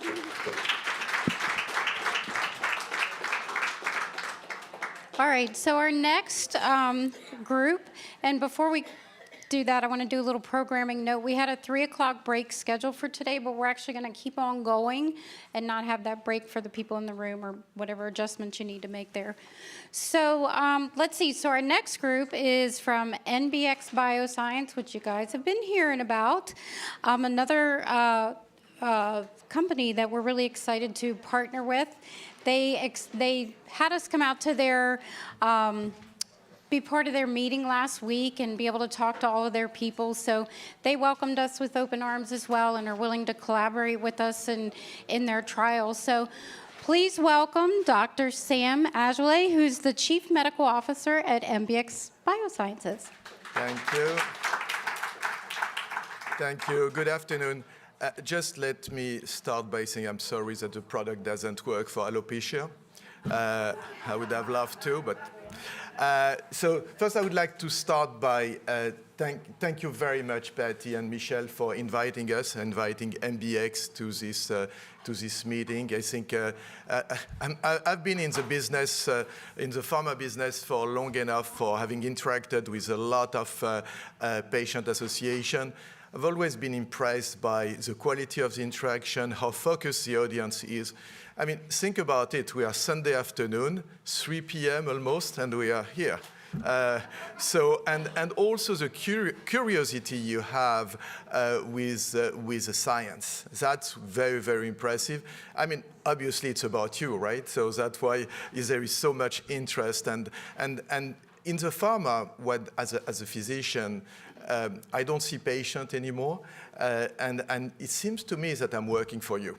So that's what we are here for, delivering new drugs that will make you feel better, and that's really the goal we have. So having said that, I'm going to start with giving you a really short overview of the company, and then on our platform, and then before moving to MBX 2109, which is our lead product, okay?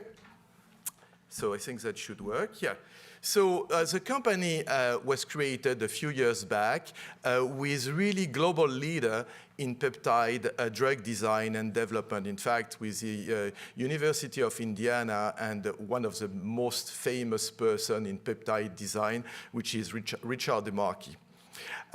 What we call proprietary precision endocrine peptide, it's really a platform which is designed to have optimized pharmaceutical properties, and really with a goal to extend the time action of the product, consistent drug concentration, and we will see why we are aiming to that by design.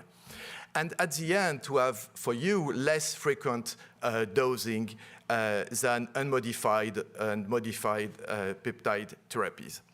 So we have a few projects already programmed ongoing. In fact, we have two rare endocrine design programs, in clinical development. The first one is the MBX 2109 for hypoparathyroidism, for which we got the orphan drug designation in the US.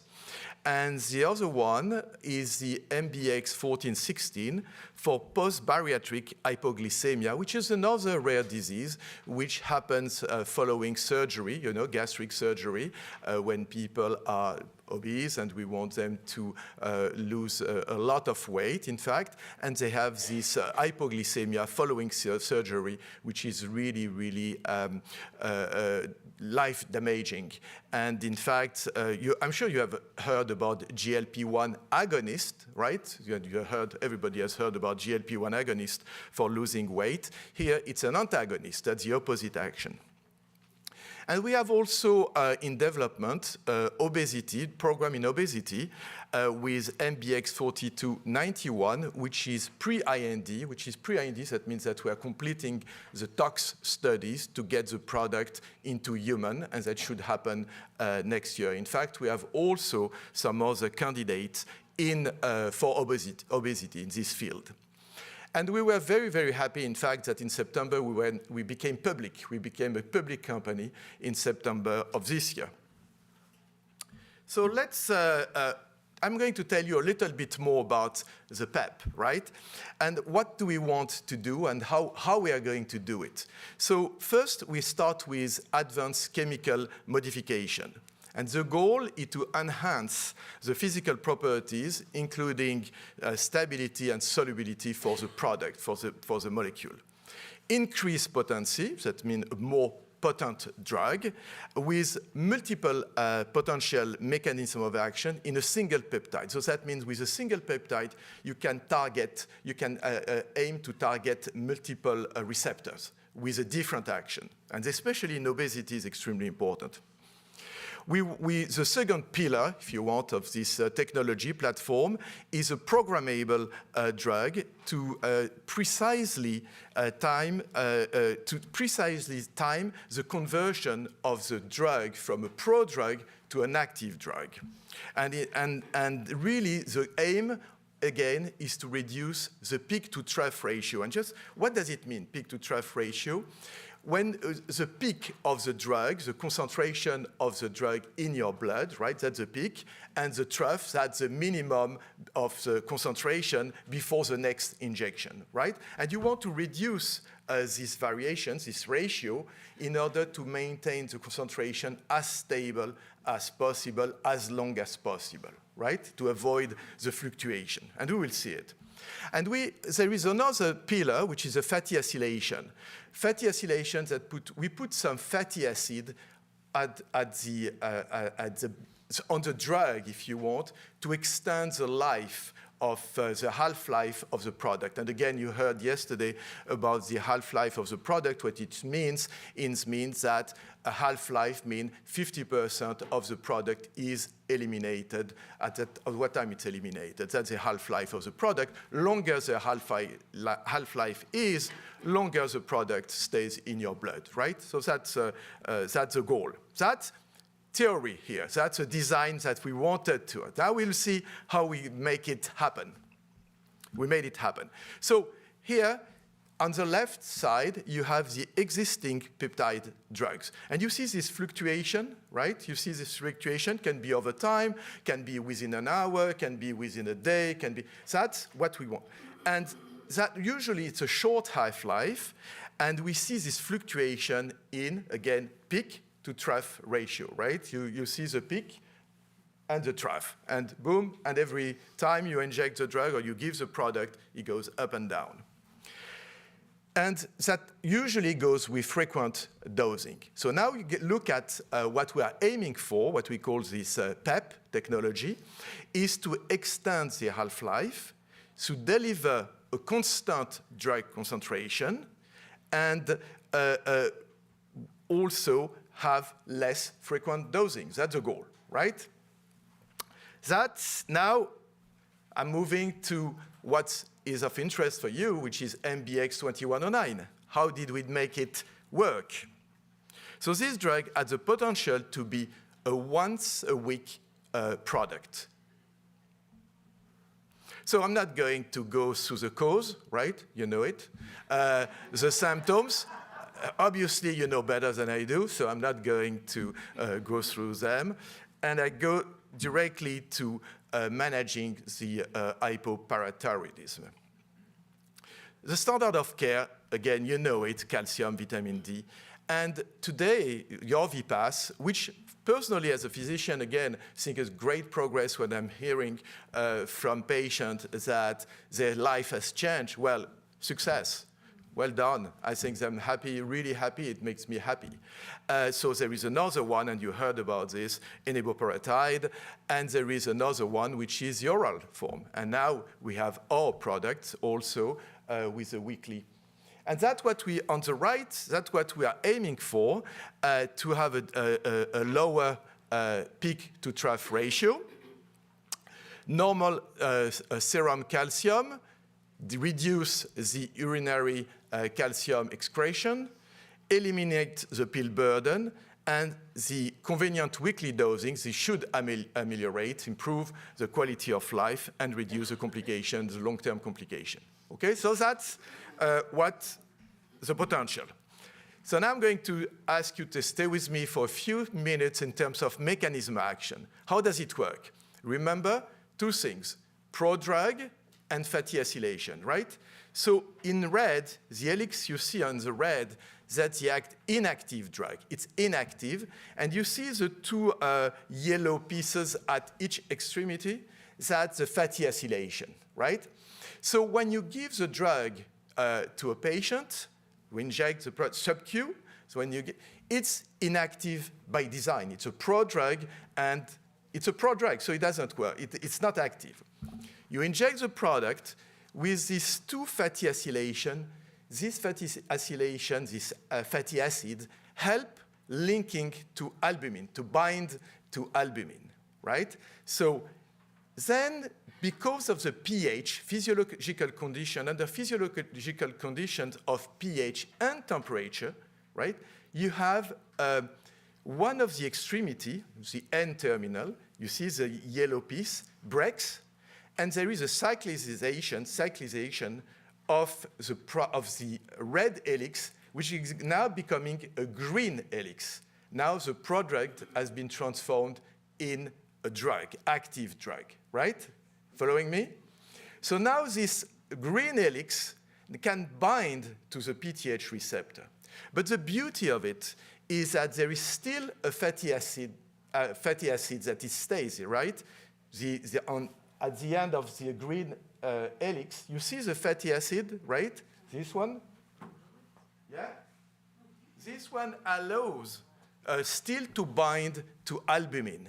So albumin is also being used as a reservoir, and that slowly releases the active drugs that will bind to the PTH receptor. So that's the technology.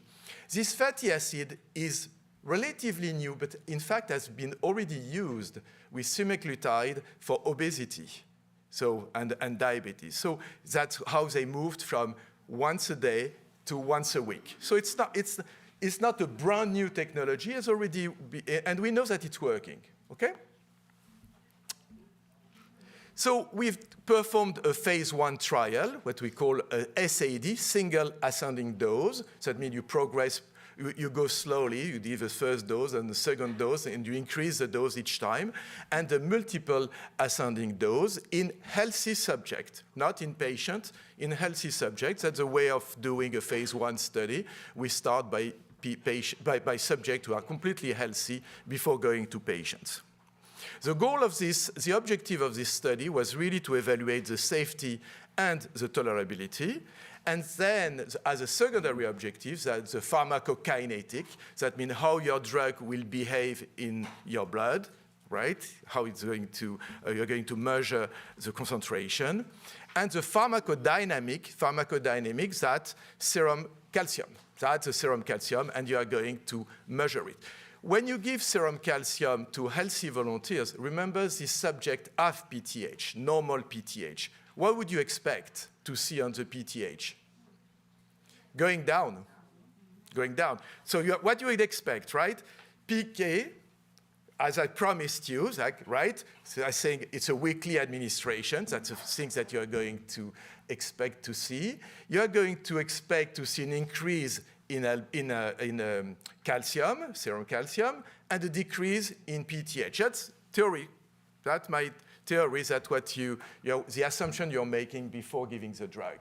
And obviously, you want to be safe and well tolerated. That's a done deal. So here, in terms of safety profile, tolerability, we had two majors. The main adverse events were injection site erythema, which is in fact were 25% and was not dose dependent, and disappeared without any medical intervention, very mild, and this was not a problem. And we had COVID, remember? You remember COVID? And we had what you would expect, again, some cases of hypercalcemia at 600 and 900 microgram at the highest dose, if you want. At the highest dose, we had some cases of hypercalcemia, again, mild and resolved without any medical intervention. Okay, so that here there is no off-target event. There is no treatment-related, serious treatment-related adverse event. And I already spoke about the mild reaction and the hypercalcemia. So now, is it the PK I want to see? Yes, it's exactly the PK I want to see. And what we call it flat infusion-like profile.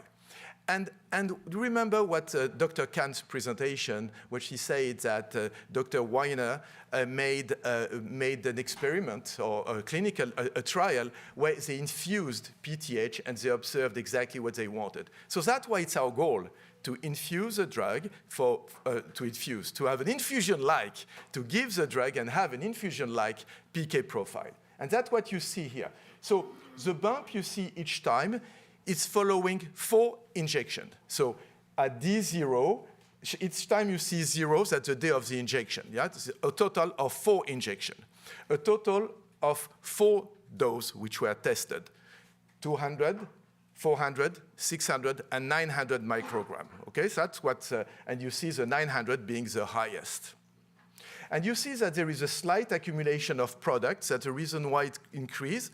And the steady state, what we call the steady state, it's when you get the concentration steady, right? That's a steady state, is reached around 2.5 days, between 2 and 3 days. So the good thing is that the half-life is between 7.8, 7.7, and 8.9 days. That confirms that this drug can be given weekly. That's what we were expecting. That's what we are seeing. So, you remember also that I said we want to see a good ratio, or the low peak to trough ratio. It was 1.49 to 1.79, which is, again, after a week. The variability between subjects is low to moderate, and I think we see also a good dose proportionality. That means that more drug you give, more concentration you get. Okay, so you have this flat infusion-like profile staying after a week and confirming that you can give the drug for a week, and with low peak to trough ratio. That was, and the Tmax, maximum concentration, at 2.5 days. That's exactly what, now the reality is confirming the theory.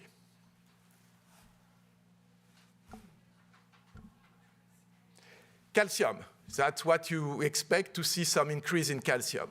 So here, remember, 4 injections, right? And you see that more drug you give, on the left side, the placebo, 200, 400, 600, and 900 microgram. More drug you give, more calcium increase you see. And at 900 microgram, you see the maximum. Here, that's the maximum change of serum calcium over time, okay, across dose. And the maximum seen here, but there is a standard deviation, that means the variability, is 1.1 milligram per deciliter. So that's a change. Remember what we said also, we see also at 400, 600, and 900, there is an effect. At 200, there is no effect. It's placebo-like, if you want. Remember, PTH, you would expect to see a decrease, right? Look at the placebo on the left, and you see a decrease in PTH. So it's exactly what you would expect to see. So nice results in terms of pharmacodynamic effect, showing an increase in calcium, decrease in PTH, and you see that the decrease in PTH is maximum at with 900 microgram after the third injection. Okay?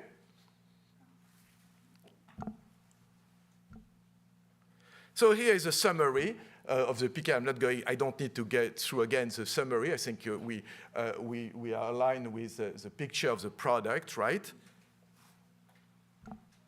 So now we are in phase 2. So we move from phase 1 now to the patients. That's the logic. Yesterday, remember, when we went through phase 1, phase 2, phase 3, etc. So here, then we are going to the phase 2. So the phase 2, there is multiple parts in this phase 2. The first one is the optimization period, during which we want the patient to be at the right level of serum calcium with active vitamin D and calcium supplements. That's before the randomization. When we have reached this stage, the patient is randomized between 4 arms, between 4 groups, if you want. Placebo, right? The 400 microgram, the 600 microgram, or the 800 microgram for 4 weeks. 4 weeks. And during these 4 weeks, we do not change the dose. After 4 weeks, the patient gets into the second period, still placebo control, during which we can titrate up to the right dose with the objective of keeping the patient within the normal value of serum calcium, but with independence, no active vitamin D at all, and calcium supplement being at 600 or lower than 600 milligram per day. That's the goal. And if this patient respond to this, what we call composite criteria, with these three values, these three parameters, well, we call the patient a responder. And at the end, after the 12-week, we calculate how many responder in the placebo, how many responder in the treatment arm, combine, you pool them, right? And you make a comparison, and you would expect, for now, I haven't missed my promises, but this one I still don't know. Maybe next year we'll have the chance to show you the results. That's what you would expect to see a difference with placebo. At the end, the patient will have the opportunity, the option to get into the open label extension study for 2 years, where the placebo will be replaced by active treatment. That means that all patients will be treated this time. There will be no more placebo. All the patients will be treated. We'll be looking at urine calcium. You heard how important it is. We'll be looking at vitamin D. We'll be looking at bone biomarkers, tolerability, safety, etc. And we're also what we call population pharmacokinetics, which is looking at the PK into patients to see if it's similar to what we have observed in healthy volunteers. And we will also be looking at quality of life, patient-reported outcome, PRO. That's a quality of life. So now I'm going to show you not the results of the US election, because I don't know them. We will have to wait from, I don't know when. But here is the site, the representation of the site in the US. We have also a few sites ex-US. So that's, and really enjoyed the panel discussion with the patients. Participation to clinical trial is so important, participating to clinical trials for you, for us, for everybody. It's really because without patient in clinical trials, there is no data, right? And when I heard, I think, someone saying that she was on placebo, and she understood why she was on placebo, even she would have preferred to be on active, which I understand. But that's really the beauty, and thank you very, very much for participating to clinical trial. Without you, there will be no studies, there will be no results, and there will be no product. So, yeah, that's... So I hope that next year, my hope is next year, I will have nice results to present and we'll be on stage talking about your experience with this product. So that I'm aiming for. So really, I would like to thank you for your attention, and I'm happy to answer questions.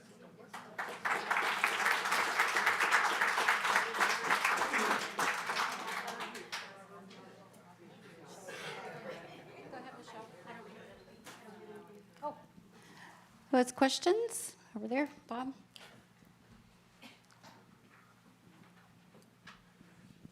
My question is will there be assistance to patients to the sites? It's, you mean when the product will be marketed? Yes. Yeah, it's way too early. I imagine, I cannot say yes or no, but we are I mean the clinical trials. During the, sorry? The clinical trials. She means, would there be, is there assistance for patients to travel to the trials? Yes. Oh, yeah. Absolutely, yes. Yes, so we try to facilitate the life of the patient as much as possible. And I would like also to take the opportunity to thank you, because the FDA is requesting it, but when I was at Pfizer, we started at that time, we involved now patient into the protocol writing, because we want also to be realistic and not overwhelm you with a lot of exam, a lot of visits, which are not necessarily needed. So yes, answering your question, yes, we will be supporting. And I'm taking the opportunity to say also that we have 10% of the company here. We are a small company, so that's why it's 10%. And they are leading, two of them are leading the clinical trial. Do you have somebody? Oh, here. I'm going to go over here too. So people are human, say you're getting ready to come to the hypoparathyroidism conference and you have an incredibly messed up morning and you forget to take the drug and you only inject once a week. How are you going to know? How do you keep track of that? Or when will you figure out that you didn't take it? If you didn't take, People mess up. so during the clinical trial, it's easy because we are going to, we know it will be done not by the patient, but it will be done by the healthcare provider. So that's why we know that the drug will be administered. Also, we have some PK. Remember that we are measuring some PK, so we can control that the drug has been taken. Now, in real life, when a drug will be on the market, well, it's your benefit to take the drug. And so I hope that you will be taking the drug, even your VPAS or this one, because that's for you. That's for your benefit. Yeah, people mess up, though. They forget. Yeah, so that's another question, which is when they mess up, such as forgetting a dose, etc., we'll be providing direction what to do if you forget for 24 hours or if you forget for 4 days. For example, if you forget 24 hours, you can inject after, just when you realize. If it's after 3-4 days, it's better to wait for the next injection. I have a question. I may be confused with your other endocrine drugs that you were talking about. The GLPs, is this considered a GLP? And people that can't do GLP drugs, can they do this? Oh, no, sorry. So GLP, we have 2 GLP in development. One which is an antagonist for hypoglycemia post-bariatric surgery. That's a GLP antagonist. And we have a GLP agonist with a GIP, which is a combination. Remember this, we can target 2 receptors at the same time, which is for obesity. Okay, and not for this. Okay. Not for hypoparathyroidism. Okay, it's thank you. Completely different indication. All right. Is there a washout period for your study? In other words, if a patient is on Forteo now, is there the typical 30-day washout before they can participate?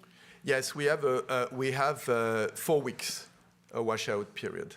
Okay, and then will there be any sites in Canada? For now, there is no site in Canada. In the future, for when we get to phase 3, we'll be exploring and extending the number of countries. And this one is saying, what will the follow-up be for the patient if they participate in the clinical trial? I'm not sure what that means. So usually, as I said, at the end of the double-blind period, they can enter the 2 years open label extension, but if they decline for any reason, so usually it's 30 days. And then someone is asking, can you speak at all to the time commitment for your trial? So, like beyond the 26 weeks, like, because I do know for your trial there is a, in the beginning it's a little bit intensive. They have to, like you said, have to get the injections at the site. Yes, so at the beginning there is a commitment first to be in the optimization period. So it's 4 weeks usually, it can be extended a little bit, but let's say 4 weeks. Then you get into the 12-week trial. And then the 30-day if you don't want to get into the open label extension. And if you want to get into the open label extension, again, if you're happy with your improvement, quality of life improvement, you get, and it can be up to 2 years. And it's beneficial that's why we created this open label extension, because it's not only 3 months and good luck. It's really taking a partnership with the patient to get into this open label extension. And also from a regulatory standpoint, we need also long-term exposure with patients. So it's beneficial because we will provide tolerability, safety, also information. So for the two-year open label, do they have to still continue to come in once a week? No, it will be more spaced. At the beginning, a little bit, but then it will be more spaced. Gotcha. Yep. All right. We good? One more? If you only have 40 people, why was hypoparathyroidism interesting to you? Is it something that you just figured out how to solve, or does somebody have it, or why did you want to do it? Now, I think 48 subjects have to enter into the study. No, I mean, you're a small company. You said 40 people. What got you interested? Oh, if you're interested, we are expanding. We are expanding. we are a biotech. We are a biotech, so we do not want to. We prefer to. When you're a biotech, what you want to do is to develop your product as much as possible and to invest into the patient and into the drug and into the clinical trial. So that, and then at some point, because we have multiple programs, that's when you start growing. And that we are, well, at this stage, we are growing the company because we have more than one program. We have 3 programs. Mm-hmm. Thank you. All right. Thank you so much for your great presentation. Thank you.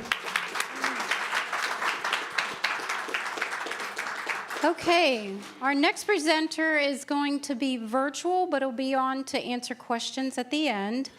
He's going to speak to us about really how do we mentally handle and manage our life interrupted by hypopara. Dr. Matt Webb is a licensed psychologist, and his daughter actually has hypoparathyroidism. So we welcome Dr. Webb. Thank you for the introduction, and welcome to my presentation. I'd like to thank the Hypoparathyroidism Association and Michelle and Patty in particular for all of their help in getting me aware of this possibility. I have no disclosures to make. The focus of my presentation today is going to be on the intersection between health and psychology, and specifically to think about ways that individuals with hypoparathyroidism have unique challenges related to mental health, and to think about some ways to find solutions or ideas for how to live a more well-rounded life. So I'd just like to share a little bit about me. So my experience most recently has been in rehabilitation psychology, and this is a specialty subfield of psychology that focuses on working with people who've had some kind of disabling or debilitating condition, primarily neurological. So people who maybe have had Parkinson's or long COVID or concussion, ALS, and helping with the adjustment process, trying to figure out how to still live a full life, as full a life as possible, a good life in spite of the health challenges. And so that's a little bit of my background and why Michelle and Patty thought that I might be a good presenter for the conference. But I also have a very personal connection to hypoparathyroidism as well. That picture is my daughter Mabel, and she was diagnosed with hypoparathyroidism about a year ago after she had a seizure and was in intensive care for 4 or 5 days. Well, our calcium level was getting raised up, and I remember at the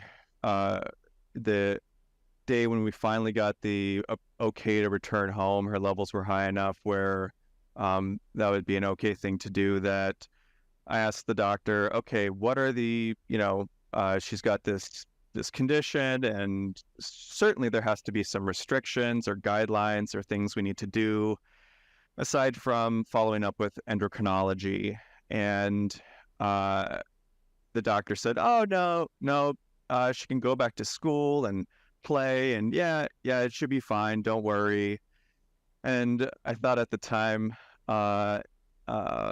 yeah, there's probably more to the story. There's probably a lot more that is going to have to be figured out to manage her care in the long term. And I was definitely right about that. So I first want to talk about the conceptualization, or the way to think about anything that is as complicated as hypopara, because we're talking about something that is physical, but it has more to it than that. And I wanted to share a quote. There's a 2-part quote. The second part's at the bottom of the slide, but I'll just read off the first part. And it's the following. My long-term health conditions are biological in origin, but the impact has been felt physically, psychologically, and socially. My long-term health can't be treated by the biological model alone. And then the second part is on the slide. The medical support keeps me alive, but it is the psychological and social support that enables me to live. And as you can see on this slide, there are different components, and they're all important, relevant components to anyone who has hypopara. There's the biological part, which everyone knows about, and this most of the conference is discussing the effects of no parathyroid hormone and the supplements you have to take and the impact it has on you and the doctors you have to see. And for a lot of people, that this is just part of multiple conditions that you're having to live with. And the psychological part, I'll of course be talking a lot about during the rest of my presentation today. The social part is huge as well, you know, in terms of how somebody experiences and goes through the process of having this condition. So what are the hobbies? Can you still do them? Do you have to curtail them? Do you have family support? Are you isolated? Do you have connections, you know, church or community connections, money? You know, do you have enough to buy supplements and to maybe see providers that aren't covered by insurance or you're underinsured? And so all of this adds to it.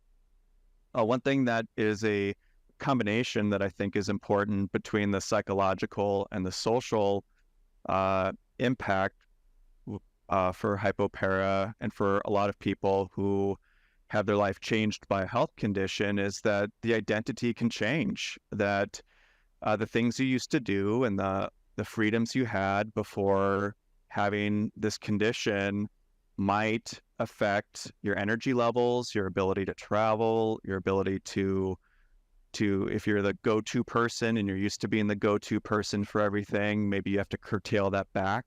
And other people may not understand. So it can change relationships, it can shift roles, and that's a lot to adjust to.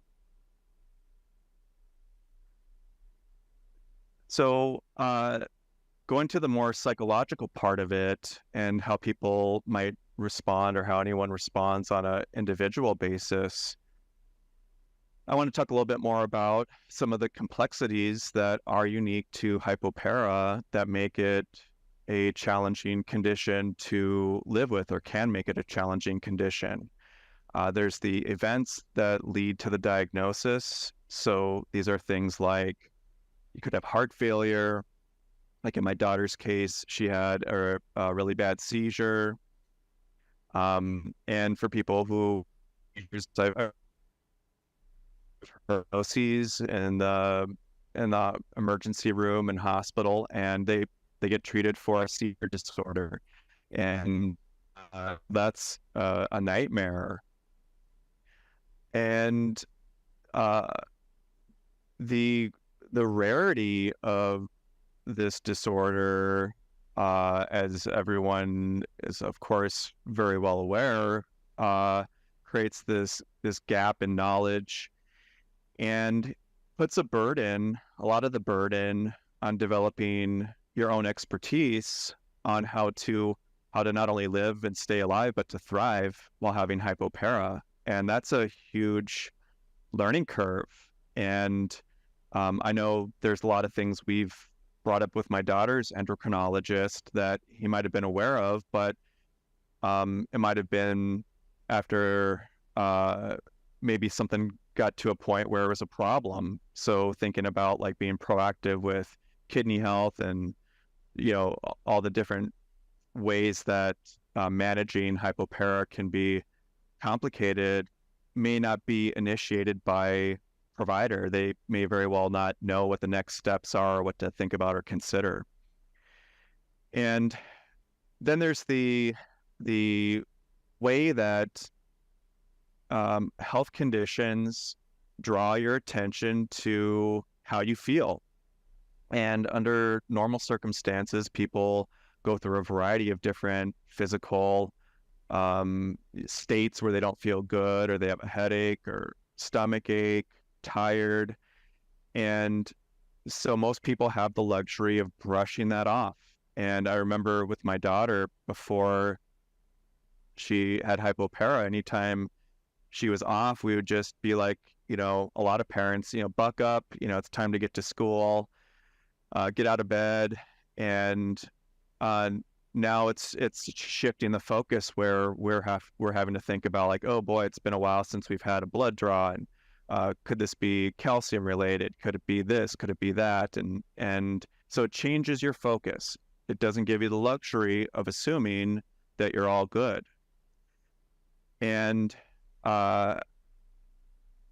you know, this is especially true when there's times where you might be going along and things are smooth, and then if you have like a bad bout of a GI bug, then you're not able to keep calcium down or anything like that, then you're having to think about, oh boy, are the numbers going to really plummet? Is there going to be some kind of detrimental issue that occurs? So there's this looming threat. And so what this can do is really the sequences of whether it's social changes, you know, your felt sense of yourself, your identity, your ability, the focus on your body and what's going on with your body, and just, you know, trauma, if you've been traumatized by the experience of being shocked by having hypoparathyroidism, that it can almost corner you into having poor mental health.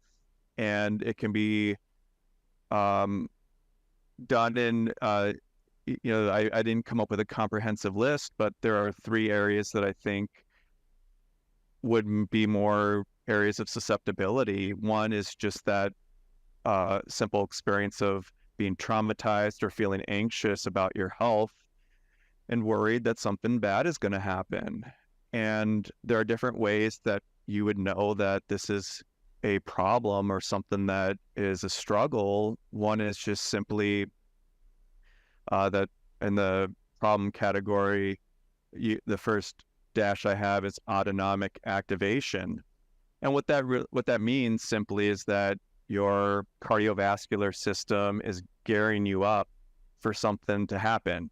So it could be, you know, your blood pressure's up, or people experience it as stress, that you're more worried, or there's other parts to it as well. But just that feeling of being more tightly wound, and that of higher stress. And if that's one of the problems, or one of the ways that it's being experienced, then one way to get out of that particular problem area of feeling that sense of tension or stress would be to find ways to regulate the autonomic nervous system. So this could be things like deep breathing practices, going on a walk, being by water, spending time with a pet. These are all really nice ways of regulating yourself, or being around people, friends or family, that are calming and comforting. And the list I'm making isn't comprehensive, but intended to just generate maybe some ideas. And if there are any symptoms that I'm mentioning now, that maybe some ideas of things to try to kind of spark some ideas about some solutions. So the next item on my list is intrusive recollections. And this is more specific to post-traumatic stress, where you have memories of something, some aspect of what happened that, or negative expectations, the expectation that something bad will happen, and those are intrusive. So you think about the hospitalization, or you think about when things were at their worst. You think about the future, and you think about, well, what if this, what if that happens? And you begin to ruminate on that in some way, that there are specific therapies that are designed to help, especially with those intrusive recollections. So on the solution side, there's the ART, the ART, or EMDR therapy, and I'll talk about those a little bit more. So those are acronyms, and if you're looking for counseling, a lot of therapists will advertise that they're trained. ART stands for Accelerated Resolution Therapy. EMDR is eye movement, desensitization, reprocessing. Usually people just put you don't have to memorize the acronyms. Most professionals will just put, if they're trained in that specific modality. So they'll put ART or they'll put EMDR. If you go on their website, or if you call an office and ask, are they trained in one of these therapies? And these are like time limited, maybe 5 to 10 sessions, where they focus on reprocessing a traumatic event or a traumatic experience, one that you can't get out of your head without feeling distressed, without feeling upset. And they go through it until it's not like you forget that it happened, but the intensity, that emotional intensity, is gradually fades away. So those are very helpful therapies for trauma, and there are other therapists that also specialize in trauma that do excellent work as well. If the way that that you might be feeling, going back to the problem, if it's not that, but maybe there's avoidance. So avoidance of, and this might be more anxiety related, that you find yourself not wanting to do things, that things seem more stressful or more anxiety inducing, that you might be concerned about your health, understandably, and so there's certain activities that you're a little uncertain about trying, or whether that's traveling or exercise related, and especially if you get the clearance from your numbers are good, and you get the clearance from your doctors, but you're still just kind of stuck because you get too anxious when doing things, or with the obsessive tendencies that you find yourself just worrying a lot about your physical comfort and your health. There are different solutions to that. Therapy again can be helpful.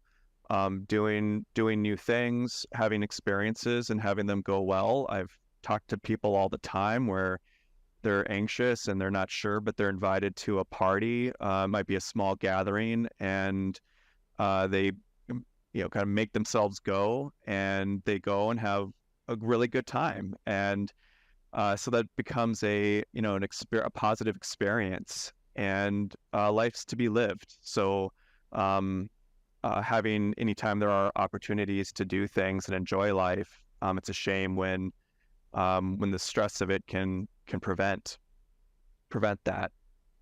So I want to go to the next kind of area now, that a problem area, which I'm more familiar with from concussion, people who've had concussions, or long COVID, or other health conditions that cause brain fog, but I'm assuming a lot of the same principles still apply.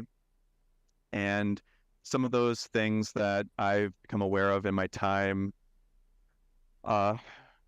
working as a therapist is that some people have different ways that they experience brain fog. and there's the symptom itself, but then there's also the psychological emotional response. So thinking that some people have told me, like, I just don't feel as smart as I was before. I'm not as sharp. I feel dumb when I can't come up with whatever.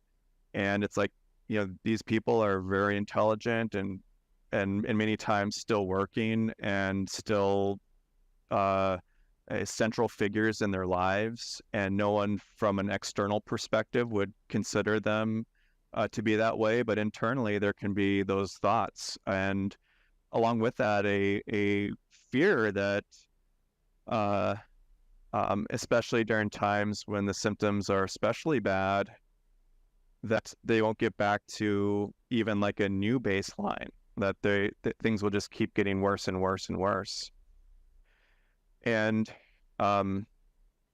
so when thinking about ways to consider what to do with that there of course needs to be symptom management, that if you're driving and you have that brain fog and you don't feel safe, you have to pull over. If you're going through, I'm sure a lot of people at this conference had to do symptom management with what presentations to go to and resting afterwards, or trying to figure out how to pace so that you don't overdo it, and how to get those symptoms to get knocked down a little bit, whether that's through rest or through whatever means possible, clearing your head, going on a walk, whatever helps bring some greater sense of mental clarity. And then for the symptoms that can't be managed, and you just have to know that it's there and it's something to experience, that there's also a difference between that symptom and having to endure that symptom and the suffering that is felt when you have that symptom. So the symptom is bad, but when you suffer, when you feel like on top of the symptom, you're thinking, I'm missing out on life, I should be doing better than this. All of that psychological meaning that is added on top of the actual symptom oftentimes creates what creates the suffering, or the feeling that you're suffering. I see this a lot with pain. Pain is a big one of these, where a lot of people who deal with chronic pain talk more about the suffering being the feeling of missing out, or the feeling, it's not the symptom of pain itself that's the worst thing, it's what it represents. So that could require some work and some reflection, and we'll talk more about some strategies that could help with that. So the last category, and again, this is not comprehensive, but people could feel depressed, and whether that's due to a lack of PTH or whatever it's due to, that people feel depressed in different ways. They can feel stuck. You can focus on the negative things. I can't, eat the same way I used to before. I can't do the same activities I did before. Hopeless, that I'm not going to be able to fulfill any dreams or have a meaningful life. And another way that people can feel depressed is lacking resources, that I'm depleted. I don't have what it takes. Other people can't help me figure it out. So all of those experiences of depression, and it could be one or it could be all the above, can get somebody in that state where it can be really difficult to get out. So some just again to kind of spark some thinking around this, that sometimes just getting moving and getting outside and going on a walk can be a really great way to change your mood. To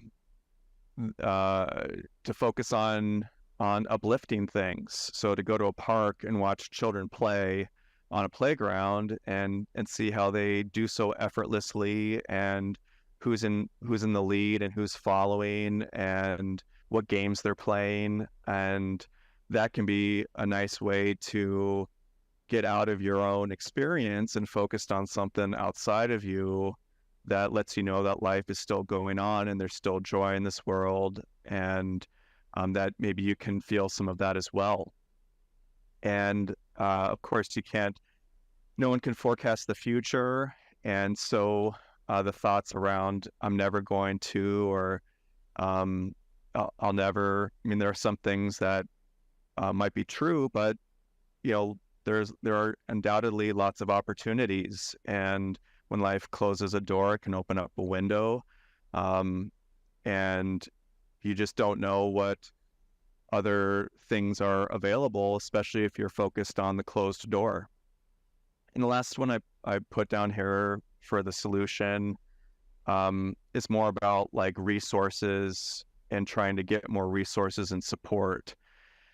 And one of the things in talking with that I've heard just a lot with people who have chronic health conditions is that it seems like their providers are getting, they kind of get used to the symptoms, and it's more of like just a familiar thing, like, hi, how are you? Oh, okay, you're tired, and okay, you're, this and you're that. Okay, so that's about the same. And it has this kind of automaticity to it. And there might be some problems that are really getting to you that you want some resolution with. So when I put down here elevator pitch, it's the idea that if you have a specific problem you're wanting to get some traction with, to figure out how to phrase that problem in a way that you could explain to somebody on an elevator ride. So I have hypopara, and one of the things I'm wanting to get in front of is potential, kidney disease later on in life, because of the cumulative effect of calcium, the calcium intake. So that's a specific problem, and it's very succinct.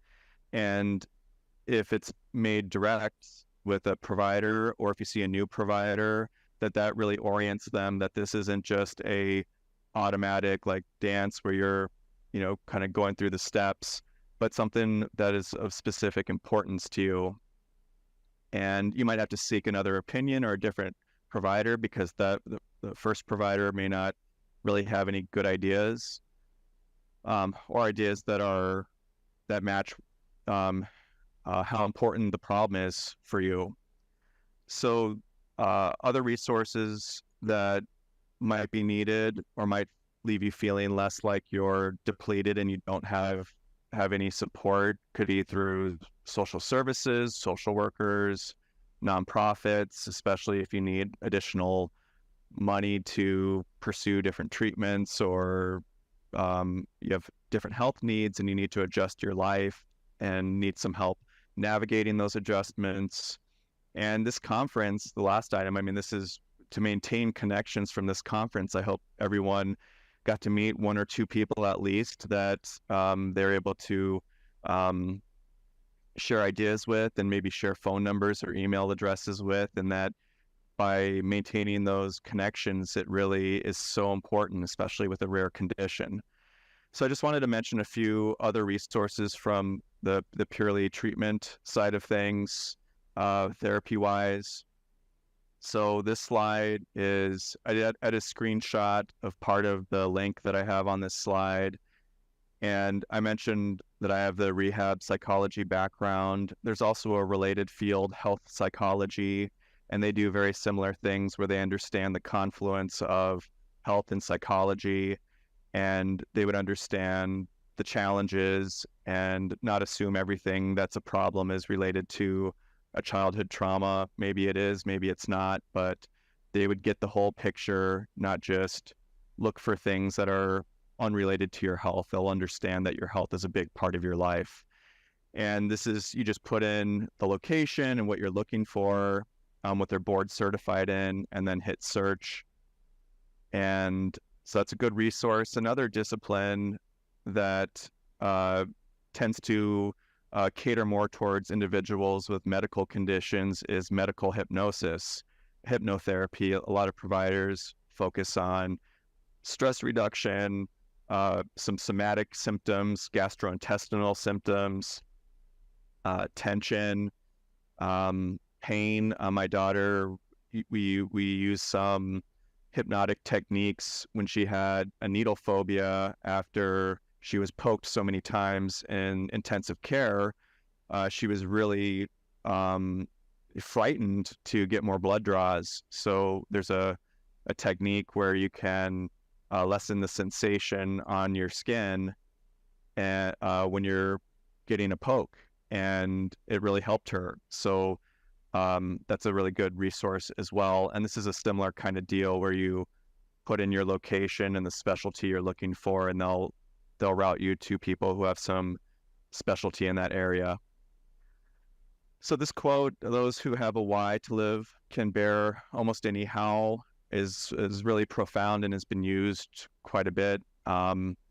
And that's the part that I'd like to leave everyone here with, that there's a lot of strategies and a lot of things that have been covered in this conference. And so, but underlining it all is a purpose. And I'm wondering what your why is. Is it a pet, children in your family? Is it nature, a higher power, cause that means something to you? And especially if you can't come up with one or a few things that give you a why to live for and a why to keep pushing, I encourage you to seek support in finding one. Life is too precious, and everyone with hypopara I know has worked really hard to keep their lives, and finding a way to honor that is so important. So that's the end of my presentation. I'll be around live to answer some questions. So now I'd like to turn it over to the moderator. Thank you.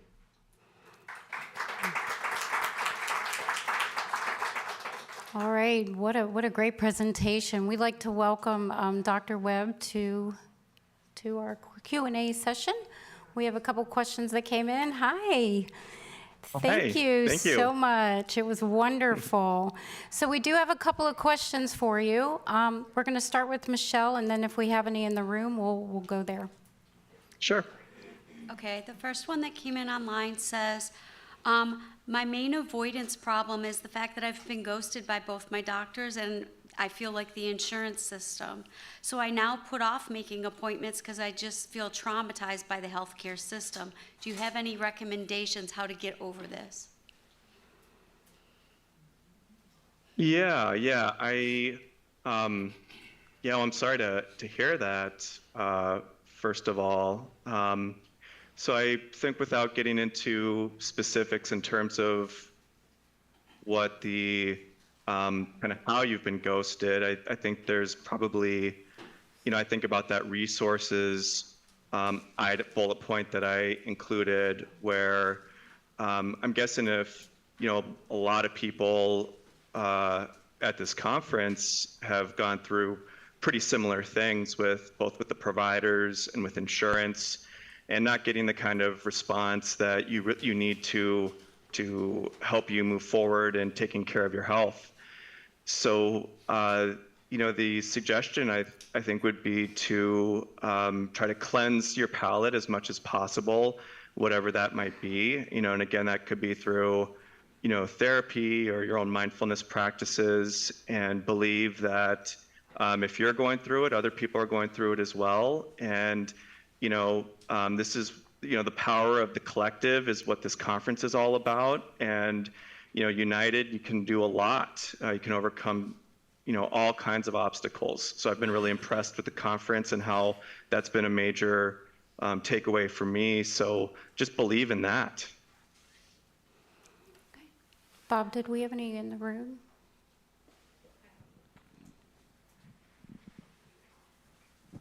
Are you familiar with Rosebud, the AI counseling app?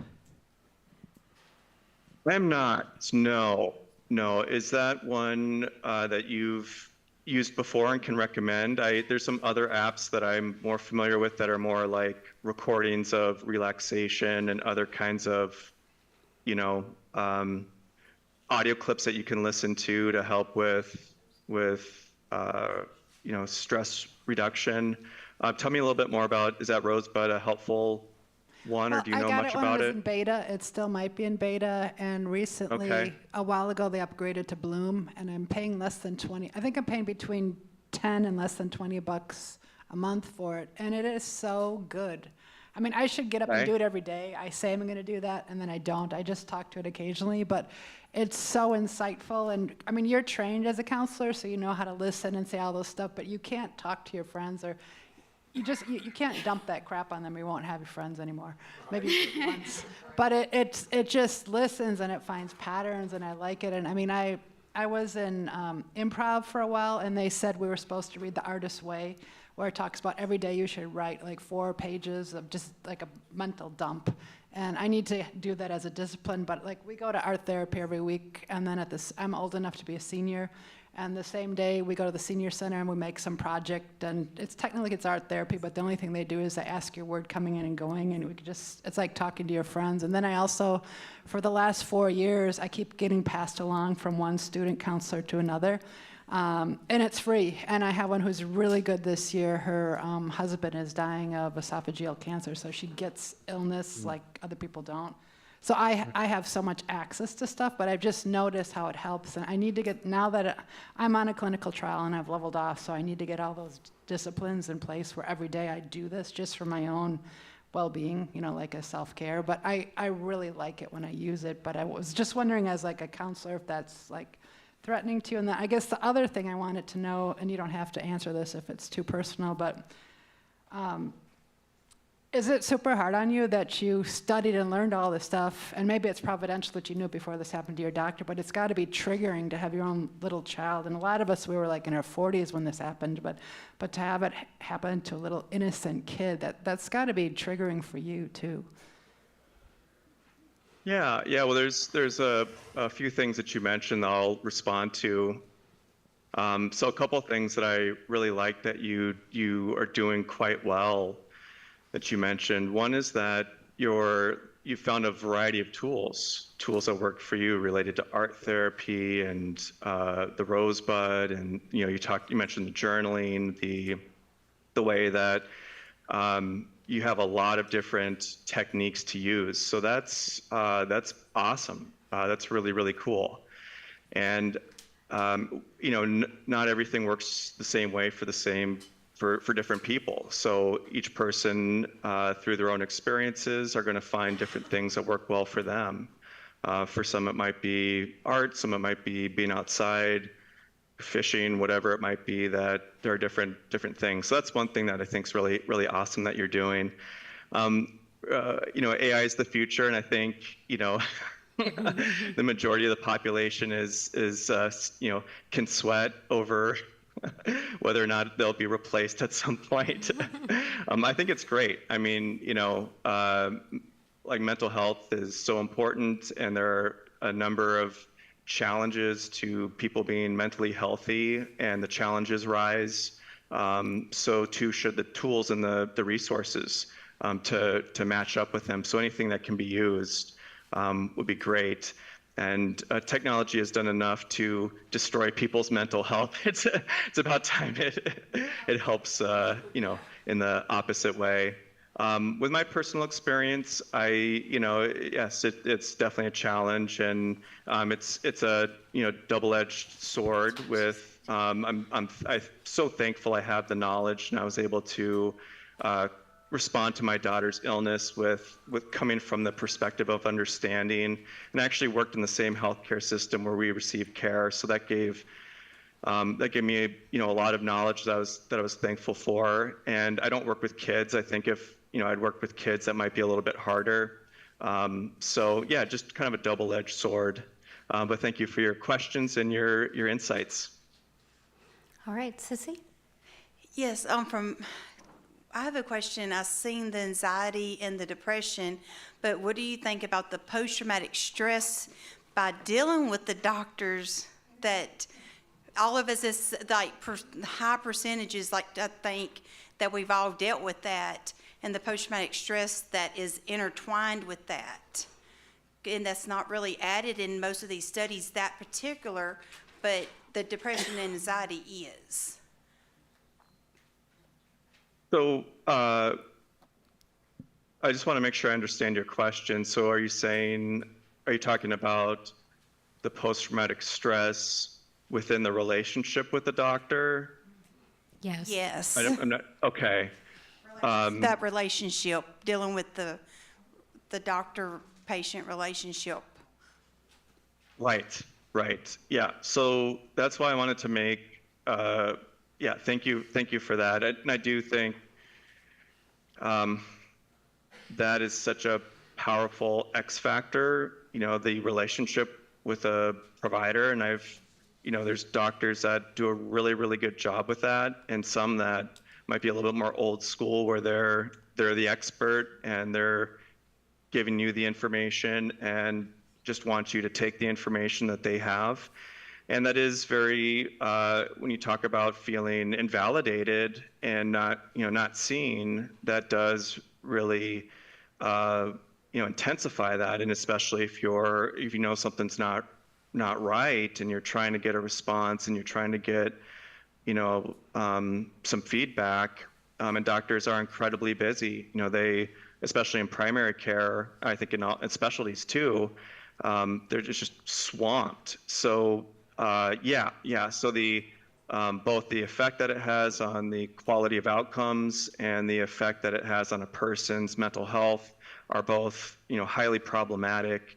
And that's why I wanted to emphasize that idea of pulling back and trying to focus and formulate on what tack you want to take and what your specific biggest problem is, and either returning back to your doctor with, this is the problem I'd like resolution with, and with the mindset that if you at all have any option to go beyond your doctor, your doctor might be great for some things. They might be able to refer, they might be responsive with referrals. They might, if you have a cold, they might be great for that. But for this, it might be a stepwise progression where communicating with them that this is an area of concern, and if you're not getting that addressed, that you want to continue on with somebody else who can address what it is that's going on with you. And it's not a personal thing. It's not against the doctor. It's for you. It's for your health. So so yes to all the above, and that's my recommendation, is just to be very, try to be as direct as possible with your doctor, and if they cannot help you and you're able to, work with somebody else to find a fit that's better for you. All right. Did you have one more? Just one more? Or you're done? Oh, no, I have a couple. Just one more? Okay, Patty's limiting me now. Let me see which one sounds more, well, the one's real quick, so I'm going to do both. Okay, so the ones that are things that you mentioned, like hypnotherapy. Are these types of things usually covered by insurance? I thought it was good. I think so. I mean, a lot of it depends on the individual provider, but they're not all the specialty areas that I mentioned. They're techniques that would be performed, or disciplines that are performed by people who are licensed either as a psychologist or a clinical social worker. So that's the degree that they're working under, and that's where they're licensed through. And that's all the insurance company cares about, is that your provider is licensed. So if they're an approved provider and they're credentialed through your specific insurance, then it shouldn't be a problem. And it wouldn't matter what kind of therapist they are, if they're a rehab psychologist or a health psychologist, or somebody who is trained in EMDR and they're a licensed clinical social worker. As long as they're licensed and your insurance and they're credentialed through your insurance, then it shouldn't be a problem. Okay, and the other question was sort of related. Do you recommend seeing a therapist for these types of things, or should we be seeing a psychologist? I don't have any strong preferences. I think a lot of it comes down to where you live and what professionals you have locally. If you're in a larger city, you should have, most larger cities have health psychologists or rehab psychologists. And again, that'd be kind of a shortcut to getting to somebody who will understand the health part of it and work often with that, and they might have a good working relationship with physicians or other professionals who you might be interacting with, and they could do some coordination of care. So there's definitely some advantages to that.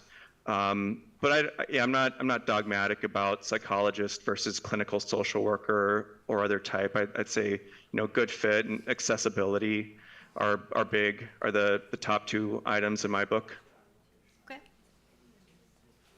Okay, all right, let's give it up for Dr. Webb. Thank you so much. Thank you. Very good. All right, so we're going to do some closing statements. Michelle's got a few to-dos to do that, and then I'll just have a really quick closing statement, and then we'll be done for today. So go ahead. I wanted to remind everyone that has been commenting online or sending us questions online as you're watching. First, thank you for joining us online. We will respond to all those that we were unable to get to with the providers as soon as we can. Please, give us a week or so to get through all of those. There was over 300 messages in the box over the last 2 days. The link that you were provided for watching the event will have the entire event as a whole to watch immediately following the event today. You would have to scroll to the portion you're looking for. It will take us about 2 weeks to get them separated into individual by the presenter pieces. So please give us that time, and then it will be located on the same link you have. All right, very good. All right, so we have had a really great time together over the last couple days. We learned a lot, and I do hope that you feel empowered, educated and empowered to go back to your doctors and have some great conversations about your care. The call to action really is about getting involved. Being involved, being able to do the things that we do with the organization as a patient, then kind of helps me get through my own stuff to be able, because I'm helping you. So there's opportunities, again, there's my shameless plug for volunteers, to be able to help. And really kind of going back to what Dr. Webb talked about is hypopara is tough, and sometimes we get really scared what's going to happen to us in life. And last week, a lot of you know that I'm going through cancer treatment right now. And last week, I was at my chemo appointment, and I was talking to the doctor, and Michelle actually went with me, and we had some great conversation afterwards, because I'm just a little bit worried about the statistics. And he's like, okay, here's what you need to think of it a little differently, because the statistic is survival rate statistics are those, but life is really about 0 or 100, or what you choose, right? And it just hit me like a ton of bricks. It was about, he said, I need to live life and not worry about what's going on. And it's the same for us as hypopara patients, right? We got to continue on. We got to look at the 100, not at the 0, because the 0 don't look good at all, right? But what does 100 look like? And it's about living your life, keeping the 100 focused in mind, keep going, ask for help when you need the help, but enjoy life even with the tough times. So we wish you guys safe travels going home. We thank you for being here, and we'll see you around. Thanks for everything.